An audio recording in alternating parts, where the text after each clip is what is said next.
Good afternoon, everybody, and welcome to the mountain for ASR's Bathurst 500. Happy ASR Bathurst Day if you are tuning in from anywhere in this country or indeed around the world. It's the ASR's great race. It only comes once a year. It's the one that everybody wants to win. Qualifying last night has set the grid for today's 81-lap encounter. And as I welcome Benjamin Roddy Rhodes to the mic alongside me for the third consecutive year, Roddy, that we've done the 500 together and that we've done Supercars together. For the first time in a very, very long time, part of the Supercars Championship, but that's pretty much in the back of everybody's minds at the moment. There's 18 cars out there and the 36 drivers all want one thing, and that's a win. Absolutely. Good evening. Now I'm done it again. Good afternoon to everyone. I should have been prepared from last time. It keeps throwing me. Good afternoon, everyone, wherever you're watching along from. And yeah, a lot of drivers. I wouldn't necessarily say all 36, but at the same time, I'm not going to discount the idea that if something of the order of, I'm blanking immediately on the famous Australian that came from fourth in the finals of the ice racing, but Bradbury. If a Bradbury were to happen, I won't deny that somebody in the position of a Nathan Higginson or a Cam Rutledge would happily take a race win. But I think realistically, you're looking into the top 5-6 cars. But realistically, everyone's out there to have a crack. You're right. This does fall in the championship. This does have championship implications the same way that Sandown did a couple of weeks ago. But that's not really the focus for a lot of the drivers out there. It's just getting through this race itself. Yeah, that's right. It's just all about getting through the race. For a lot of drivers, it's about points because they didn't have the ideal finish to their Sandown 400 exploits a couple of weeks ago. So big fat zeros were in order on the points scoring sheet there. So looking for a little bit of redemption, looking to at least get home, because this race has been one that has seen a little bit of attrition over the years, not so much in the early going, but more so in the latter stages when drivers start to get a little bit fatigued, they start to make mental mistakes. And when the drivers have the opportunity to change seats and change, at the pit stop, that's going to be, crucial for a lot of them. How do they keep each other fresh? Do they just go for a single driver change, as we saw one or two drivers do, combinations rather do at Sandown? Or do they, do two or three driver swaps and try and keep each other fresh, and that way the mental fatigue doesn't come into play? I can tell you, I can think of a few different ways to swing this cat, and I think there'll definitely be a couple of combinations that will go for just the one solitary change. I mean, I can see Brendan Ross and Luke Rosella already repeating exactly what they did to great success at Sandown last month, and I can see a couple of other combinations going the same way. Absolutely, yeah. The logical way to do it is especially with it only being a 3-hour race, you are more or less within the window that AMS will happily run a single drive stint for without starting to throw issues. Like that said, you kind of get AMS to run 6 hours by itself, but you've got to turn out a few settings and be a bit nice to the game. But generally, the window you want to work with is in about a 2-hour window, is about the max you can get out of a drive stint before AMS starts to chug and starts to risk throwing you out of the car. But for most drivers, they're going to really fall into that. Their stint will fall into that 2-hour window. It's only going to be about a 3-hour race, so 60-40 split makes it pretty much, not far off a 2-hour, 1-hour split. But you don't have to split straight down the middle, or not down the middle. You don't have to do a one after the other, like we've mentioned. Ross and Rosella more likely to do. Stenberg and Brown probably another one as well. There probably are some drivers, like we saw this with McKenzie and Cupid last time out, that they sort of picked up, ran about a stint or two stints and then swapped between drivers. And there's not really, outside of if you've really got a quick driver, you want to probably put them in for the closest to 60% as possible. But outside of that, there's no real perfect way to do it. There can definitely be a situation where you might benefit from having the slower driver in a car in a certain situation, i.e. coming out of a safety car or something like that, versus you really want the fast driver in the car, perhaps for the first stint to get your car set up well and out of trouble, and then the last stint where the race actually turns on.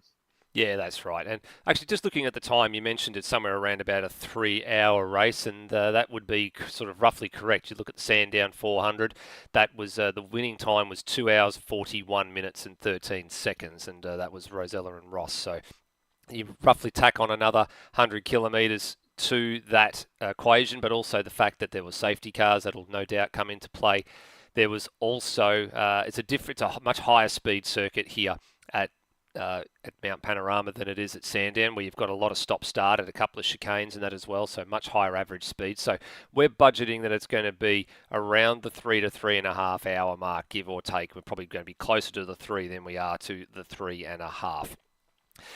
Before we get into too much, let's have a look at how the round format actually shapes up, because this is, of course, a little bit different to a Supercars round. It is doubling as the Supercars 11th round of the championship. And you can see their qualifying last night was over and done with, and pole going to Rosella and Ross. With now the attention turns to the race day statistics down on the second half of the graphic there. So you've got the 2-hour warm-up session, which is literally just concluded. Unsurprisingly, the pole sitting car is the fastest car in the warm-up, and now we're getting drivers through the briefing routines, and then they'll get set for the main race. So the minimum lap count, that's the big one that you need to keep an eye on there. Every driver has got to complete a minimum of 33 laps. That is checkbox number 1 in the requirements to be a classified finisher. So both the drivers have to have completed their minimum driver laps. They have to have completed 80% of the total race distance. So if 40% of the race is 33 laps, because that's the driver minimum, that means 66 laps out of the 81 you have to have completed as the second checkbox, and you have to be running at the checkered flag. So you can't be you've completed your 66 laps, both drivers done their minimum, and be sitting in the pits to be classified to get points. You have to take the checkered flag at the end of the day. So those are the 3 requirements for all the drivers and combinations in the field. Get your minimum laps each done, be running at the flag, and make sure that you've done the 80% of the distance. So that will net you finishing points for the round. Now, in terms of the driver standings and the points, we had a look at the teams last night. We'll have a look at how the driver standings are coming into today. Now, there have been a couple of movements on the left-hand side there as of the result of last night's activities. So Rosella moves on to 6 pole positions for the year. That, of course, that one last night is actually classified as a joint pole position because it's a shared car. So he shares that in with Brendan Ross. And he's obviously moved up in the standings as well with the points that he's overhauled in the last couple of things. He was at the bottom of the top 10 points graphic there at Symmons Plains Road. He's now up to 7th place, Luke Rosella, with 1,492 points, and still a long, long way, and is definitely not in the title hunt, so to speak, against Will Devenish. But the margin at the top closed up a little bit, but not by a lot at Symmons Plains. But there was a lot of movement in the middle of the field. I mean, Noah Tara, Tim Redmond, Brenton Foley, there was a little bit of swapsies going on there with how those results played out. Very, very close there. So all 3 of those drivers in the field today, points will be at a premium for them because they're fighting essentially over 3rd place in the standings, and I guess hoping that something happens to car 888 today to have any hope of getting into 2nd. Yeah, and for a lot of those drivers very much in the focus, I think they've seen this now and very much seen that the push is going to be there to make it. So of those 3 drivers, only one of them coming in with their planned lineup to today. Tim Redmond has entered the Enduro Cup with Pete Thrower. Pete Thrower unavailable today, so in the end he's got Lime Mitch to jump on board, and we see how quick Lime Mitch was in qualifying yesterday and how quick he was at Symmons Plains a few weeks ago. So we know that car's going to do pretty well. Noah Taro as well was scheduled up until about the last 5 minutes to be running with Lockie Lock, but very last minute substitute there. Angus Brown, who was meant to be running in the Skill Issue Racing Mustang this weekend, they've had to pull their entry fairly early. In the end, he's come across to jump into the Amped Up Racing by CRE car to replace Lockie Lock, who's having wheel dramas that we're probably estimating going to take him the best part of the race length to fix. Yeah, they're looking like some internal workings of the wheel, like the cogs or something like that is gone. So he's got a cog-driven wheel, so that definitely going to take a fair bit of time to figure that one out, pull the wheel apart, and there'd be no way they could start Noah Tara in the car and then expect Locke to get in and be able to complete his minimum laps. It'd be basically extremely touch and go. The car would be sitting in pit lane for forever and a day. So right call, approved by the race stewards to allow a late minute substitute there for the 237 machine. If we go over the page, let's have a little bit of a look at how the rest of the point standings will go out. We haven't done this before. We normally go up as far as the top 10, but we'll go over the page and have a look at 11 through to 20. So you can see there, Mackenzie and Thrower, 11th and 12th. And then a good little logjam there, Phil Boat, Cam Rutledge, Zach Brown, and Lewis Wedding, who hasn't done a lot of driving, but it's handing over the reins to Rosella. But he's still in the picture there. And a good result here today will at least keep him sort of in the top 20 and not risk falling out of the 20. But basically, the top half of the point standings is sort of, a little bit more dominated by Fords, and 11 through 20 sort of more dominated by Holdens. And the only one there without a colour next to their name is Steve Warwick, because he's jumped in both Holdens and Fords throughout his time as a substitute or a wildcard driver. So we really don't know what to classify him as, Rody, whether he's Holden or Ford. I thought he was Holden through and through. Yeah, he's dropped across. He's dropped in and out. He has definitely run in his own personal choice. He's run a lot of. I think he's run predominantly, if not solely, Holdens in his own entries. But you're right, he has dabbled across into the Mustangs as well this season as requirements fill out. And both him and Brapp actually both be in the top 20. Pretty good running, considering that neither of them actually have a full-time position in the championship. Brapp does have a car assigned to him, but it's part of the PBF Motorsport Superlight entry, which is technically split across 3 drivers, and is really just there is a sort of halfway house between a wildcard drive and a full-time drive. So good to see the pair of them up there in the top 20 as well. They've had well, if nothing else, it shows how well they've been running in Dev Series to be continued to be offered wildcards and supercars. Yeah, well, speaking about wildcards and all sorts of things, I was trying to do the math just a few moments ago. I mentioned it to you. I reckon we've got fairly close to 10 debutants for the 500 today in the field out of 36 drivers. So that's a pretty heavy new driver sort of presence that we're having a bit of an influx this year in the field, which is really, really good to see. Got a little bit of practice going on at the moment, just a few practice starts by the looks of things. Interesting to see who's starting some of the cars. Tim Redmond. So he has been nursing that foot injury for the better part of the last couple of months, I believe. And he just took a practice start on the grid there. So this is what we saw from him at Sandown, though, too. He started the car, got the minimum laps out the way, and then handed over the car to Peter Thrower, who brought it home. Yeah, so I imagine probably similar thinking. It worked out pretty well for them in that case, so probably similar thinking for this one as well. Very much needed to get Line Mitch into a position where he can work, and also, I suppose, crucially for Mitch, not that he really needs the clear space to work with, but it gives him, dropping him out midway through the race will give him a fairly big window of opportunity to drop into, like fairly clean track to work with, and he can take a few laps, get himself sorted first, and then start cracking out those laps that we know he's capable of. Very much, though, it puts Line Mitch in the box seat for the last end of the race, and I think really that's what you want with that car. Not that Timmy's not capable of getting out there and having a crack, but if nothing else, Timmy's very much trying to set himself up as still being a friend to everyone in the group.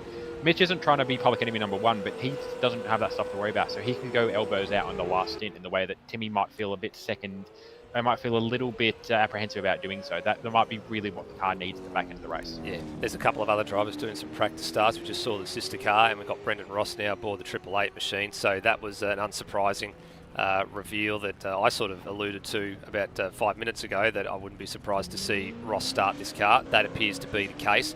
It's now at the point where all the drivers that are meant to be starting these cars need to be in them, and they need to be, going through the motions and doing their last few minute checks, pit stop checks, and all sorts of things like that.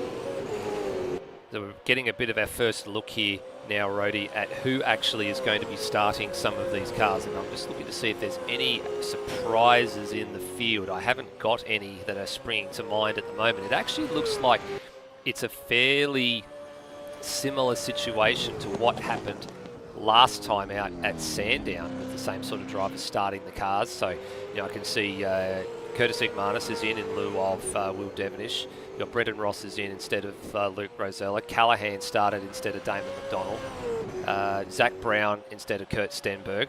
John McDonald, well, he didn't actually start in the Sandown race because there was a bit of a different driver combination there, but John McDonald will be starting instead of Lewis Wedding.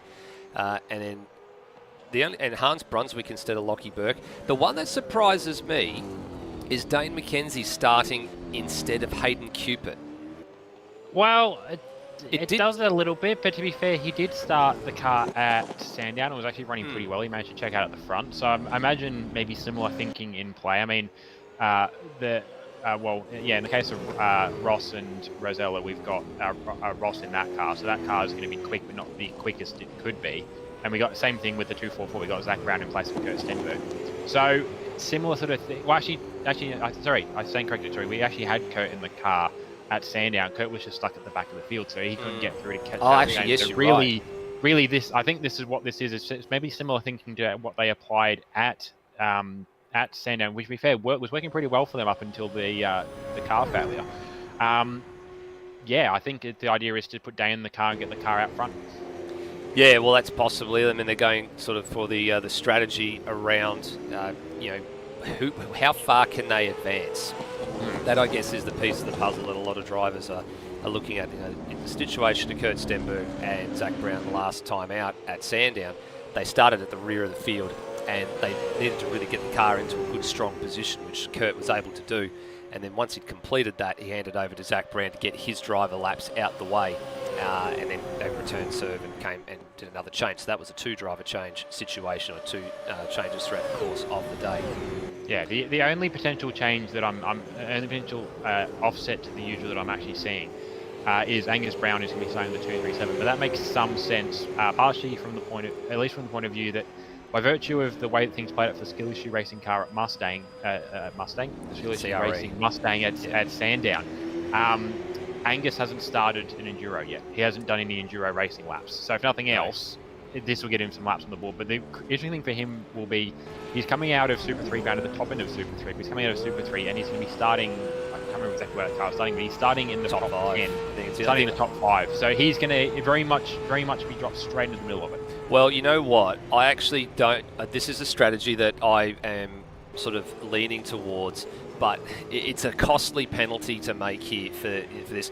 And that's start the car from pit lane and just get the car going. Stay out of the carnage, because you're starting 5th. You're going to get swamped very, very early on.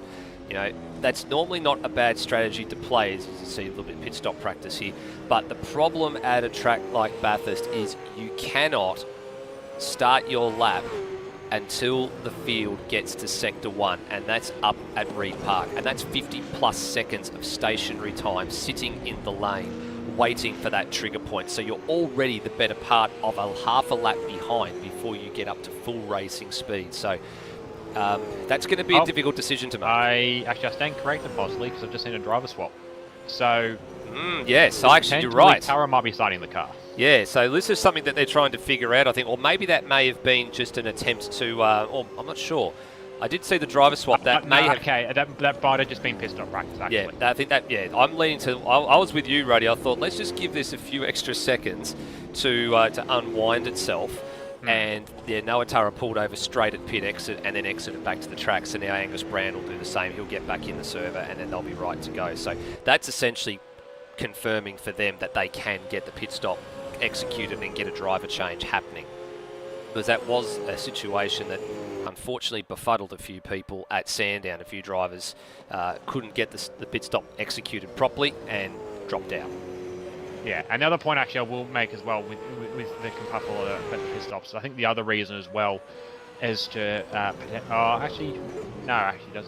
don't worry, I was just thinking at all, but it doesn't quite matter. I know the issue they had with part of the issue with the skill issue car was the pit stops, but in theory, in that logic, you'd start the car with the more confident driver, and you'd have them being the ones that know what they're doing, swap the car. But it is actually a bit of a half-half situation. So maybe the idea as well is to have Noah be the one swapping into the car to make sure that Noah gets his end all right, considering that as a driver, the only thing you have to do to get things to happen properly in a driver swap is request a pit stop and make sure you select the replacement driver. So that's potentially why they're starting Angus as well. They're just going to run Angus out to about 41-42% of the race, then put Noah Tara into the end. Yeah, you're not wrong. So we'll wait and see how all that sort of pans out. And I think, they're probably going to try and get their minimum laps out of the way and be done with it. So, and that's probably the smart call. I was actually thinking that, Greg Tara, I'm sure, is watching his son at some point today, that he might want to have a jump in the car because they came so close in 2020 to a podium finish, and the car failed on it within the last 5 or 6 laps. So it was heartbreaking for them back in the day. And Greg, always looking for a win, and usually get some of those in GT3 competition. Yeah, I think the biggest issue that run into there, and it's not, and Greg could definitely come and have a proper crack at it. I think one of the issues they run into though when the pair of them have been racing together on the same night is the net doesn't tend to hold up terribly well for one or both of them, which has seen a lot of DNFs from either Greg or Noah or both across GT3 nights. So that ideally wouldn't go too well here. Granted, they're not racing at the same time; they're one in their own car, and they could actually go the next step and do a do a proper driver swap and just keep the same sim going. Yeah. That said, absolutely open. That there was always open for Greg to come and have a run. We both raced him in the past. Really good guy to race with, and very much of the proper sort of enduro racing mindset that you're not winning on lap one. That's right. Yeah. That's key, is because they've got so much GT3 experience. They know the rules. They basically know that you don't win it on lap one, and GT racing is very much an endurance race in its own right. So they've got the right mindset, as you suggested, Rody. So just under 2 minutes left in this little brief warm-up session. Everybody that is starting the car is now in. So we now wait just for this session to finish up, and there's no more server exiting from this point onwards because the grid has officially been set. So when we get to the other side of practice, then it will be officially on. Yeah, I will take the time now to actually give you one correction that I remembered from yesterday's broadcast. I remarked the 100 on the bonnet of the 888 pixel Commodore to be a reference to something within Holden. I completely blanked on why that was. I know, and I remembered just earlier why it was they're running the 100 on the bonnet. By virtue of, partially by virtue of the two races for the grids at Sandown counting as qualifying sessions, not as full races. Brendan Ross has his 100th race at Bathurst today. So that's why there's 100 on the bonnet, and he will be the last driver to hit 100 race milestone this year. I think the next driver we're worrying about, the spreadsheet, the next driver we're worrying about is Steve Burko, who's currently on 85 races, so he's going to have to run another full season next year to get to 100 races in Supercars. Yeah, in technical terms, the race for the grids actually did count as a race in their own right, so to speak. They were a qualifying race, so for the purposes of statistics, they actually do count towards they don't count towards a race win, but they do count as an official race. That's why they got their own race numbers, in terms of the championship. So today's race is actually the 26th race of the championship overall, because it does determine, starting positions. It does determine what leads to points and things. But the other two races did get their own race numbers. So a few people looking at this going, why is Bathurst actually 24 on the points listings, but it's actually 26 in terms of the broadcast? Now you understand why.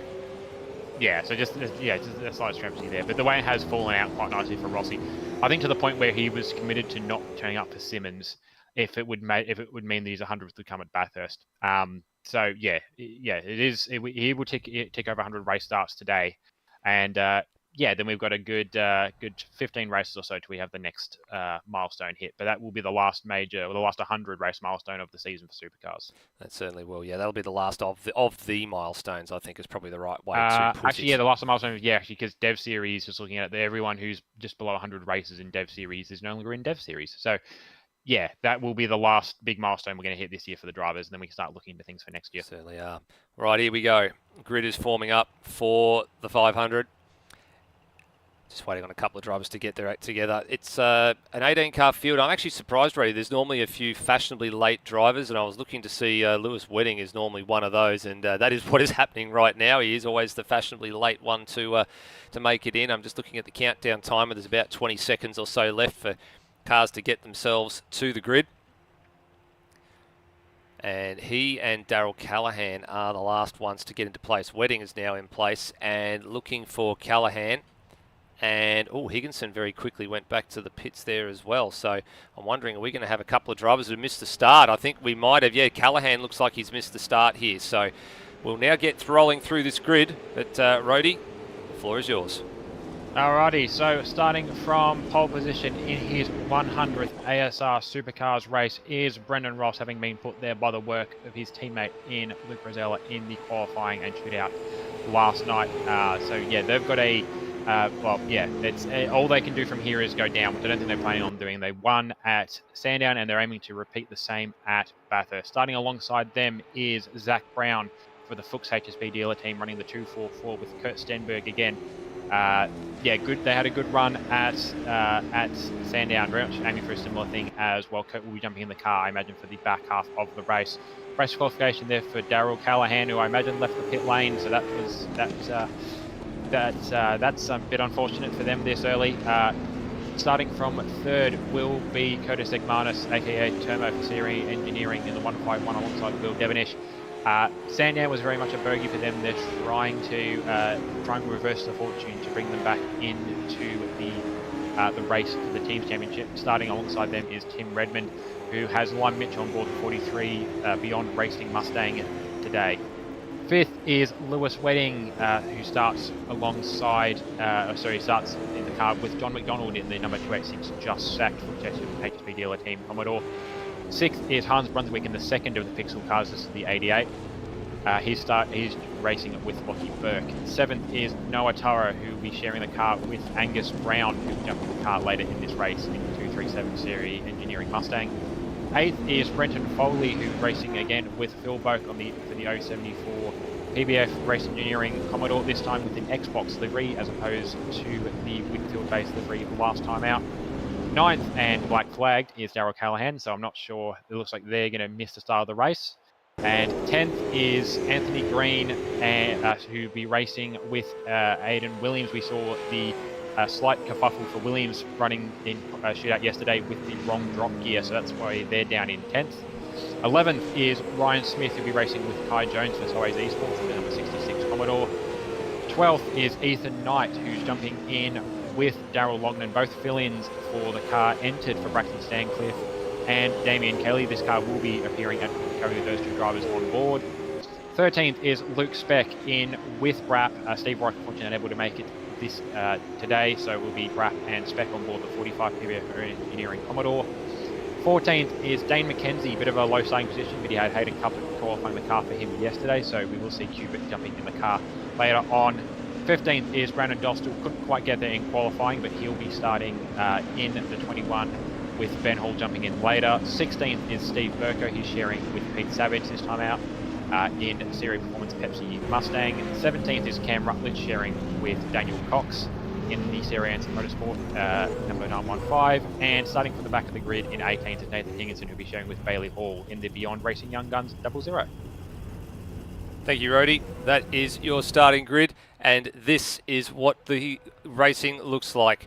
It is 81 laps. It is 18 drivers. It is one 500 kilometre race, and this is race 26 of the Supercars Championship for 2023. It is Bathurst. It is the 500, and we are underway. And a fairly even start off the front row of the grid. Looks like Redmond is trying to make put a square peg in a round hole between second and third going into turn number one. But if you can't make that choice that early in the race, you've just got to back out of it. It's not win it or bin it on lap one. It's win it or bin it on lap 81. Absolutely, yeah. Very a lot of energy in the field coming into turn one, but you're right, you're not going to win any races here.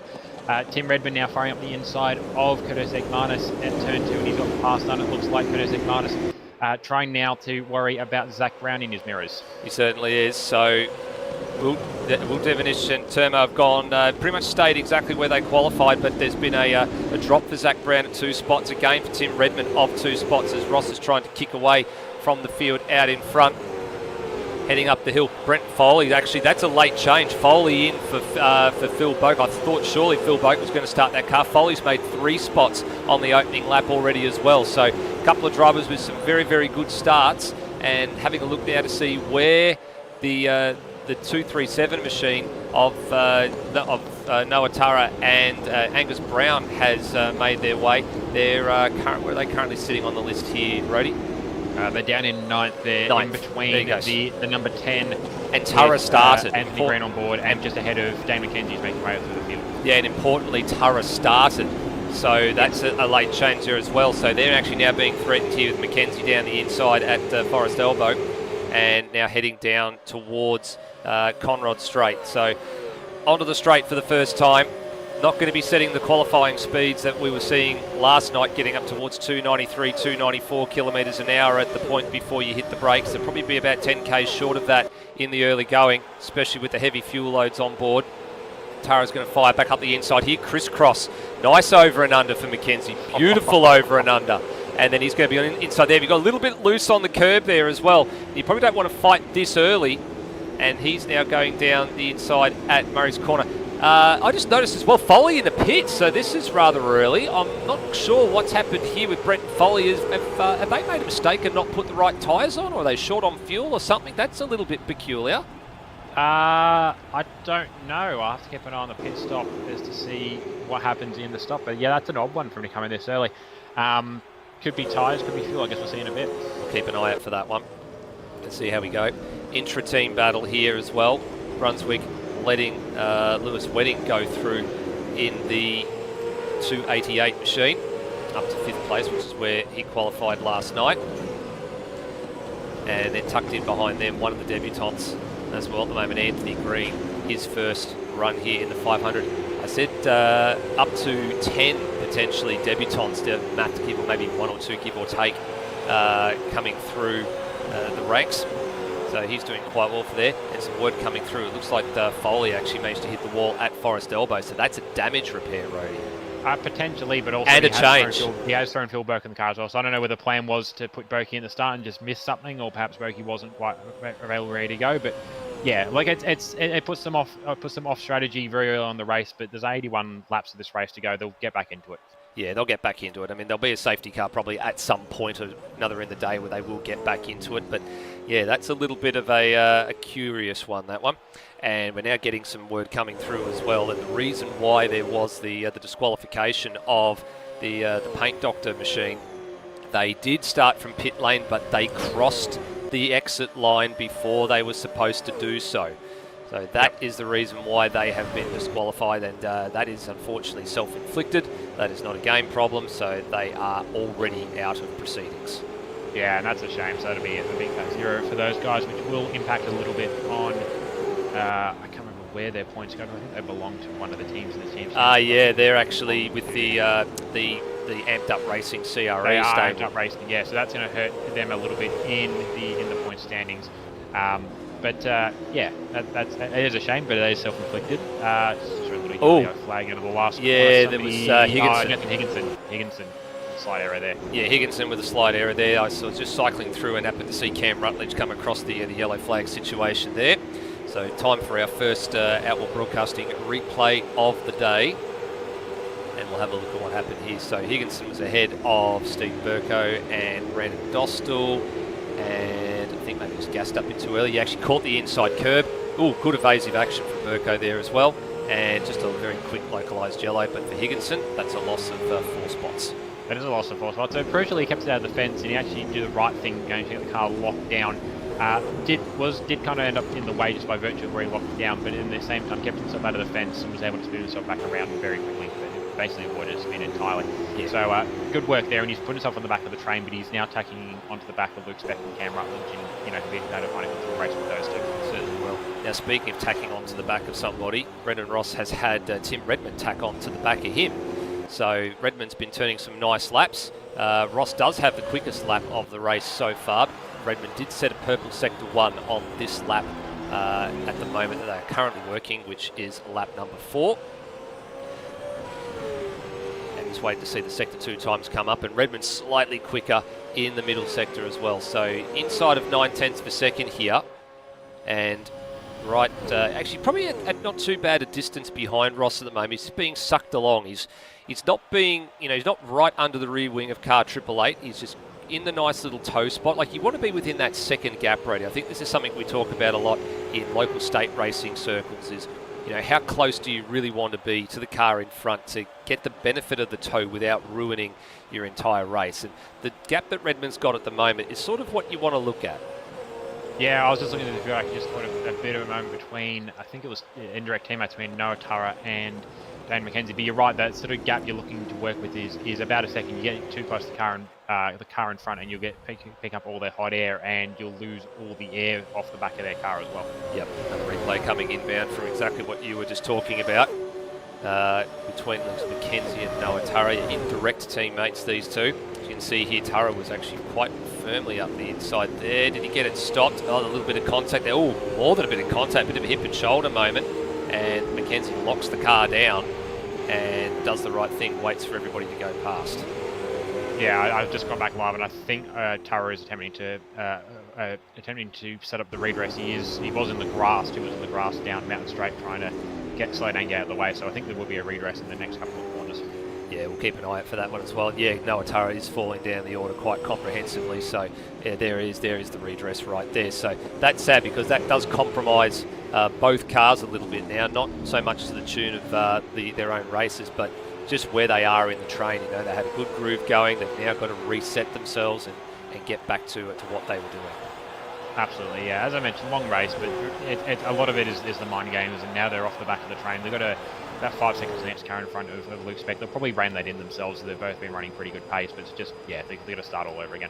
Yeah, they have to start all over again. They need a safety car to sort of, bunch the field back up. As to when it happens, we're not quite too sure. But the inevitable will happen. This place has had them quite regularly. It's very, very easy to make a mistake around here. Very, very easy to trigger the safety car.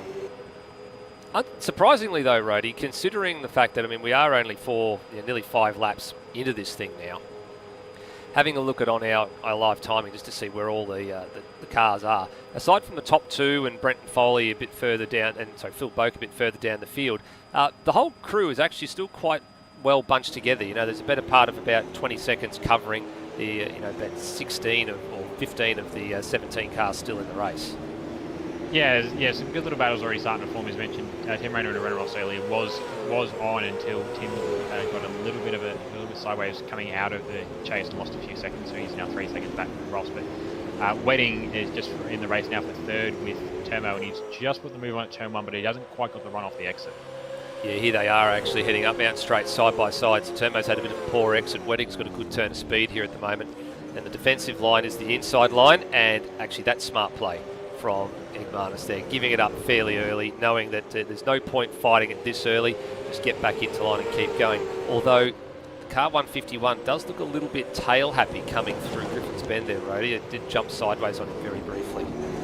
Yeah, possibly just a little bit of eagerness on the throttle, or just the way they're going the sub-direction, because there's plenty of places you can go in sub-direction. You get a car that's going to be a bit taily, a car that's going to plough a little bit, and there's different ways of different drivers achieving different speed. You can drive some of the really quick setups, and things drive like they're on control wheels, but somehow they get pace out of them.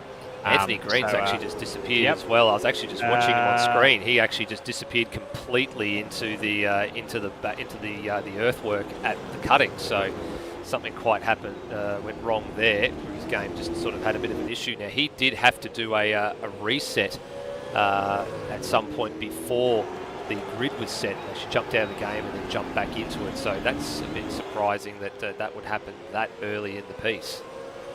Runtime error, we're being told. Runtime error. Yeah, runtime error has been confirmed, and that's a shame. I think it was issues. No, Tony wasn't actually present for Dev Series. There were a few guys running into runtime errors in Dev Series. Luke Speck was one of them, unfortunately, in the racing. But yeah, that's a shame for the 10. They were running pretty well in a good little battle there. But yeah, unfortunately they're out this early. But I suppose the concession with being out this early is you haven't quite thrown away 3 hours of your day just yet. So they've still got an opportunity to make something of it. They can kick back, crack open a beer and watch the rest of the race. Yeah. So Burko has actually been the beneficiary of a few little incidents so far. He's moved up the order to position 6. Higginson is threatening, and Higginson is quite sideways, and so too is Burko through Murray's corner. Higginson through the kitchen sink at the Pepsi Max Mustang, heading into the chase, and didn't pull that off, and then he was a little bit too close for comfort coming through the last corner as well. So they've now lost a bit of touch with Brandon Dostal a bit further up the order as well, and Rutledge has started the car, is starting to hone in on these two as well. Yeah, they're already starting to get into the... actually not far, I'm trying to think through. Yeah, they're probably not far off getting towards the back end of a tyre and a fuel stand as well. Yep, Burko wide. Sideways there for Burko, which has really opened the door for Higginson. I think he's going to try... okay. Let it go. Yeah, exactly. Smart move from Burko, though. I don't think... I was looking at Higginson, I don't think he was going to back out. He was basically waiting for Burko to back out to make that a safe manoeuvre, which, it works for Senna, so it can work for quick drivers, but yeah, that's in the end, that's what Higginson threw, put him back in the top 10, and Burko did a bit of work now to get back into that top 10 that he only just recently earned. Yeah, no, he'd earned it by virtue of just being sensible. I think that's probably the best way to put it. Just drove along quite nicely as everybody else had some dramas around him in the opening couple of laps. He was able to do the right thing and just avoid the contact, especially when Higginson spun a little bit earlier in the piece. He had some great evasive action at the last corner, and actually Higginson sort of caught him up after that, but he's not going to do much good of a job of staying ahead of him if he keeps rubbing the wall like that. Yeah, that's it. He's able to. Well, I was going to say he's able to check out. He keeps threatening you to check out, and he keeps doing little things like that and spraying it sideways off the corner. The next car I was looking at in the train, which I could see just ahead, was Dostal, who's fallen off a little bit back off of the battle that I think is now happening between Ryan Smith and Ethan Knight. So maybe not quite as strong for Dostal as we saw at Sandown in terms of raw pace, but yeah, it's an interesting little battle that was for him. I think it was there. It was a points there where they were within tenths of each other. So I think they were side by side coming down Conrod. But to pull ahead for Valde, you're not going to. It's a very easy way to lose results and lose positions trying to go too wide through the chase. That's right. So Knight has got the upper hand in this little battle as well. So the Beyond Mustangs have had a reasonably good start to the 500. They've both made a good fistful of places. So Ethan Knight up to 7th after having started outside the 10. He was one of those drivers that was on the cusp, Brody, of sort of being in the top 10 shootout. There was that sort of 0.2 of a second margin, as he's made a bit of a mistake there at Griffin's. He was one of those 5 or 6 cars that were in that buffer zone that were in with an earshot of getting into the top 10 or retaining their place in the 10. Couldn't quite put it all together at the end of the session, so unfortunately started outside in 12th. It was driven quite well, and same with Redmond. So these two cars have got a good haul of points on the table at this stage if they can keep it together. The other half of this equation that's in this car is Darren Lockwood. So what can he do when he gets aboard this, having only just been recently promoted to Super 2? Oh, exactly. Like, he's been running good pace. I just saw Ryan Smith much better run across the top of the hill there, very much nearly in the back of Ethan Knight. But yeah, Darren's one that's also been having a good run. Obviously, him and Knight both different ways of getting through. Ethan came in as a Super 2 driver and started us off with a wild card. Eventually found himself a spot up on the 64 racing car, but the number 164 by virtue of Cracker already having the 64. As opposed to Darren, who entered it as the defending Super 3 champion and ran in Super 3 and got promoted to Super 2 just recently. But he's been running, pretty close to Super 2 pace the entire year. He has already picked up a couple of wild cards into Supercars already into the bargain as well. So he has raced around these guys before. He has good experience with these guys. Ryan Smith there, looking like he could have gone for a move into the chase, but thought better of it. But he is looking quite racy behind the Beyond Racing Mustang. Yeah, we're just on board for a few seconds there as well, and you could see that the draft has really sucked Ryan Smith's Commodore right up to the back of the Beyond Mustang, and just got to a point where he just couldn't commit at such late notice going into the chase. Although the mistake there from Ethan Knight is all that it takes, and then through goes Smith into 7th place. So keep the pressure up for long enough, as he did, cracks the mistake from Ethan Knight and grabs another spot. So good job there. So yeah, I was just looking at the live chat. Foley's just confirmed as to why there was the driver swap on the end of the first lap of the race. A very late potentially driver swap practice, very late driver swap to put Foley back in the car actually happened after the time it hit the 0. And I'm guessing from what he said that it would have loaded something along the lines of the default setup. So had no steering lock to make the corner, so did a pretty good job on that lap then with no appreciable steering lock. He also had, I imagine, similar gear ratios what we saw for Aidan Williams in the shootout yesterday. It was revving out for him down Conrod. So, was running around on stock setup with the stock gear ratio, so that's why he had to get Boki into the car. Setup worked fine for Boki. I suppose we'll see later in the race if it fixes itself when Foley jumps back in the car later. Yeah, that's right. That'll be the all-important thing, isn't it? Especially late in the day, if it's not going to work for Foley, then what they're going to have to do is get Foley's laps out of the way somewhere in the middle stint, and then if the car's in position to have a reasonably good crack at a good result later in the day, you want Phil Boak in there when the setup's actually going to work the way that it wants. It is one of the nuances of AMS. There's a handful of things that are programmed in that you can change as part of the driver swap scenario. So your steering, lock and rotation are all one of those things, but things like spring settings, shock settings, the gear ratios and things, they're usually fixed. So once you've set them for one of the drivers, they usually carry on throughout the rest of the race. So they just swap from driver to driver. But it is an aging platform. It's one of those sorts of things that you just don't know sometimes how it's all going to play out. Yeah, and that's tough after roll the dice. I mean, this platform is, in base code terms, goes back something nearly on to 20 years at this point. So it's running pretty well in this day and age with what we're throwing at it. But yeah, there is just some little bugs in the code that have worked its way through multiple iterations and multiple different games that this has sort of been worked its way into to become AMS1. And yeah, there's just some stuff that just got missed on the way through. Yeah. Changed position in the last lap. Was keeping an eye on this one. So Zach Brown, who did start on the front row after all the good work from Kurt Stenberg yesterday, has fallen down the field a little bit. Not as far as, you know, he probably would have thought that he probably would have gone down with all the drivers that were nice closely packed together part way through the opening couple of laps.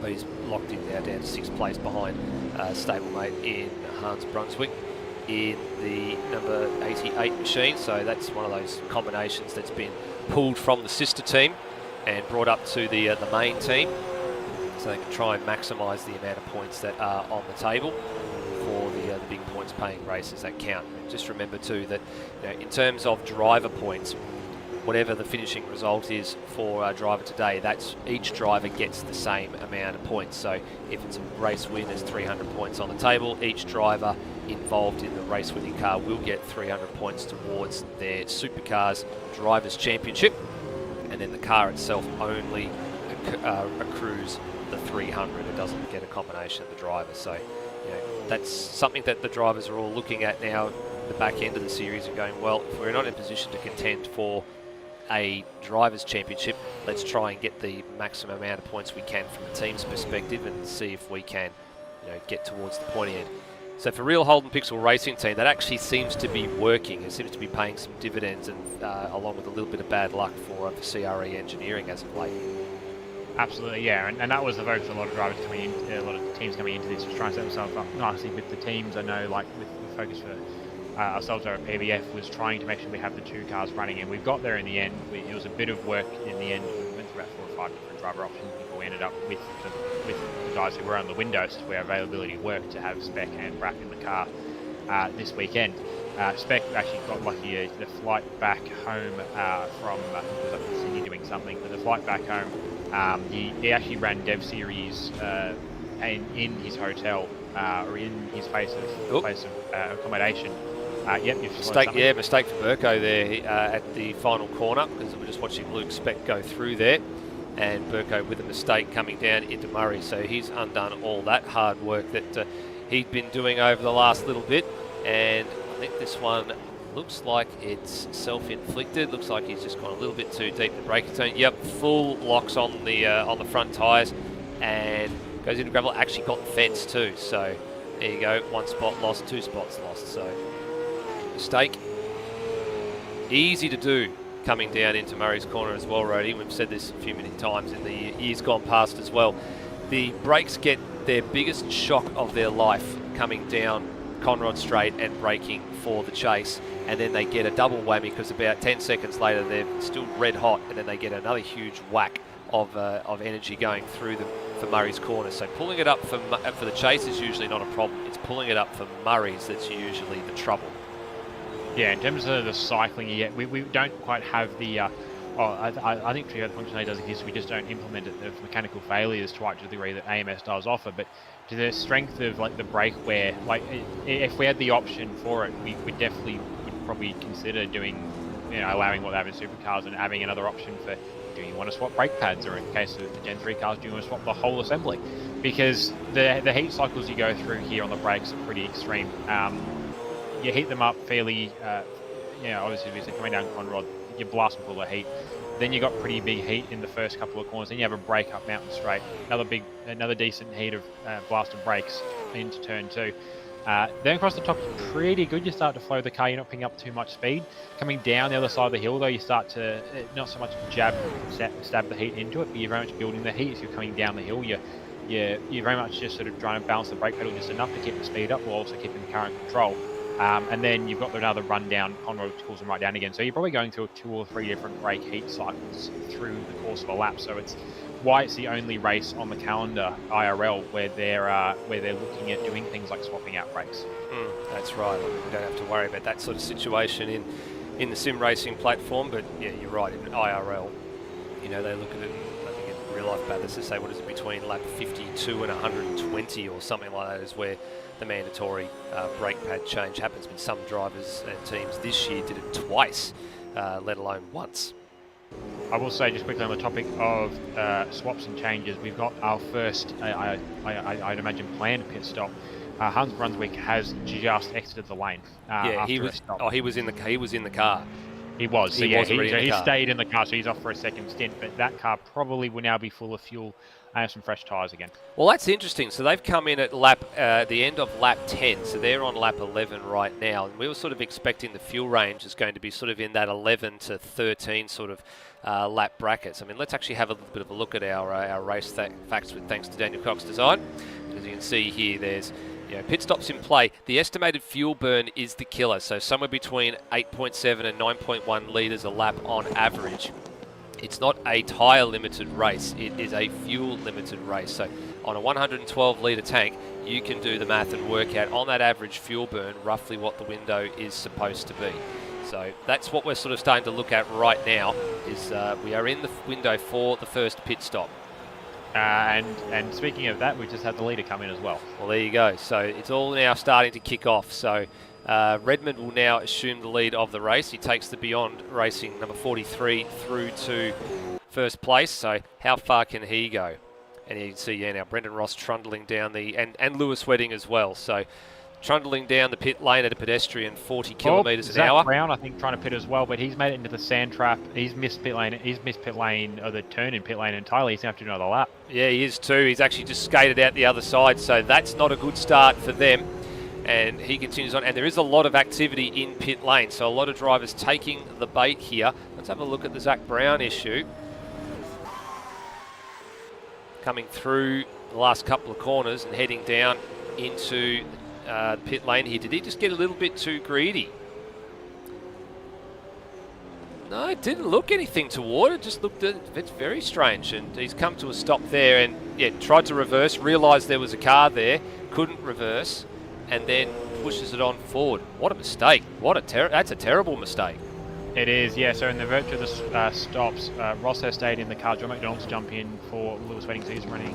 He was already in. Sorry, he's on his second stint now. I know Lewis Wedding was in that car, so that is a change. That is a change.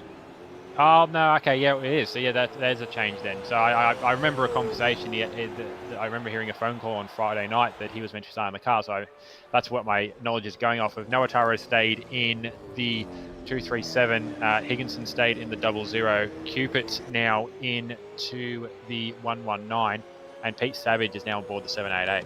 Yeah, so Pete Savage has come in as well, so he's changed. So all those drivers are on there. So there's a few drivers that have changed here. So Dane McKenzie out and changed over to Hayden Cupid. Pete Savage out and is changed with Steve Burko.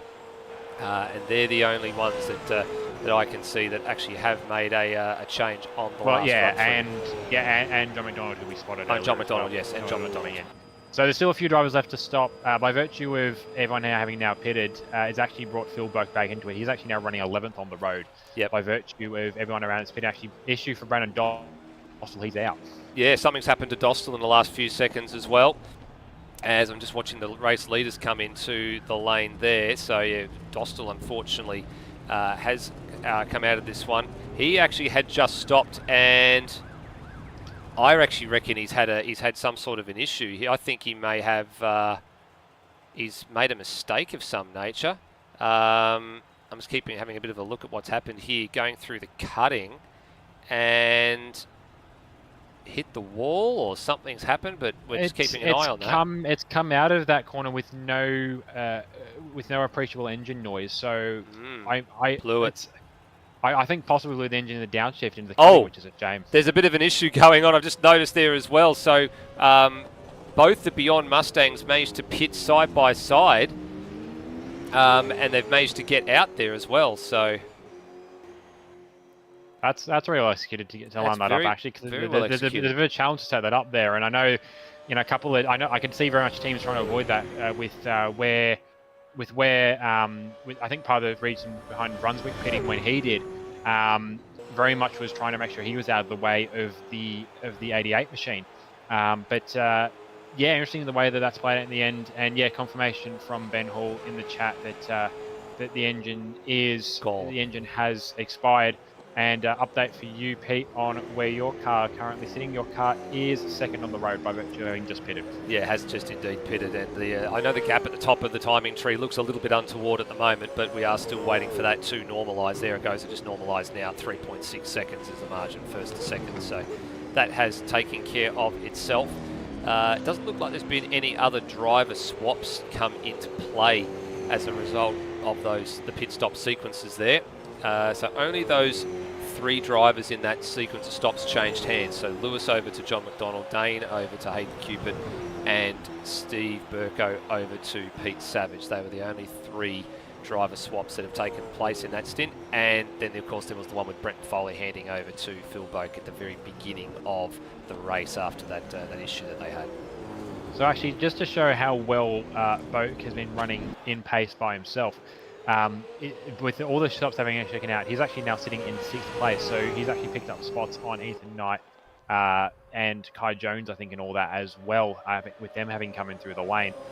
So yeah, pretty good run for Boak. He had no carrot to chase out there in the clean air. I think the closest he was to a car was in the region of 15-20 seconds. That said, by virtue of pitting lap 1, he's only going to go a lap longer than most of these guys. And by the look of it, he's planning on coming in this lap.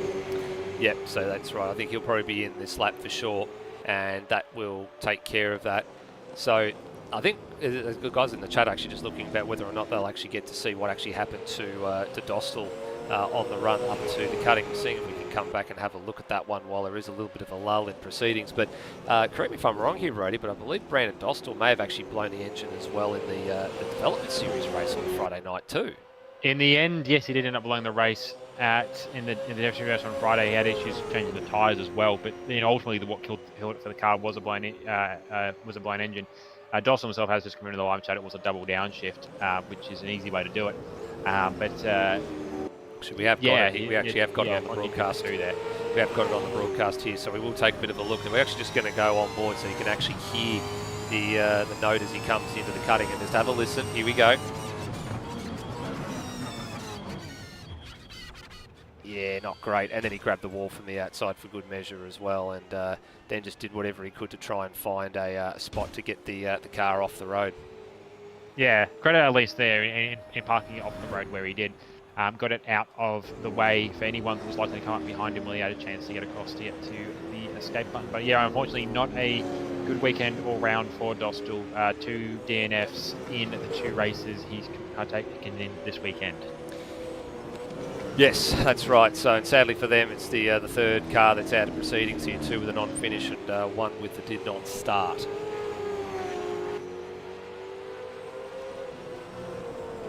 So just looking through the order, I did see a pass there for Pete Savage on Luke Spake about 20 seconds ago. I just missed and wanted to bring it into the live broadcast. But Pete's won now, making some moves, trying to get back up into the order. Actually, here's another swap. Actually, no, we didn't note the swap, but yeah, with him now in the car, definitely I think the quicker of the 2 for Steve Burko. We've seen a lot more of Steve Burko this year. Obviously, Steve Burko running along with Dane McKenzie in the Series Performance Racing entries, Dane McKenzie, yeah, in the Series Performance Racing entries in their Commodores, as opposed to Pete Savage, who was actually initially tied up in a PBF seat, but unable to commit meant that he was back on the free market. And in the end, this is only his 2nd race appearance this year, so doing pretty well.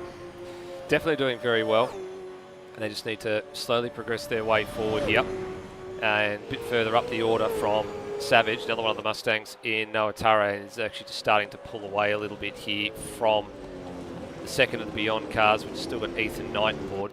Kai Jones and Nathan Higginson currently giving chase. This is probably one of the closer battles that are on track at the moment, the Ethan Knight machine being pursued by the 2 Commodores. So this has tightened up a little bit after the stops have all come and played out. And just looking to see where Zach Brown is. He's fallen down to 10th in the order after that, so he lost 5 spots just by having to go that 1 extra lap, and from that mistake, which cost him a good part of about 10 seconds in the gravel trap on the approach to the pits. Yeah, so that's hurt for him in the end. Also just confirming that Frederick Foley has jumped back in the car for the 074, so we'll see over the next lap or so. If that car does stay in the race, we can probably pretty safely say that they managed to fix their setup dramas, and that we will see that car make its way towards the end of the race. Yeah, I think so. So this will be like sort of the key one now that we want to take a bit of a look at for Brendan Foley and just see what he can actually do. He's the primary driver of that car. And at the moment they are 15th on the road, and you know they're some 30 seconds behind Luke Speck, who's the next car up the order from them. So whatever progress they can make, that's going to be important for them. And they're not close to going a lap down at the moment. Most importantly, that's the important piece of that puzzle. They've got at least probably the length of Conrod Straight and probably down to Murray's in terms of the distance before the race leader gets to them. But they've got to keep their momentum up. They cannot afford to have a one little slip up there. As a new fastest lap of the race for Tim Redmond, 2:05.995. So that is a little bit quicker than what Brendan Ross has been doing last time around. Actually, quite substantially quicker. Ross was a 2:07.2 last time around versus that new lap from Redmond, and fastest lap is actually only a hair quicker than Brendan Ross's fastest lap of the race, which came in the very early going.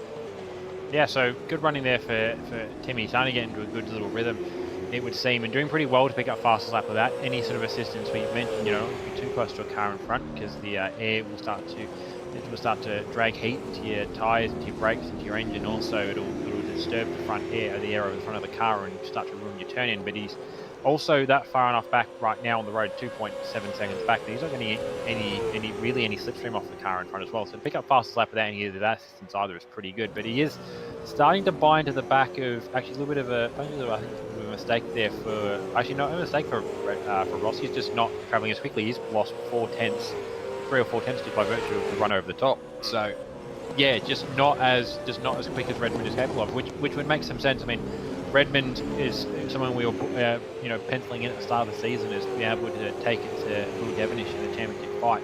And unfortunately, pace maybe hasn't quite been there for Tim on a few occasions, and also just hasn't been able to make all the rounds. He's now recorded 2 Whoops! Kai Jones! 0 points. Kai Jones with a big slide job over the top of the hill, chasing Higginson. Higginson had just gotten past him for 8th place and was threatening there, and a big moment for the KDJ Commodore, coming right up and over the top and through Reed and Sullivan Park. He nearly threw that one away. Yeah, I'm just going back to have a look at that one on replay because I missed that one, but that sounded like that was a pretty good slide. And yeah, looking at that now, it was right out. How he didn't tag. He kept that off the fence, yeah. Yeah, how he did not tag the inside left-hand wall there, I will never know. There must have been millimetres in that. Yeah, that was a very good catch. He got it right out sideways. The curb sort of started him up, and then as soon as he touched the grass, and the grass and the painted white also contributed to it as well. But as soon as he was out there, the rear just snapped around on him. Very good job to catch that. He lost a couple of seconds there, but he's had good pace on the back of Hinson. He'll buy back into it. Speaking of good pace, Redmond again with a fast lap, and he's starting to range into an under 2 second gap to Brendan Ross in front. Yeah, 2.4 seconds is now the margin. So it was 5.5 after the pit stops, and Redmond has really found a groove here. Now I'm wondering, Rhodey, we won't quite know unless we probably go on board and have a little bit of a look at what Ross is actually up to. But given that they stopped on lap 11 and Redmond was able to go through to lap 12, I'm wondering whether they're now having to try and maybe buy back into a fuel mileage situation here, so when they can hand over to Luke Rosella, potentially they're in a really good spot to do so. You know, you'd work it out and sort of do the math and go, well, if you're in 11 or 12 laps, it's sort of lap 22 to 24 is the next pit stop window for these drivers. And keep in mind, the longer you can elongate your fuel strategy in the early going here, you're going to get the dividend of that later in the race by having to take a shorter stop at some point. So you will actually win out in a pit stop race, but you've also got to be able to elongate your fuel strategy, but you've got to be able to make lap time while doing it. That's the problem. Yeah, I think what we're seeing here potentially is that the window for fuel is X.5 or X.6 per lap, somewhere in there, where there doesn't need to be too much fuel saving going on. But I wouldn't be surprised, especially considering that, you know, Ross isn't really the one that's going to win the race for this car. He'll very much set them up in a good position. But it's really that Rosella's pace we'll see later on that's really going to be what starts to pull this car away from the rest of the field. But I think what's probably happening is that they've sat down and thought about it and thought, look, if we can sacrifice a little bit out of Ross's time, if we can get an extra lap out of each of Ross's stints, we can put ourselves into a window where we can send Luke out to a clearly defined, 10, 11 lap stint or something like that. but have that already pre-planned out and just send him out on full attack. And they might even not plan it for the field. They might be planning it to within a happy window of tyre life. That they'll run him until the tyres go off, and then they'll bring him in and put him on a new set. I think that might be the way they want to run it for Rosella. Yeah, I think they're running Ross to a number in this stint. I think just like looking at the lap times, they've been consistently in the low 207s at the moment. So I think they're running this one to a fuel number for sure. Yeah, just some comments in the live chat from LBR Motorsport, which will be Lockie Burke. I'm not sure why it's LBR Motorsport Lockie, because it'll be Lockie Burke Racing Motorsport. It's a little bit of a double word. It's a bit unnecessary if you pick one or the other. But yeah, Lockie Burke just singing the praise of his teammate Hans Brunswick. He's running pretty well. He's running just ahead of John McDonald. He's not quite actually checking out of pace for John McDonald, which is a bit of a surprise. The comparison between a Supercars runner and a Super 2 runner, but John's doing a pretty good job tacking in on the back of the 888, but good running as well from Hans in that 888, setting themselves up very nicely for the back half of the race. Yeah, here they are coming up the hill now, up to the tree and up to Reed Park. So John's sort of just settled in for the run here at the moment.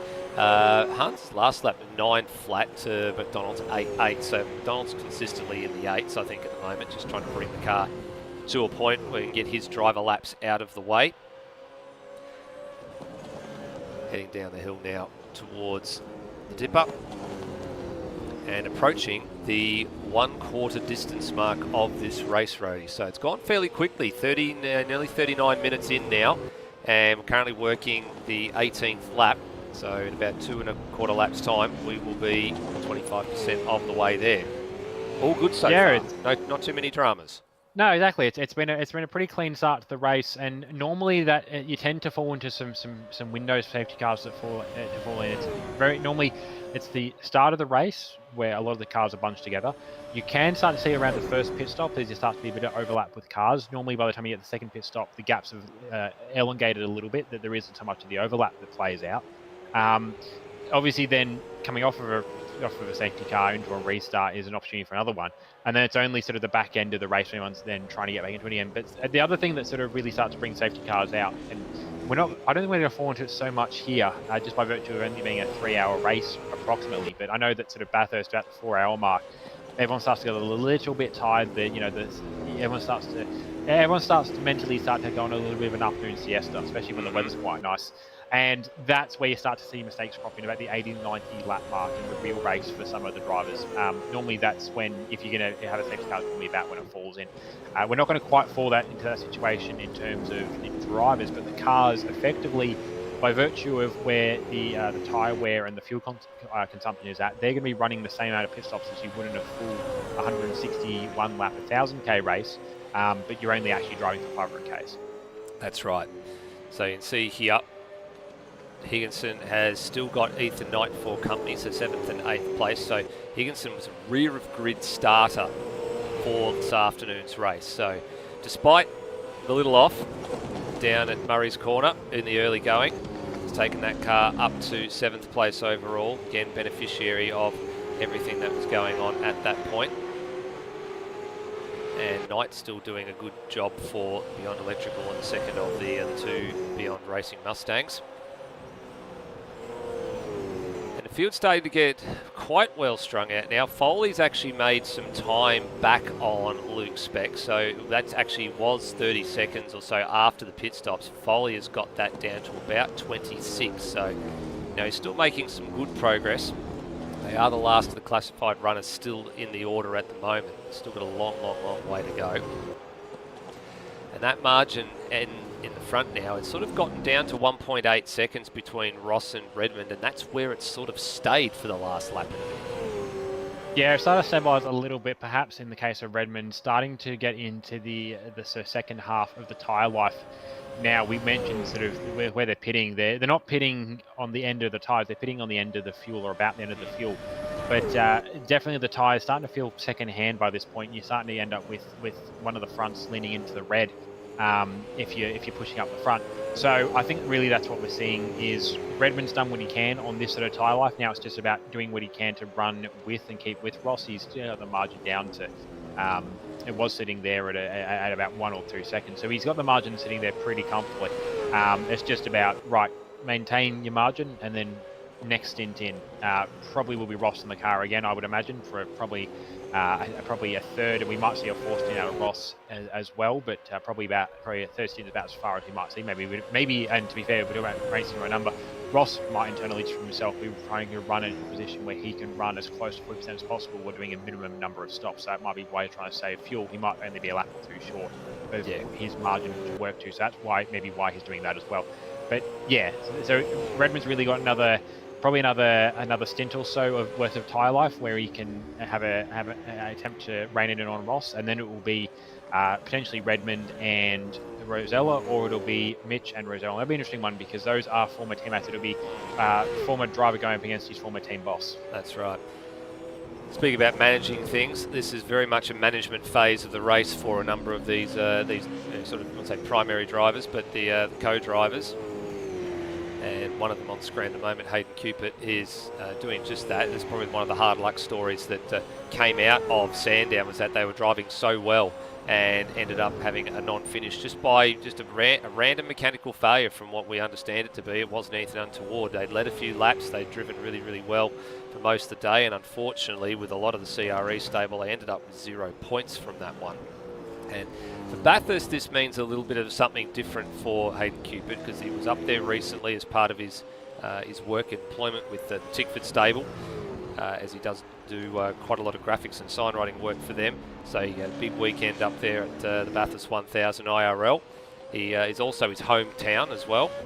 And importantly for him, this race actually means something towards him, because you see from the graphic coming up on your screen there, we want everybody to get on board and support the cause for diabetes awareness. So Hayden's actually doing 8,000 steps a day throughout the whole entire month of October in order to help raise funds for type 1 diabetes research, because it does affect his mother. And it's something that snuck up on her, and she was in ICU for about a week earlier this year, and it's just something that he wants to do, just something to say to his mum, for everything that she's done for him. He wants to help raise some funds to help get something towards curing diabetes type 1 research. So the link is in the description to the video. If you would like to make a donation to the cause, please support the cause and click on that link and give a little something. Absolutely, and he's going to have a pretty full-on weekend. Obviously, the advantage, I suppose, of trying to pick up those steps is he's going to get them automatically by being at a racetrack last weekend, but he's going to have a pretty full-on weekend here as well, having qualified the car yesterday, obviously racing the car today, but also trying to pick up that step count. He's going to have some pretty buggered legs come Monday, but he's going to have to keep doing it all again up until the end of the month. So that's a really quality step. Getting that sort of step count on a day is a good aim. Trying to do it every day for a month, that requires some commitment. So great work by Hayden Cupid, and absolutely, if you want to jump on board and donate, that'd be really awesome. Yeah, that'd be really awesome.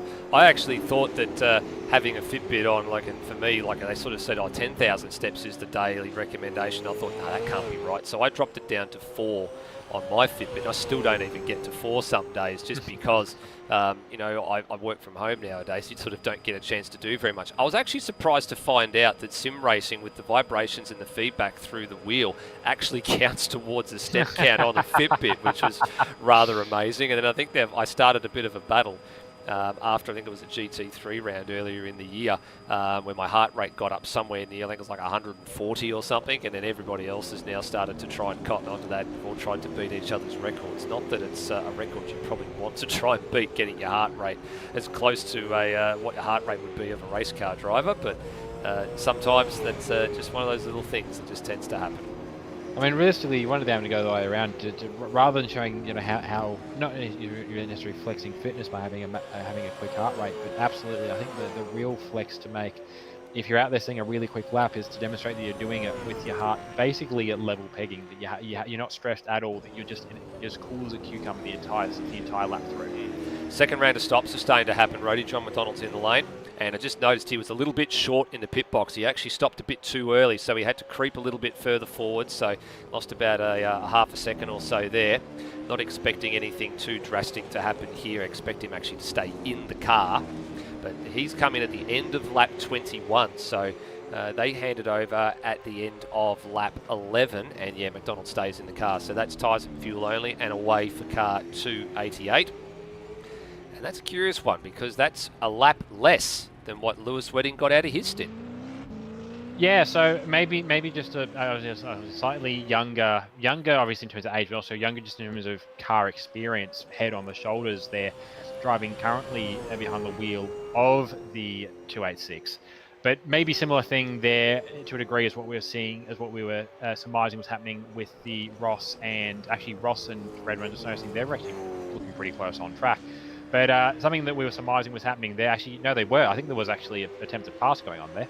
Yeah, actually, I was looking at two battles at the one time, actually, because Redmond was closing in on Ross, and likewise, Egmanis has closed in on Brunswick. So there is a little bit more going on here than what we actually think.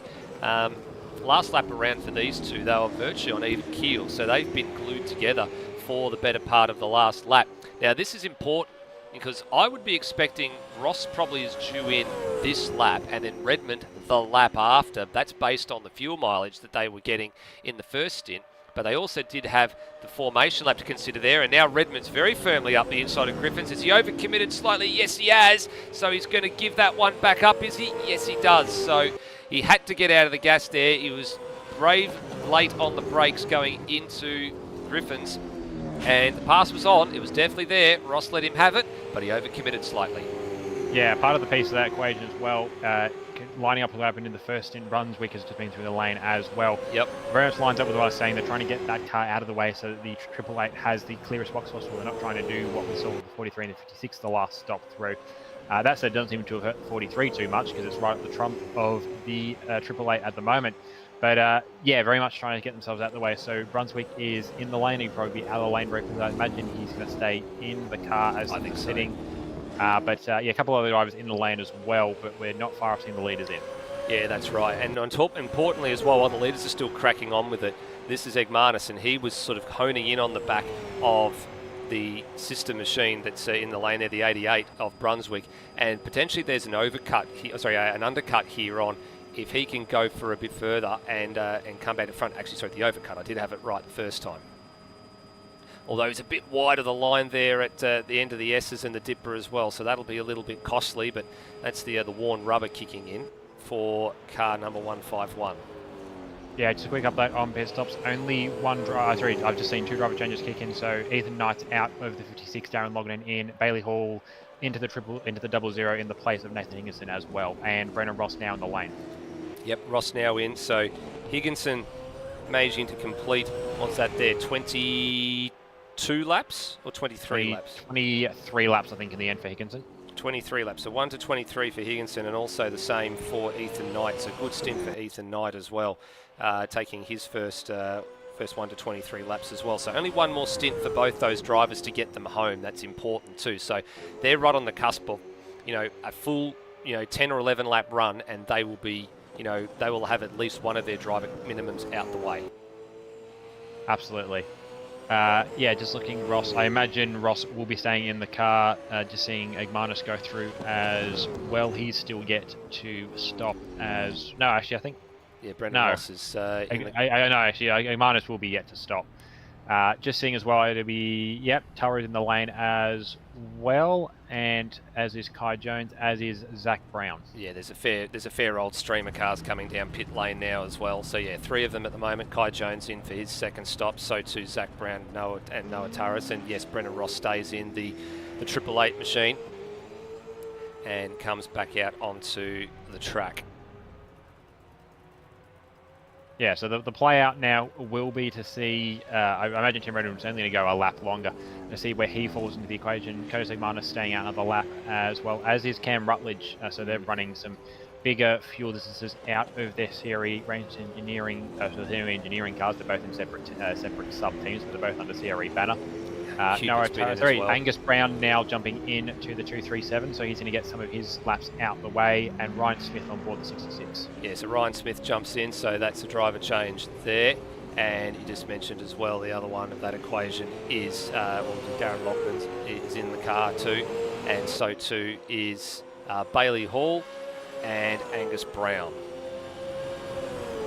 Yeah, so we're only waiting on a few drivers left to get a stop done. Cam Rutledge is one of them, as is Curtis Egmanis, as is Tim Redmond, who's currently entering the lane. So we need to see where he drops out relative to Brendan Ross. Yeah, that's right, and so too. So Kai Jones has had a fairly good start there as well. So a lot of drivers getting the early going and getting 2 stints out the way. So pretty much getting 3 stints is where you need to be at to make sure you fulfil the driver minimum. So for Angus Brown, this is probably not a bad opportunity for him to be in. I think Noah's taken the car to a relatively good spot after the tardy start, and now they've just got to see if they can get Brown in and get some laps under his belt, get the minimums out the way, and then turn around and say, right, we're going to put Noah back in the car to finish.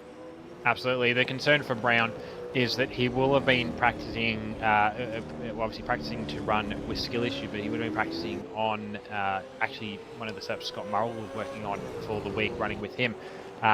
He's only had the last, well, essentially he's had no time at all. He's had this stint now is probably his first real-time driving on the CRE setup that Noah would have been running, because I don't think Noah would have wanted to swap setups with 5 minutes left to go either. So it'll be interesting to see, I suppose, for him in the comparison on how Scott Murrell has achieved pace out of his setup versus where the CRE engineering group have got their pace out of.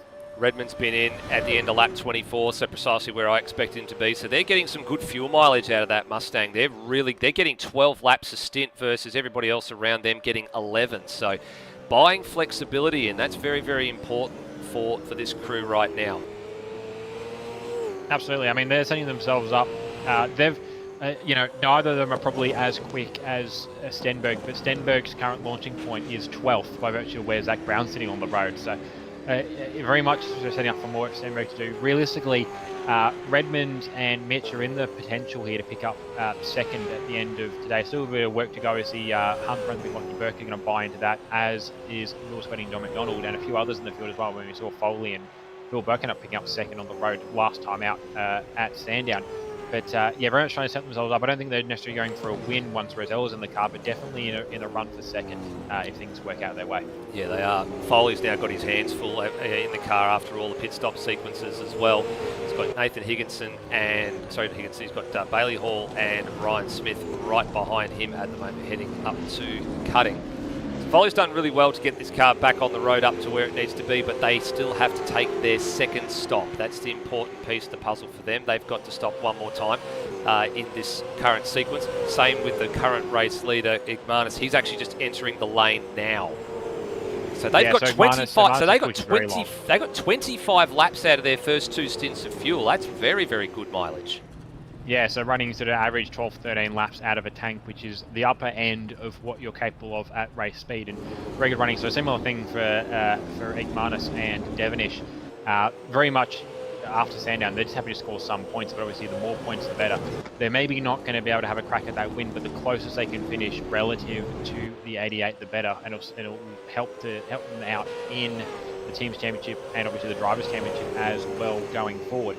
But very much long, but big picture thinking for Curtis Igmanis and Will Devonish at the moment. Let's move on here. Bailey Hall looking down the outside of Conrod Strait. This is the better part of 280 kilometres now. Sweeps around the outside as Bailey Hall, and he picks up position at number 8 from Brenton Foley. So nice move. Foley let it happen. Realised there's no point because the car that was making the move had much fresher tyres and a full tank of gas as well, so no point to go to any impeding there as well. And Bailey Hall can now set off for Angus Brown. Igmanis has just come back out onto the track. He's going to go straight into battle here with John McDonald.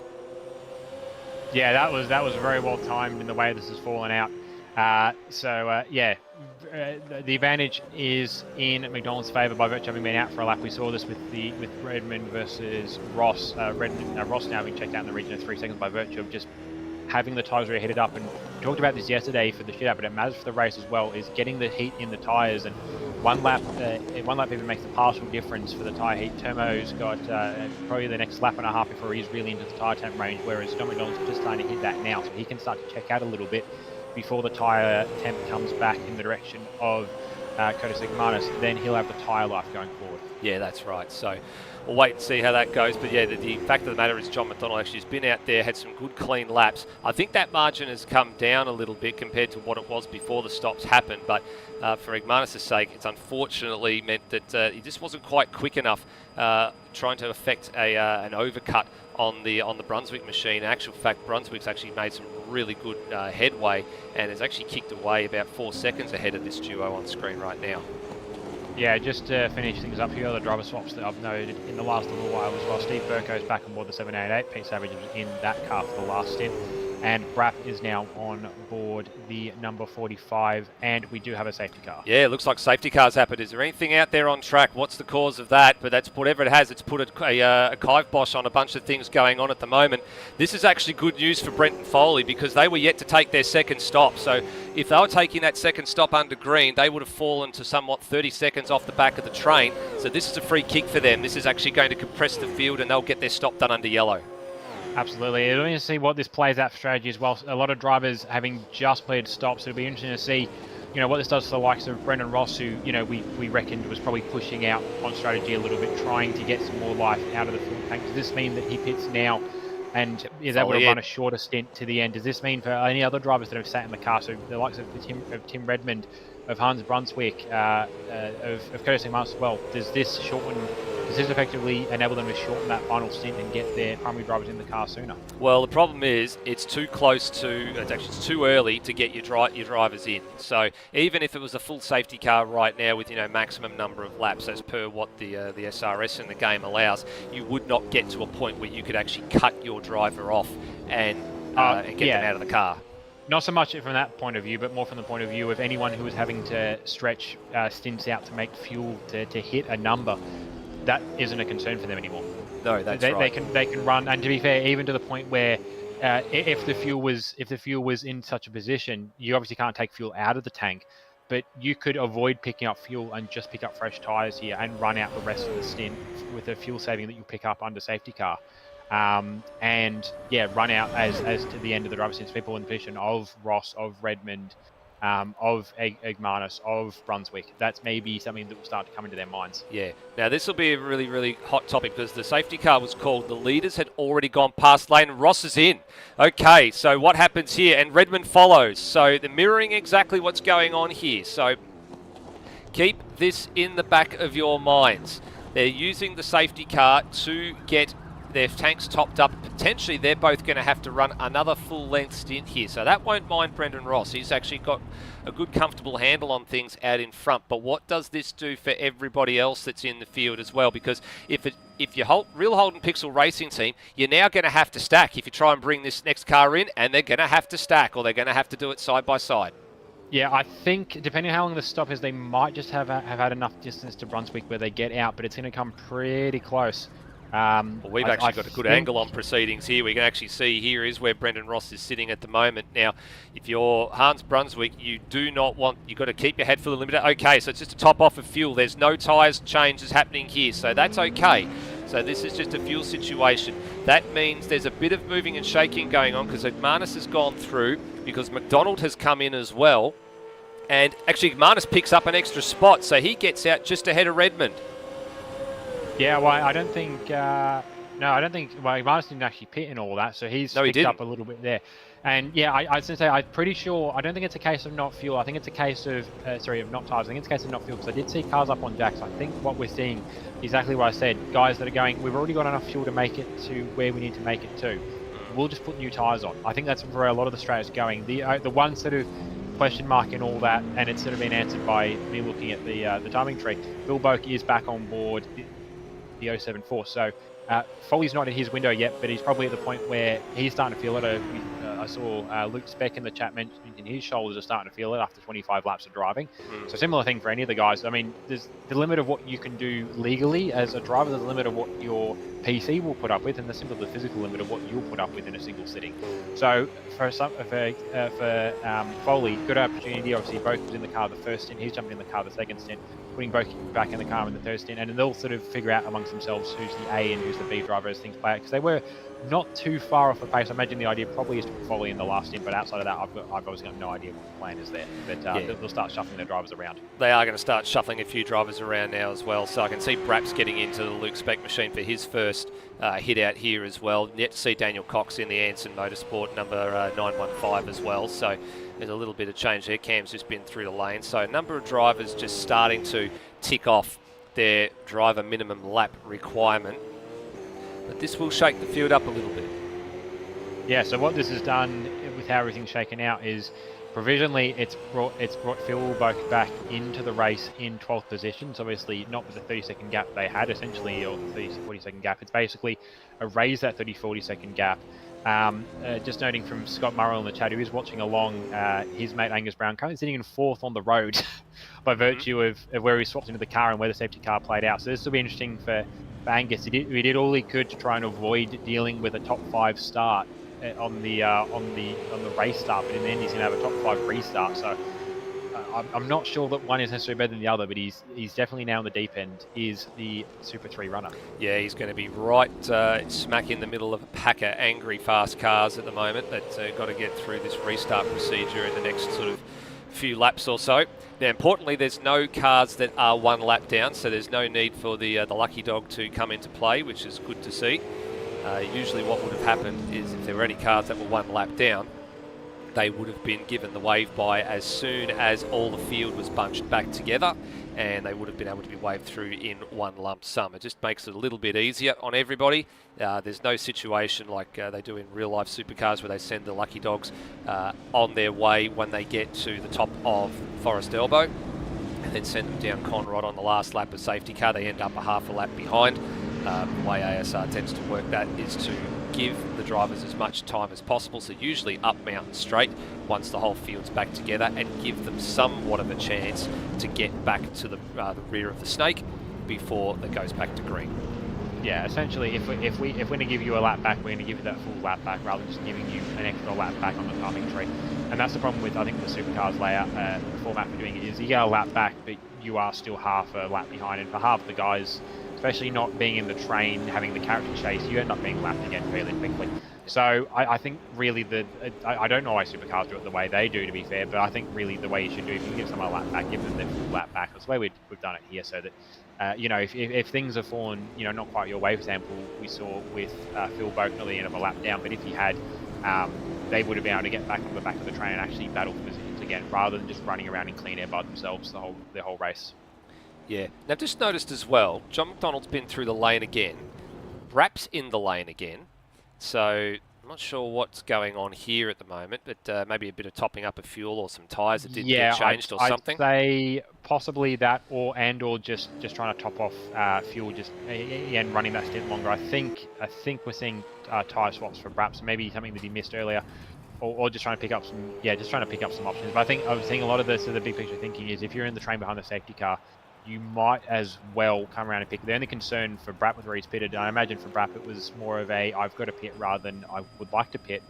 He's just over a minute back from the safety car train currently. And if we're going green this lap, which I'm not sure if we are or not, there is a lot of gaps in the field. No. I'm not sure if we are just yet. But if we were to go green this lap, he'd be in trouble. Yeah, I don't think we are. I think the field's too quite heavily strung out. And I got a funny feeling as we come down the hill. I'm just keeping an eye on things at the moment. Brendan Ross doesn't seem to be getting control of the field in any great hurry. It's normally about the time we've looked at the screen here. It's normally about now that we expect Brendan Ross to start grabbing control of the field and start to let the safety car get away. So we've got at least one more lap, which is good news for Brap and good news for anybody else that wants to play a bit of a strategy play card here on this lap. We've got one more lap probably to do it, I would say. We're probably going green next time around, I'd imagine. Yeah, I'd say that's more than likely. So we see if anyone is going to duck into the pits last time with right. I imagine not, especially those that are in the top of the train. Your position. Yep. Couple at the back. The rest of it. Phil Boak is in. Steve Burko, Cam Rutley checks the entire train. McDonald's in again. And perhaps just coming over the top of the hill trying to catch the train. I imagine he probably won't pit again. Yeah, now they're going slowly through the pit entrance there because they didn't want to be ahead of the cars they were following under safety car, because the game does throw a few little curveballs if you do that. So Boak, Burko, Rutledge and McDonald all coming in. Now this will just be about buying fuel flexibility, I think. I don't think there's any need for them to change tyres. I don't imagine tyres will just be a case of there is a bit of random element in how long a pit stop takes. There is a random additional time modifier. So we see who's got the, we'll see who in the lane has the quickest pit crew. Burko's gone for tyres, so to McDonald. Actually, they're all going for tyres here as well. So that's quite interesting. Yeah, or possibly. I mean, we talk about the effective tyre life of these tyres is probably only about 12 laps. Interesting to buy tyres in, but you're probably really only. You said you want to keep the tyres as fresh as possible. Oh, so there's actually change in pit lane there as well. Boak led the crew in. He's going to come out last, and then Burko, who was I think second or third in the queue, is actually going to lead that group out. So there's been a bit of change there. And Brapp getting around the corner as well. Where does he slot into this equation? He slots in between Rutledge and McDonald. Yeah, by virtue of the safety car line, which we saw mentioned with great effect in the start of the 1000 last week, with the penalty handed in the direction of David Reynolds, was probably a little bit harsh. Anyway, we know about that line now as being the commitment point if you're leaving the pit lane versus someone on the track as to where it falls, and there wasn't any argument here. Brapp was well clear of McDonald and Boak as he came to the line. So that'll be interesting. A little bit of battle then will play out between Brapp and his, current but also soon-to-be former Super 2 teammate in John McDonald. Yeah, well, I'm just noticing that the Brapp machine there, the 45, is actually just floating around a little bit when I wasn't expecting it to be. So usually that's a ping issue, but just having a look at the survey, his ping tends to be okay at the minute. So I'm not quite sure what's happening there for the number 45 machine, but we'll keep an eye on that one. Yeah, I don't think it's ping. I know that Brapp's been having running into small little net issues here and there. There's a couple of times in Discord where you only get half of the syllables he's throwing at you, which makes it very hard to read what he's actually saying. Curious as to what that is. I don't think it's actually updates happening in the background. I don't know whether somebody else is using the net or whether whoever he's with is just having a pretty crap day for internet. But, yeah, it's not ping, but it's just maybe not all the data's quite getting through. So I don't know. Maybe network card is having that going its way out for him. I don't quite know. A little bit of weaving now going on here for a couple of drivers to try and get some heat into those tyres. Now the whole train has caught back up. And Brapp in, we're actually reporting that Brapp's in 15th place, and for some reason it's meant to be behind Boak and Foley, but I think there will probably be, just keeping an eye on things, there will be some penalties that probably do need to be cleared as a result of all of that. Yeah, he had a little bit of a lag pop, it would seem, down the start of Conrod, which would be what threw him behind those guys on the timing tree. But yeah, coming back to the green flag now with Brendan Ross controlling the field. Yep, so Ross has got control of this one as we go back to a restart at the end of lap 30 and the start of lap 31. So his safety car unfortunately wasn't timed all that well. And as you can see there, a couple of little penalties that are just starting to pop up. We'll get those cleared because those cars are definitely meant to be in those positions. And Ross goes just before Murray's corner, and we are back to green flag racing here. 30 laps complete in ASR's great race. Still another 51 to go. Yep, very clean restart for all of the drivers. Nice little run down to the first corner now. Everyone's more or less line astern, which helps to keep the racing smooth. A little bit of a dive there for actually, I think it was Phil Boak on his teammate in Brapp as well. No, not Brapp, sorry. Move on John McDonald. Yeah, with Brapp checking out just ahead of that train. But yeah, otherwise pretty line astern for the restart. Yeah, here we go. There is that little group that you were talking about. So Boak now firmly up the inside of John McDonald there on the run up to Griffin's Bend. He gets that move done in the Xbox 074 machine. Nicely done. Looks like penalties have all been taken care of. There was only just the one there for Igmanis, which seemed to be being out of position, but he was definitely in that position quite comfortably, and I think it was actually the one where Brapp sort of came around the corner and beat those other cars out of pit lane that he needed to beat. Here we go. This will be the interesting one here. How much of a roadblock is Igmanis going to be for Redmond over the course of the journey across the top of the mountain? And will Redmond have a go coming down into the chase or down into the elbow? Because he's had some speed to stay with Brendan Ross, but unfortunately the way the safety car fell, the two leaders decided to take the bait, top off their fuel and get a little bit of extra tyres, and Igmanis did not. So there was only a couple of laps difference in this, but it might be crucial. Yeah, I know they're racing across teams and they've got their own little battles to worry about, but I think realistically, if the pace is there for Redmond, smart move for Igmanis would be to let Redmond through and tack onto the back of him, because Igmanis maybe hasn't quite the pace of these two in front, especially because he's trying to run a fuel race, but yeah, it would make sense to try and benefit off the slipstream rather than holding Redmond up. And he lets him go. Open the door and let him through. So yeah. Redmond will now try and tackle onto the back of Ross. We talked about him essentially having one stint left of tyres to be able to attack Ross before we're likely to see Rosella jump into the 88. But yeah, this is sort of where it will come into. Ooh, a little deep on the brakes there for Termo. Nearly got into the rear of the 43. Yeah, and very, very nearly went in the gravel trap on the right-hand side of the last corner too. So very, very lucky boy there. And Devonish would have had his fingers in his mouth there, chewing the nails off them after that one. And Ryan Smith just behind him got a bit sat up on the curb there as well. And then comes the next group of cars. Have a look at this train here at the restart. So you've got Hayden Cupid leading Angus Brown, so he's dropped a spot or two at the restart there. And then look at the lash up behind him. I mean, we normally refer to a lash up as a train terminology thing, but there is a lot of motive power right in behind the number 119 machine right now, and they're all itching to get past. Yeah, the train goes right the way back to Luke Speck, and arguably just off the back of that is Brapp, and John McDonald just off the back of that as well.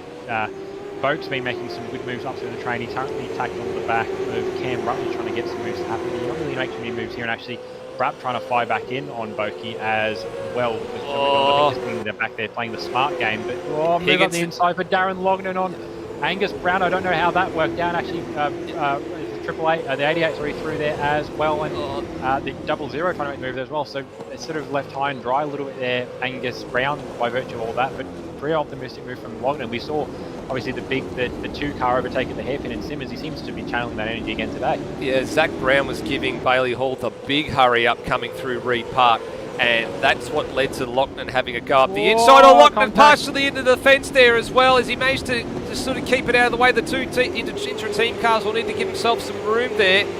Was there contact there? Was that between Brunswick and Lognan? I think there was contact in the braking zone between with Brunswick just in the back of Lognan, just turned him a little bit sideways and pushed him into the fence. In the end, pretty good recovery from Lognan and all that. I think it was possibly just a bit of tucked under the rear that sucked into the back of Lognan on a braking. It wasn't a big drama, but it definitely not necessary either. Yeah, just having a little bit of a secondary look, I think, at it, just to see like actually what happened there. Actually, we're going to have a bit of a quick look and see how that actually panned out. I think there was actually a mistake from Lognan in here as well, as we go on board with Brunswick at the replay here, just to see what happened. I think Lognan just gets got the inside wall there, like Chaz Mostert did back in the day, and that sort of upset his rhythm going down into the elbow, so it actually looked worse than what it probably was. Yeah, that's probably more the case. He wasn't as quick into the corner as the guys he was racing with, and that's sort of what put up Brunswick right at the back of him. So Brunswick in the end has got through, which is probably about what we're expecting to happen. Cupid's actually managed to hold onto the front of this train pretty well with everything that's happening behind, and there was a little bit of a reshuffle just there between Bailey Hall and Darren London, which makes sense. They will be running together in the same team chat. Obviously, no, actually they weren't actually teammates, but they are both mates IRL, and definitely would have been a smart move. Lognan now having a battle with Zach Brown over 8th. Yeah, he certainly is. So Brown's giving Lognan a real hurry up here, just like he was to Bailey Hall at exactly the same part of the track. It was coming up through here that to make it slow machine was right under the rear wing. Coming up through that part of the track last time around. No such issues this time around, but Brown himself, a little bit of a brake, a little bit of a safety check of the brake there coming through McPhillamy Park as well, and Boak was starting to get a little bit interested and very much line that up. Brapp's now in this one as well, and this little 4-car group down to CRE elbow, and was there another little bit of contact there potentially from one of the 244 behind? Might have been a little bit, just by virtue of the different lines in the corner. I saw, I think it was the Mustang got checked up at the inside, just running a bit too close to the apex, actually hitting the wall. We're threatening to go 3 wide here, although I think Phil Boak, the smart strategy is trying to push the 244 past so that he can then open the door for himself on the inside through the chase. But Lognan 2 wide through the chase, very brave, and Boak deeper under brakes, so that gets the 244 and the 074 through ahead of the 56. That's experience. That's experience from Phil Boak. That's just, 5 years of being in ASR versus 2 for Lognan. Oh, big double lock-up for Lognan there as well. He's going to lose one to Brapp as well. That's what Steve Burko did very, very early in the piece. Just that double hit of brakes at the crucial moment. Just applied the brake pedal a little bit too much and a bit too aggressively, and then just double locked the both front tyres. Yeah, there's still a lot of energy going on back in this pack as well. Cam Rutledge was having a good little battle there with Angus Brown. Unfortunately, Angus a little wide at turn 1, put him into the sand and has put him to the back of the train. And John McDonald actually very much, I think, was happy to sit there and let everything happen in front of him, but now he's starting to buy into it as well. He's just put a move on Steve Burko. But these guys both have some good bit of car pace on board, so they're a bit out of position being where they are, trying to move up to the field, but probably trying to do it without racing each other directly. That's right, so they're getting quite interested in each other here at the moment. McDonald really got his hands full, so too Lockman got his hands full. Then Rutledge is looking at the, trying to go the inside route at the cutting. No move there.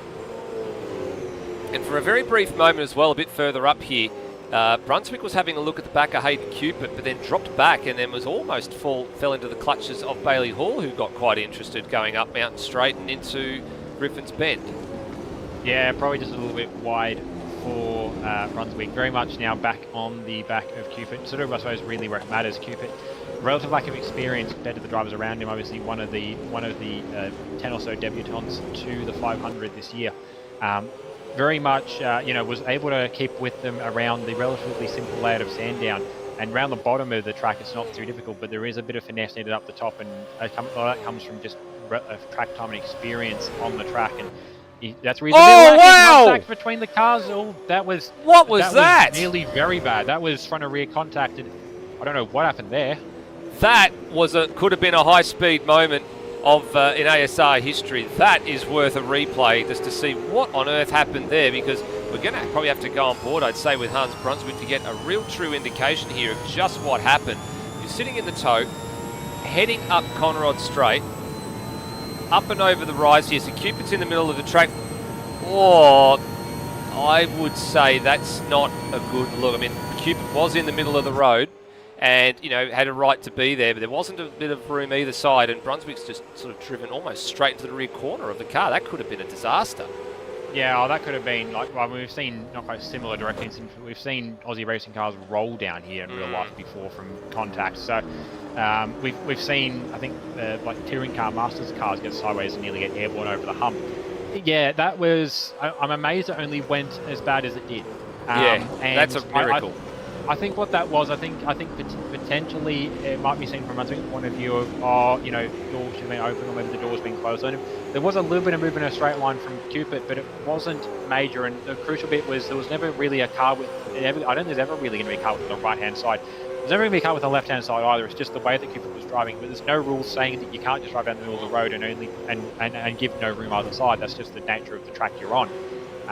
So he was doing the right thing there, and just got shuffled off the road by Brunswick. So I wouldn't be surprised to see if something comes in for that later. But echoing maybe not quite the correct phrasing, but the sentiment from Matt Cecil in the chat. Yeah, that was pretty silly. Yeah, I would agree. That is a little bit silly. I mean, it is a bumpy part of the circuit as well. Going up the hill, you go over the top of the rise, and this isn't a flat as a tack circuit.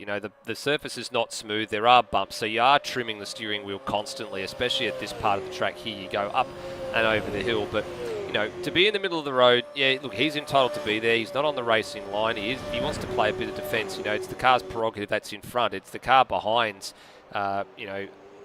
duty to get past safely. If there's no room through, there is no room through, and I think that's probably all that needs to be said at this point in time. Brunswick, however, has pressed on, and he is catching now up to the back of Ryan Smith, and just seeing there the Hayden Cupid is bringing the 119 machine to the lane. I dare say that pit stop is probably unplanned. Brunswick's now about to go through here on Smith at turn number 1, and he does.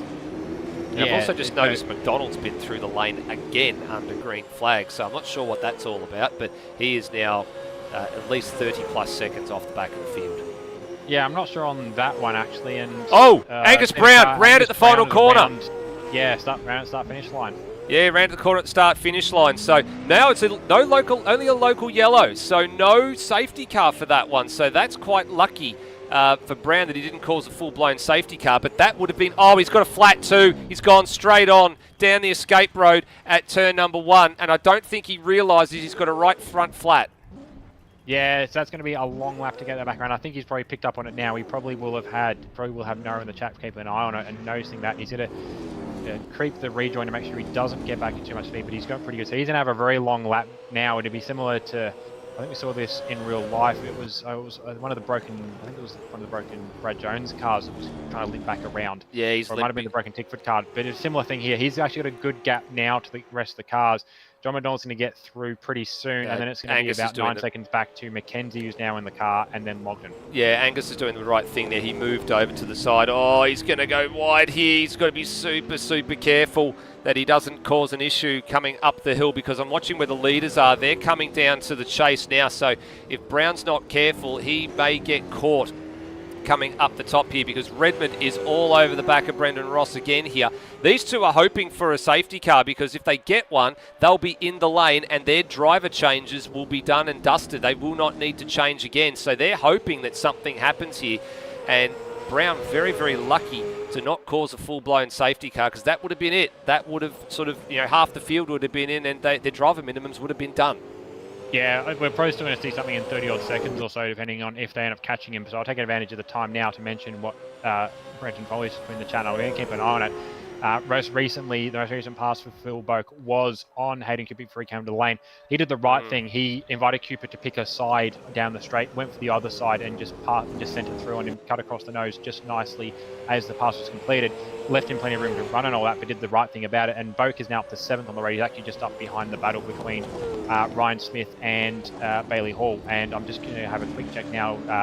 Brown's just been passed by Dostal. He will be at the back of the field. He is coming down to the by Logden, sorry. He's coming down to the elbow now. Yeah, so he should be clear. Might just be clear. Yeah, he will end up going a lap down. Yeah, he's just exited the elbow. So yeah, it's a fait accompli that this car is going to go a lap down in the next sort of few minutes or so. But the important part is he's through the critical part of the course. That's the important bit for him. He's through the critical part of the course. Redmond, I'm just keeping on something. He may have made a mistake, I think. Actually, he did. Actually, while I was keeping an eye on the other screen, Redmond actually had a bit of a moment out of the cutting and looped the car. So he's actually lost quite a substantial amount of time to Brendan Ross in all of this. So making it back to the lane safely after all of that is Angus Brown. There's the leader. You just saw him in the back of shot there coming down the hill, down Conrod Straight. So he's done really well, Angus Brown, to avoid causing too much carnage across the top of the hill. But for Brendan Ross, he has he's got an 11-second gap has just miraculously opened up from a mistake from Redmond. Could the foot drummers just starting to be creeping in for Tim Redmond here, Rody? It's quite possible. The spin he had was triggered on throttle. It wasn't any wall contact. It's just maybe a little bit too much throttle too early coming out of the corner, and that's what looped the car. So potentially that's what's keeping it. I mean, we are getting to that sort of 40% margin already, or we have sort of passed through it. So we're getting to the point where Tim's doing more laps than he really needs to be doing. So very much he's probably wanting to be in fairly soon. Obviously not in a way that stuffs the strategy, but very much if a safety car had fallen, he probably would have been in. Yeah, so definitely he'll probably be in at the next stop based off of that. Yeah, I think so too. So, Angus Brown now into the lane and pitting. I've just seen it is the 66, which is Ryan Smith in the lane as well. That's fairly early, but I think we're starting to see some of the stops shake out for people. And or Smith is going to be the first of the drivers. Actually, no, I say first stop, but I think we have... Have we seen Kai Jones in this race? Yes, we have. We have seen Kai Jones already. He started the race for that car. There's now a move for third place on here. Brunswick has shaken off that incident with Hayden Cupid. He's now trying to throw down the gauntlet to Egmanis here in the number 151 machine. So at the moment, all the drivers that are in the top 4 positions have met their driver minimums quite comfortably. So they're well and truly in the game here. As soon as the next opportunity presents itself, there will be driver changes going on. Absolutely, yeah. And a lot of the drivers have done, with the exception of first time actually from Dan McKenzie there as well, back in the car, fresh tyres on that car. And I think maybe not directly, he wasn't directly involved in what happened, but he definitely was watching with the contact with Cupid earlier. He'd probably be a little bit fired up. He's channeling that energy to try and do what he can to bring them back into the race. But yeah, good luck there from McKenzie. He's actually up on the back of Kurt Stenberg, who I missed that, but Kurt Stenberg has jumped in the car. Yeah, that's right. That change has just happened. That's exactly right. So I'm just doing the math here as well, just working it out, like who's actually done whatever many laps in that as well, just to see like who's got a stint or so left as well. And you're right, Mackenzie has indeed been into the lane and picked it up, and Stenberg too. So from Kurt's point of view, he is now good to the finish. Zach Brown has done the minimum number of laps, so there's no issues there whatsoever. Absolutely, basically a bit of an inversion of what we saw at Sandown, where Kurt got all his laps done out the way early because he had places to be, and it was Zach who ended up finishing the car. Inverse here, so the car's fallen off a little bit with Zach Brown behind the wheel, but now Kurt Stenberg is probably the second or third fastest driver on the track right now. Second fastest driver on the track right now. Third fastest driver on track today. That was fairly well executed without too much speed loss, time loss for the 286, but very, very messy all the same. But yeah, that's got him through. And yeah, Stenberg probably, we're interested to see how fast Stenberg can make it over the next 40 laps. Yep. Oh, and behind him as well, McDonald just completely rolled out of the throttle at an inopportune time for Mackenzie. I don't think he was probably expecting that one to happen. McDonald's car just absolutely came to a halt. I think he's got a problem. Or has he got a problem? I'm not sure whether it's a throttle problem or what, but he was accelerating and he wasn't. I don't know, ran out of fuel or what, I don't know. What is it? What do you tell me? He's on board. We're on board with him now with the mic. And what's that car doing? Is it just coasting down the hill? Is it out of fuel? Just shut off, so he might have run out of fuel. That is most unusual to hear. Let's have a look at this one on the replay, because yeah, it just sort of all happened at a moment's notice here. Just seems to be coming out of the elbow here. So we go on board, and you can see if we look back rearwards here. Just listen to the car and then see how quickly this next car comes up on it. Yeah, I don't know. Yeah, I don't know what's happening. All I can say is if he's out of fuel, he's trying his best to gravity sling it down the hill to make it there. He might have enough speed to enter the pit lane, but I think they're fair way down the pit lane. No. His car's going again. I don't know what that was. It must have been pedal dramas. Some sort of drama, plug, replug, or something like that's gone on. But that was most unusual for John McDonald. I have no clue what happened there. Yeah. So in the end, what that's done is he's put him right in front of Brendan Ross. He risks now going a lap down. He will be the second car to go a lap down if that does occur. It more than likely occur based on the relative pace of McDonald versus Ross. His next battle on track is with Lognall, who's the last car through. He's 33 seconds off the road, and then Angus Brown by virtue of his long in lap. He's 50 seconds down the road on McDonald. But yeah, that's most odd, and it's still not a major implication for him in the race as such. But I don't think they need that. No, they don't need that. There's a green flag stop here for Curtis Igmanis. This will be to hand over to Will Devenish. We're right on the half distance mark here. We've started lap 40, so pretty much 50% of the way through this race. And for Igmanis, he's done probably a little bit longer driving than he would expect to have done. He's now in and handing over to Devenish, and that will be the end of his day for the moment. So over to the points leader to see what he can do in the second half of this race.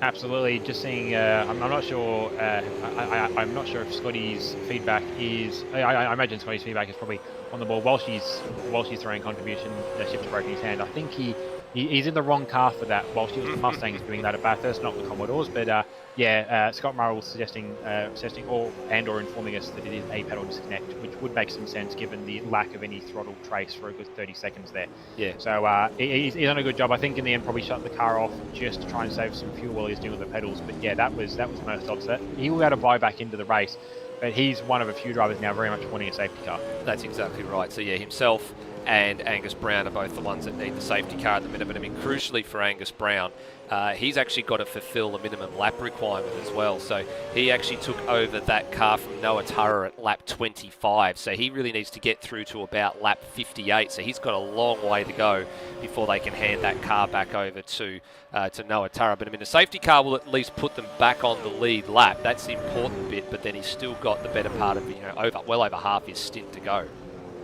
Absolutely, yeah. So a bit of work to play out for those guys, and we're going to see how Lewis does when we get him back in the car. Probably, I would imagine. All right. Probably the next stop for race leader in. So Brendan Ross is in. This will be the handover to Luke Rosella. We're expecting Tim Redmond goes through again.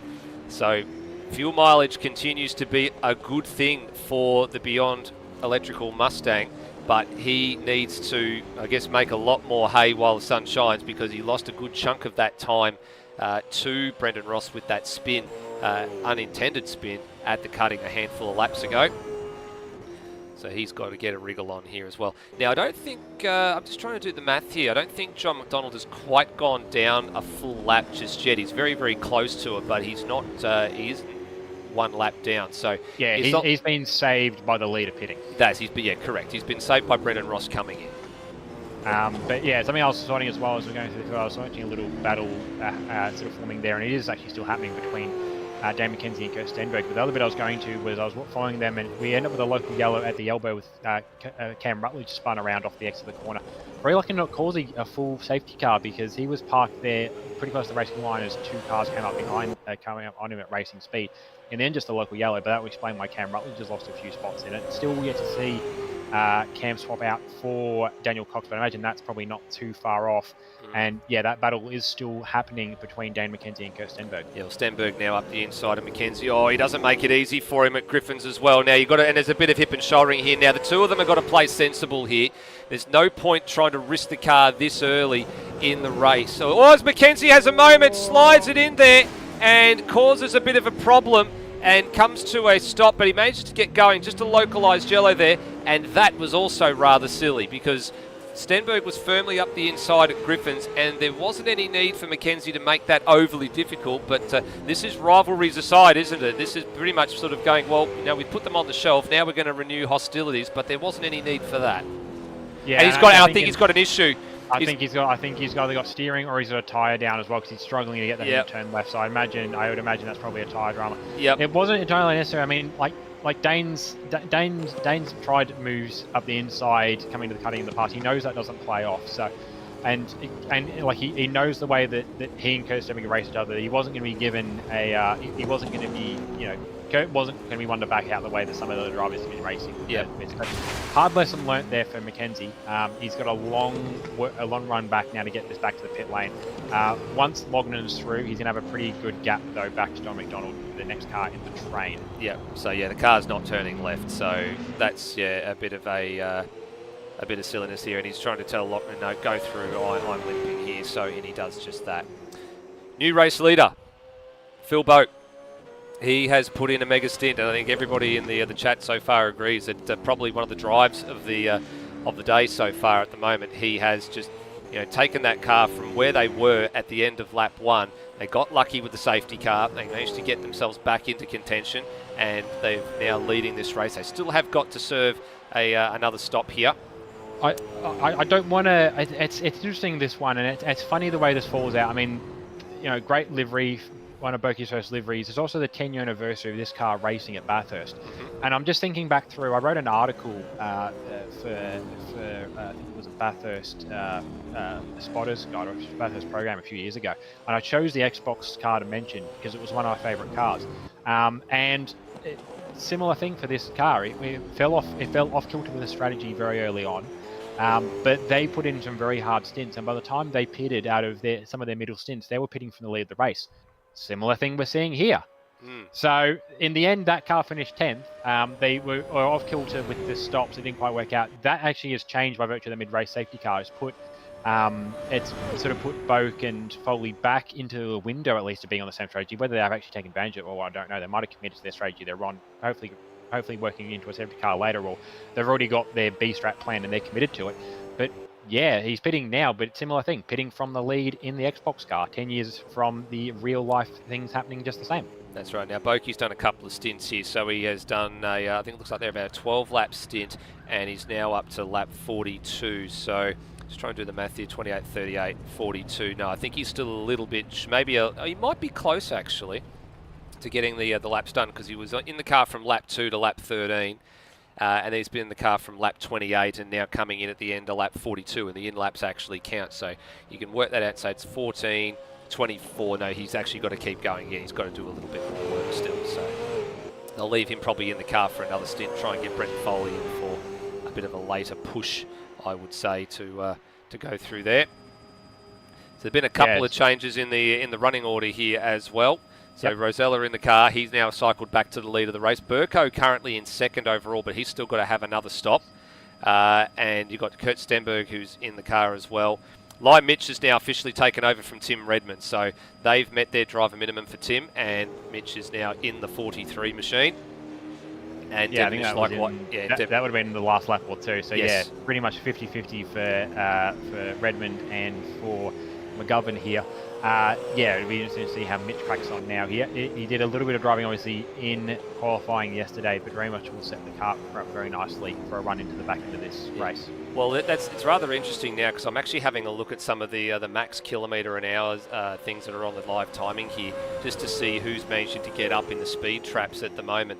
As well as the lap time. So we expect that when you're following in someone's draft, you are definitely going to be a lot higher in the speed trap range than what people expect to be. So, last night when there were people running solo, we were seeing 293s and 294s heading into the braking zone running solo. Brody, we want to take a hazarded guess as to who has the fastest speed through the speed trap at the chase in this race so far, and I'll give you a hint. It is shared between two different cars. I imagine it's going to be someone that was... I have a feeling it won't... I have a feeling Redmond might be one of them, probably in the later laps when he's tucked right at the back of Ross. I'm trying to think who else we've had tucked into a battle, but I know we had that big train of cars behind. It was actually, I think, Cupid at the time. Actually, might have been actually we heard Dane went to set a fast lap at some point. I think maybe Dane factors into that as well. Well, I'll tell you who's got it at the moment. Actually, you are right on one of those counts, because it is the Cupid and Mackenzie Mobile at 305 kilometres an hour, believe it or not, sitting in someone's draft coming down the back down Conrod Straight. That's according to the live timing. So I don't know how accurate that is, but if that's the case, that's mega quick. And then the other car that's done at 305 is the Darren Loughlin and Ethan Knight Mustang. So I'm gobsmacked to find out how quick that car is. And there's most of the cars in the field have managed to clock over 300 Ks or higher coming down Conrod by sitting in someone's draft. There's only a handful of cars that haven't done that. Daniel Cox, who's now aboard the 915 machine, by the way, that car has clocked a 293. Kai Jones and Ryan Smith have done 298 Ks. Devonish 290 and Martin's 294. And then the two Commodores that are currently 1 and 2 at the moment, Rosella and Stenberg, 296 and 295. So I mean, they've been probably doing those solo or very close to solo, but a whole bunch of drivers well over 300 Ks an hour in the draft heading down Conrod. I know the draft is pretty strong, and obviously we saw the little bit of the draft, so the punch through, as it were, from with Phil Boak shuffling, I think it was Zach Brown through. But yeah, I know the subtraction has been strong, and we've done stuff before, years gone past where we've all deliberately gone, right, we're going to have a 2 or 3 car train and we see just how fast we can go. I think we have got in the region of north of 300 before getting stopped, but that's a lot of speed to get out. Like that's not quite the speed we saw out of the improved production or sports sedan Skyline earlier in the year, but it's getting up there. It's getting up there. So I'm actually gobsmacked. I mean, we've seen already just by having a look at some of the passes that have been happening down into the chase as well, just how powerful that toe is. And we keep talking about how, where the ideal optimal position is to be on the track. So you get towed along nicely, but you don't, get right royally chewed up under the rear wing of someone else's car. But some people have been absolutely timing it to perfection. Even Brandon Dostal and Aidan Williams, who are no longer in this race, they've clocked the 300 kilometre an hour barrier as well heading down Conrod. So that's incredible to think that the fact that they were sitting in someone's draft, and probably in the early going with new tyres as well, they were sitting in someone's draft and clocking up that sort of speed.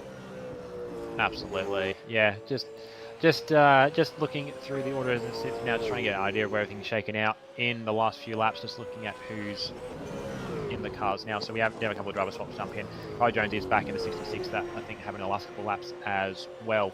And Steve Burko, I think he I can't actually remember at this point whether it was Steve or Pete, because I've been swapping that car more or less every stint. Steve Burke's apparently on board that car. Actually, no, he was in before, actually, because we remarked that he was in second. Yes. So he has stayed in that car. So he's probably toiling up the last of his laps. We did see that Pete was probably a little bit quicker in that car. So I imagine we're going to see Pete feature strongly in the back half of that race for that Mustang. Yeah, Burko's very close to fulfilling his minimums at the moment, just by looking at where the notes that I'm making here as things go along. Another one of the drivers to switch out has been Lime Mitch, so he's now currently tucked in behind a lap car, which is the Angus Brown and Noah Taro machine. So he'll look for an opportunity to go past here, and yeah, good, smart, sensible move there from Angus, just lets him go through at Skyline. Down the hill he goes. And then Will Devonish is the next one in the queue, so he won't be too far away from latching onto the back of the 237, which is the sister machine to this car. And behind him, he is bringing along Bailey Hall. So Bailey Hall's actually been, I guess, he's been the quiet achiever of this one. Higginson and Hall have definitely been the quiet achievers of the opening half of this race. Yeah, that's a bit of a surprise. I was looking, I'm just like, surely that's not right. But where we're sitting, we're halfway through a stint. The only people that I know are definitively off stint or have potential being off stint is Foley and Boak. That's it. I think they've done a pretty good job bringing themselves back into it. It's only otherwise the lap cars that had to pit part way through. So yeah, I'm pretty sure this is actually on the same strategy as the cars in front, and obviously around the cars behind as well. So Bailey Hall very quietly did what was necessary coming into the safety car, set himself up positionally, but not throw away the long race thinking at the same time. I think he might have been in the pit lane maybe once to pick up some fresh tyres in the same way a lot of other guys were. But then he's back on the track and he's been able to run some good pace. He's not doing the pace quite of Will Devonish, but he's not too far off of Will on pace either, which obviously Will's not trying out there setting qualifying ideas. He's out there trying to run out the rest of his race, trying to run to a number of some sort to get himself into the window he wants to work with. But yeah, for someone of Bailey's pace, I mean, we know what Bailey's pace has been. We saw how quick he was last year from Super 3 into Super 2. And he's had little moments this year in Supercars, but he hasn't quite been able to get there. So with him having a good race, and Higginson was talking to me earlier, and I wanted to say something earlier, but I didn't want to say too much because I didn't want to jinx him while he was in the car. But he's been mentioning that he thinks he's found a bit of a late season resurgence on pace. This might be a good position for the pair of the cars, the way this race is turning out. Yeah, that's right. Now, it looks like the race leader's actually starting to put a few cars a lap down now here as well. There goes, Rutledge just signals to Rosella to go through there on the run through the latter part of coming down the mountain and onto the elbow. So that was Daniel Cox, sorry, not Rutledge. Yeah, and I was about to say the next sort of challenge for Bailey Hall is going to be this man who's coming down the mountain at the moment, just rounded up Angus Brown, which is Lockie Burkle. It looks like Brown may have run a little bit wide into the wall at the dipper there, and it looks like it's escaped out the other side. Yeah, just looking at things as well. I was just watching Foley put a lap on Hayden Cupid, but just noticed as well, John McDonald back in the lane again. Yep, so I imagine at this point he'll be throwing Lewis Wedding into the car, but that car is now at risk of getting close to going a lap down as well. Yeah, so John was in the car from lap 12, and this is now the end of lap 45 for him, so he has actually met the minimum laps. So this will be Lewis. If Lewis Wedding gets in the car here, this will be Lewis to the finish, I would say. And waiting to see that car drive away. Yes, it is Lewis Wedding in the car. So the minimum driver laps for the 286 machine have been met. Yeah, so we're starting to get in the window. That's a third car now, very much. Well, third car, I think Cox as well. But a couple of guys now very much looking at buying into potential shares in a safety car in the next 20 laps or so. Because yeah, for the case of Wedding, he needs a safety car to get back into. He's now up down. He needs a lap to get back into it. Daniel Cox and Cam Rutledge need a lap to get back into it. Angus Brown and Noah Taro obviously trying to score some points, but more points the better. And Cupid and Dane. I know Dane's got some unfinished business with if nothing else, the racetrack. The swap to put Cupid was probably a smart idea. Gave Dane a chance to go over a breather. But he's still got some laps to pick up as well. So they'd like to probably get a lap back. Yeah, I think they do need to get a lap back. All those cars are a lap down, need to get a lap back. And I think the next one's probably going to be... actually, Steve Burko's come in and made his stop. So he's 70-odd seconds down on the leader at the moment. So he doesn't need a safety car to get back on the lead lap. He just needs a safety car to close that field up a little bit as well. But I mean, we need to look at it from a point of who's still yet to to fulfil minimums here. Like, so for example, Brendan Ross has fulfilled his minimums, and Luke Rosella is in the car till the finish now. That's what we expect is going to happen. Same with Lewis Wedding. Those that are still on the cusp of trying to sort out their limits is going to be Mackenzie and Cupid, because they've still got to get Cupid to a minimum lap count as well. Burko and Pete Savage have still got to do their bit. Car on screen, Bailey Hall and Nathan Higginson. Both of those drivers are still yet to meet the minimum lap count. And then Ethan Knight and Darren Lognan, they're still in the same position. So too Kai Jones and Ryan Smith. With Jones is actually back aboard that machine now. And then Luke Speck and Brack, they're the other ones that need to sort themselves out as well. So little over half the field have both drivers that have not yet met the minimums, but most of the field that's at the pointy end at the moment has indeed already got at least one driver to that 33 lap count. Absolutely, yeah. And it's interesting just looking, I talked about obviously at Bailey Hall with anything earlier. That said, I've just seen a pass go on between. Actually, no, it'll be why it's a pass, because Hall's just come into the pit lane, so that'd be why Burke's gotten through on him.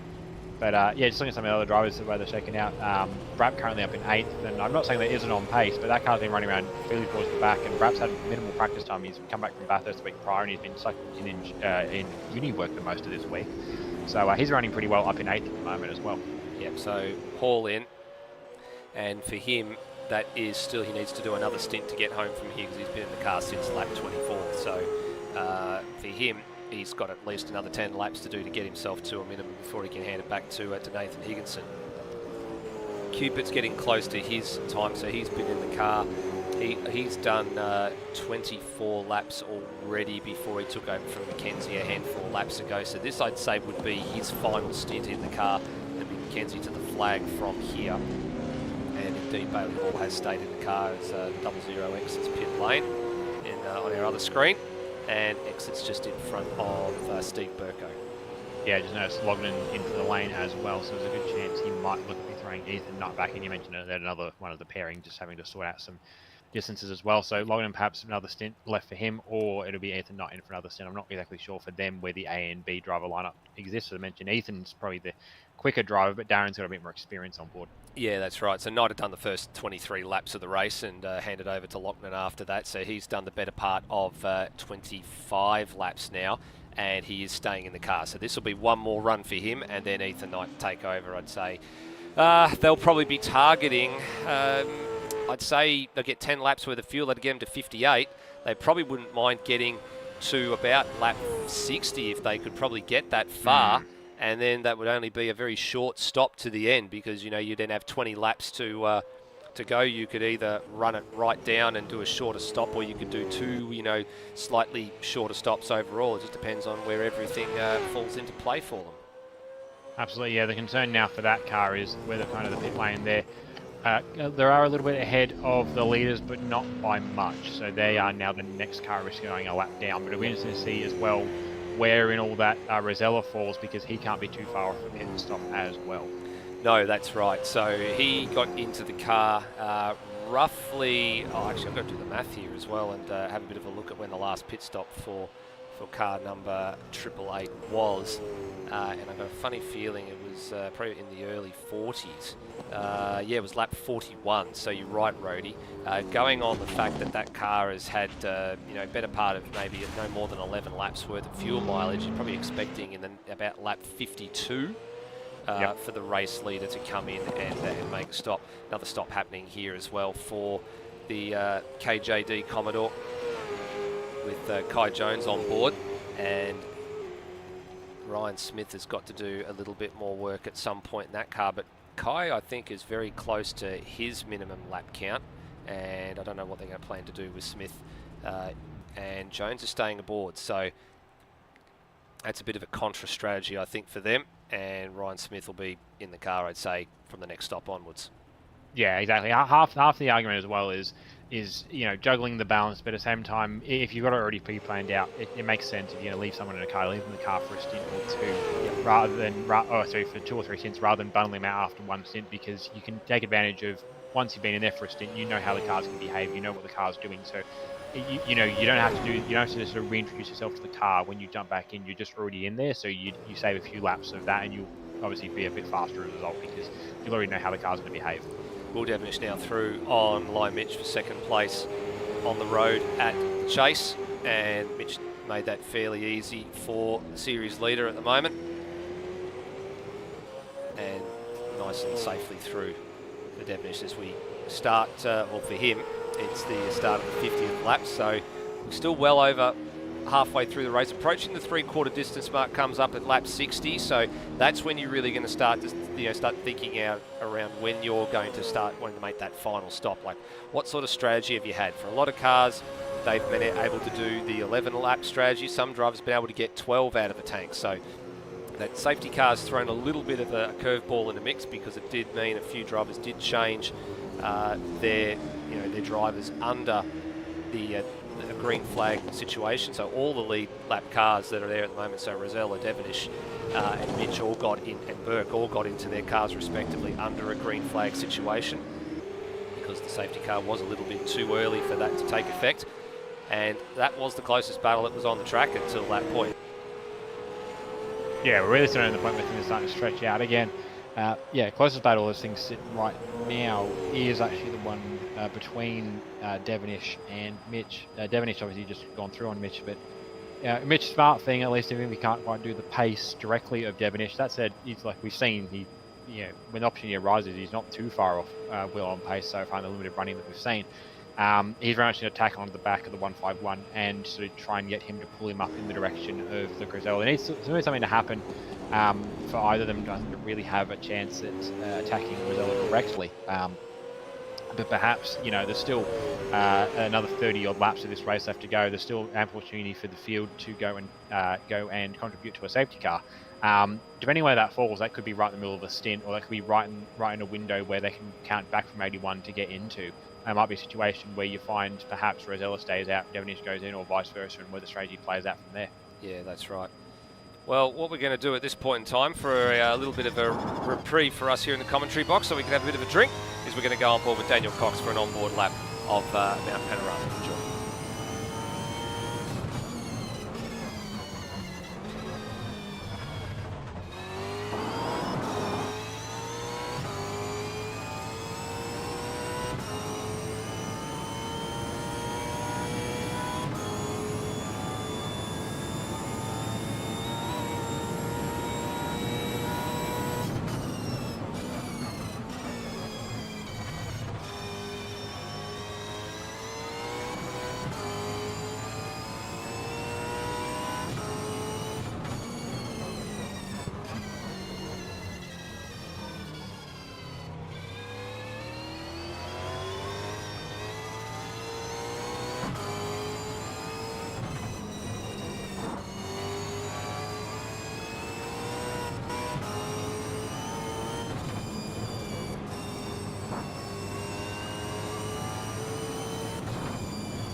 There you go, there's a lap of Mount Panorama with Daniel Cox aboard the wheel.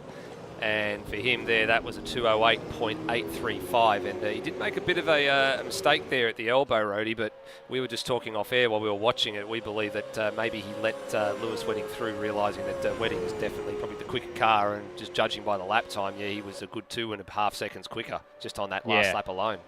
Yeah, probably just I very much didn't want to run it wide. There very much probably an easy opportunity to just sort of push the car wide a little bit, open the door for Wedding, because you're right, Wedding's already checked out to the margin nearly 2 seconds over Cox just in the half a lap or so that he's got. And yeah, Lewis is on a charge. He's very much sort of hemmed in by the fact he's a lap down. All the best he can do, I think the next car he can really pass on track as things sit right now is Darren Longden, who's currently coming up over the coming down the S's. He's the next car, well, he's actually the last car on the lead lap at the moment, is Longden. He's not far off being put a lap down, but yeah, as things sit at the moment, Wedding is the first car a lap down. So he's in a prime position to make some advances for the safety car to fall out, but otherwise he's got 17 seconds to make up on Longden and then 32 seconds to make up on Kai Jones. Yeah, well, the next car that Lochner's going to have right behind him is going to be Luke Rosella in Triple Eight. So race leader, blue flags are in place at the moment. You can see it there on the top of your timing graphic. The little blue light has lit up above the timing.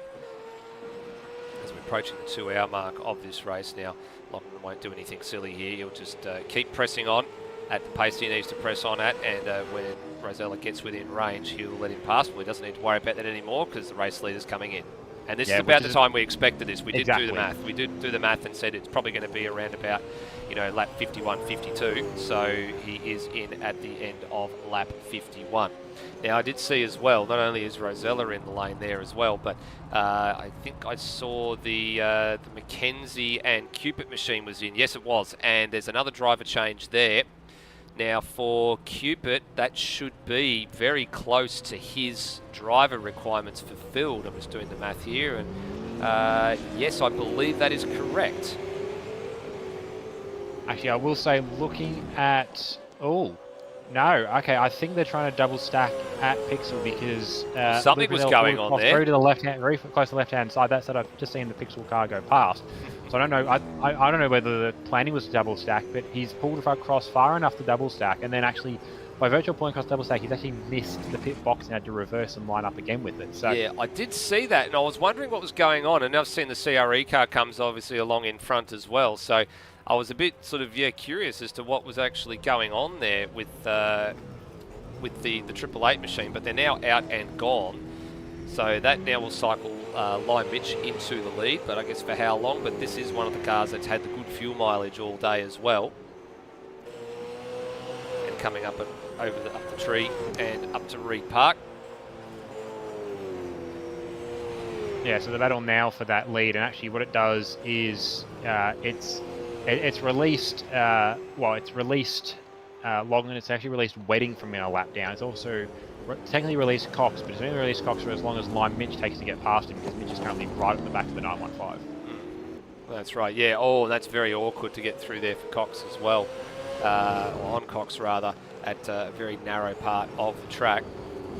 Yeah, I think it's just only the way as early as possible, which is why he flipped the lights on just to advise Mitch to go past, but he checked up just a bit too early. Ideally need to get through that corner proper before you then start to pull off to the side. But all things considered, it was pretty good. He gave Mitch as much sort of heads up as he could that he was planning to do that. So that's half the art, really. If your lap down is being predictable, more so than trying to get out of the way, is just do the thing that the person who's trying to pass you thinks you're going to do, and that'll avoid half the accidents. Yes, that's right. So until we see how the pit stops are going to start playing out for some of the other cars that were behind the effective race leader, we've just lost Pratt. Yeah, so something's happened to the number 45 machine as Burke comes into the lane here as well. Now, Bratt was currently sitting in 6th place and has gone back to the sheds. I'm wondering that, I actually reckon that's an internet disconnect, right? I've just had a look on the screen. The car went flying through the dipper, and I think that's an internet failure of some nature. Yeah, I think, probably net, or I know he's had a little bit of issues here, and we did spot him during the restart that it seemed, maybe not ping, maybe packets were just not quite going where they need to go. Something was not going right. There's only updating half as often as everyone else, but yeah, in the end, that's done for him. And yeah, Luke Speck's just confirmed the 45's now with the engine issues, so that's a shame. They were running pretty well, and obviously PBF, by virtue of how the Enduro running has gone so far, were able to buy back into teams standings a little better than they perhaps planned for this year. That's a shame. In the end, the important bit is that both drivers did get a chance to get some running in the car, and it's what it is. But I mean, in Luke's case, he's just gone home from a trip away, so he can now unpack the rest of his suitcases and Brap can get back into the uni where he probably needs to get sorted, but that's a shame at the end of the day. Yeah, so that's not the first time that Brap's had some sort of internet dramas throughout the course of this year as well. It was very costly for him at Hidden Valley in the development series earlier in the year. He had a similar situation at Simmons Plains, I believe, as well, although it's not as severe. But it's not been his friend over the last couple of months, and it has cost him a ton of points in the development series. But he's still at the top of the standings, importantly, with just 2 rounds remaining after this. So it's off to Pukekohe after this for the penultimate round of both series. So that would be the development series and the main game series. So just having a look, I guess, ahead on the calendar for that as well, just to give you an idea of how all that comes to be. So the next round for the development series is the 3rd of November for Pukekohe, then the 4th and the 5th of November immediately after that for the final endurance event, the Pukekohe 500, which is 2 250-kilometre events. And then the final rounds of the series are going to be held in Adelaide. So the 24th of November, November, if I can get my words out properly, for the development series, and the 1st of December for the main game.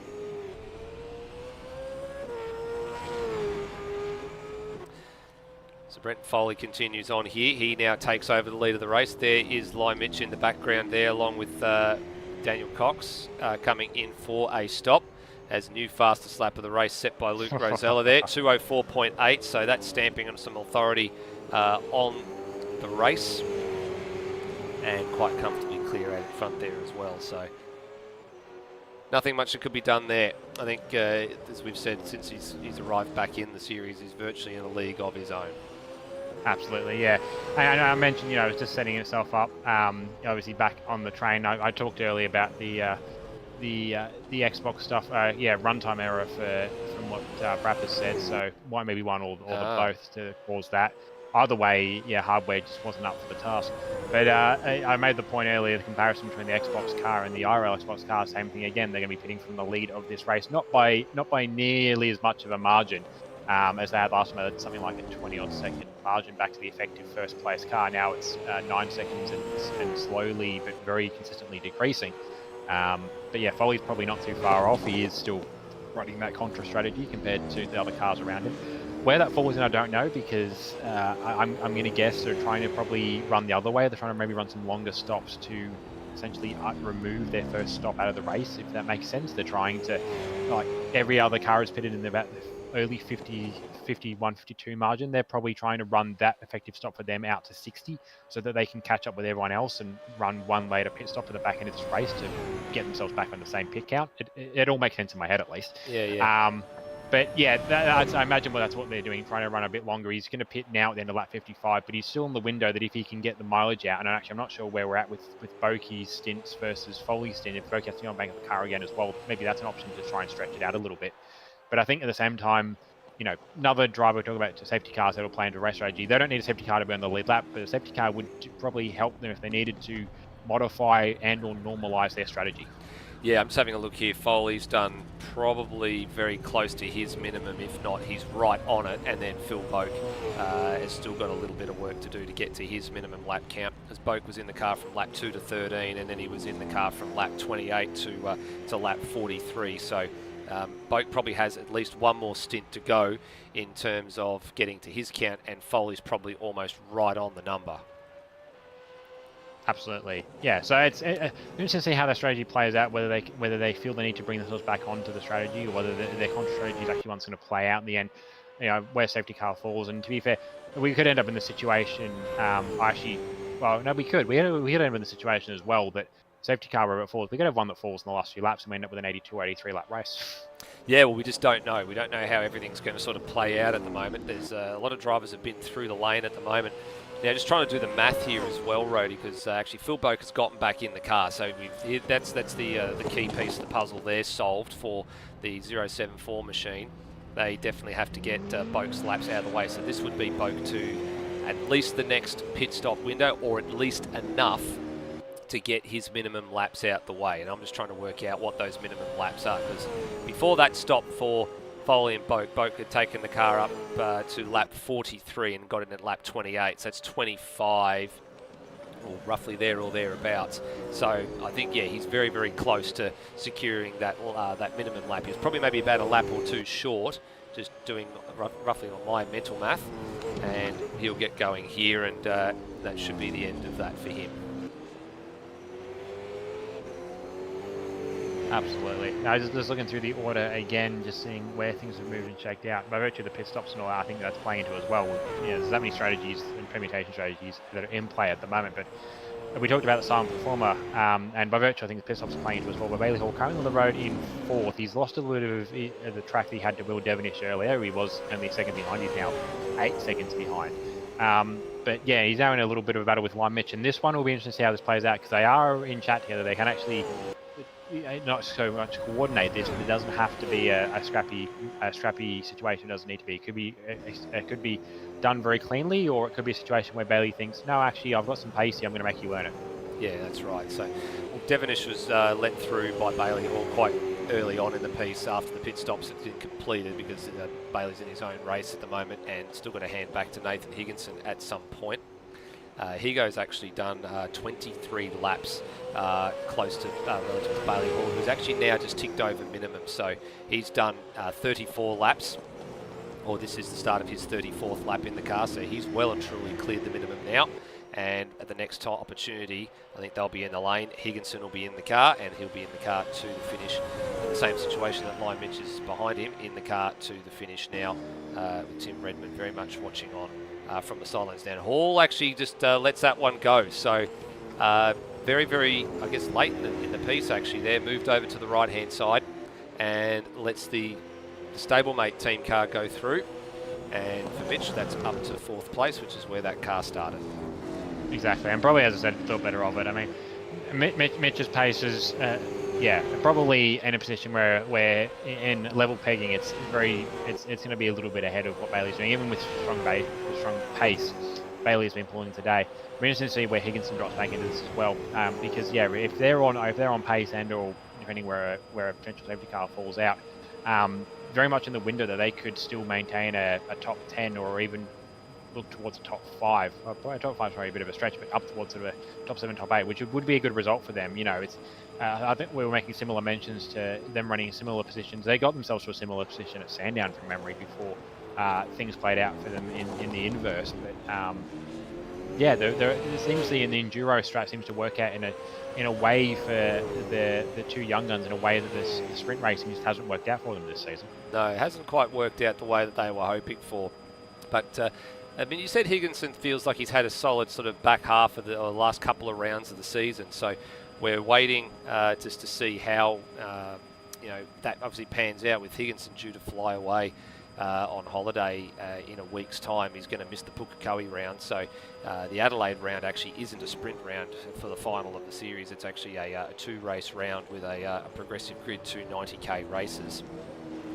So that'll be interesting to see how he feels when he gets back from overseas, and if he's actually feels like he's actually got a good car underneath him, and if he's prepared, I guess, to continue in the. He's been umming and ahhing about whether or not he's going to stay in the main game next year, or whether he'll give it a miss or what have you. But I guess if you were looking at it from a point of view of these two young bulls teaming up together for this year's championship, Brady, who do you think the line honours have gone to? Or is it pretty close to a draw? Like, Higginson's been quick and showed flashes of brilliance, but hasn't had the results to back it up. And Hall has sort of been, sometimes he's been up there and sometimes he's been a bit further back than he would ideally would have liked. But for Hall, it's his first full-time campaign inside the Supercars Championship, whereas Higginson, it's about his 3rd. Yeah, well, like empirical data, purely where they sit on the points table at the moment, Hall's comfortably ahead. But Higginson's had a lot more sort of race appearances than Hall. He just hasn't been able to quite get to the end. And yeah, average finish does fall Bailey's way as well. I think for Higginson, he potentially is just running into issues where the pace is there. He's just doing a good job of masking it. He's probably in a similar position to, I think, where Dane was finding himself a couple of years ago, especially in Dev Series, where you come into the race and you've got set in your head, right, this is the goal I'm going to hit and achieve. This will be a pretty easy goal. But, there's no way that I can't get to this goal. And you're so committed and so confident you'll get there that you just aren't well, you're either over trying or you're just not trying hard enough. But you're just not really quite focusing, and you end up then in a position like we've called it with Will Devonish in the past, while to sort of get their itis, where you have a position in mind, and then something happens and you're 5 spots away, so you have to push a bit harder. And something happens during that push, and then you have to push harder again. And in the end, you just end up throwing yourself off the track, trying to make a spot that probably could be in yours. I mean, if you hadn't thrown yourself off 3 times previously.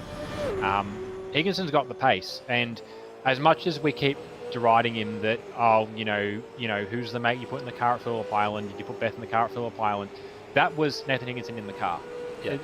There are some people that would still like to see empirical data that proves that without a doubt, but we can be pretty confident that it was in fact one N Higginson in the car at Phillip Island. So if the pace exists, he just hasn't got to the situation that he needs to get to unlock it. He might be there today. I guess we're probably about to see as Bailey Hall is in the pit lane, so we might be able to see Higginson jump back in the car. But Higginson's got the pace to be quicker than Bailey Hall. I mean, Higginson was obviously running better, and did finish higher last year in Dev Series than Hall, but yeah, he just needs to unlock that pace. Yeah, I think you're right. I think it's just about, we talked to him about, just enjoying your driving.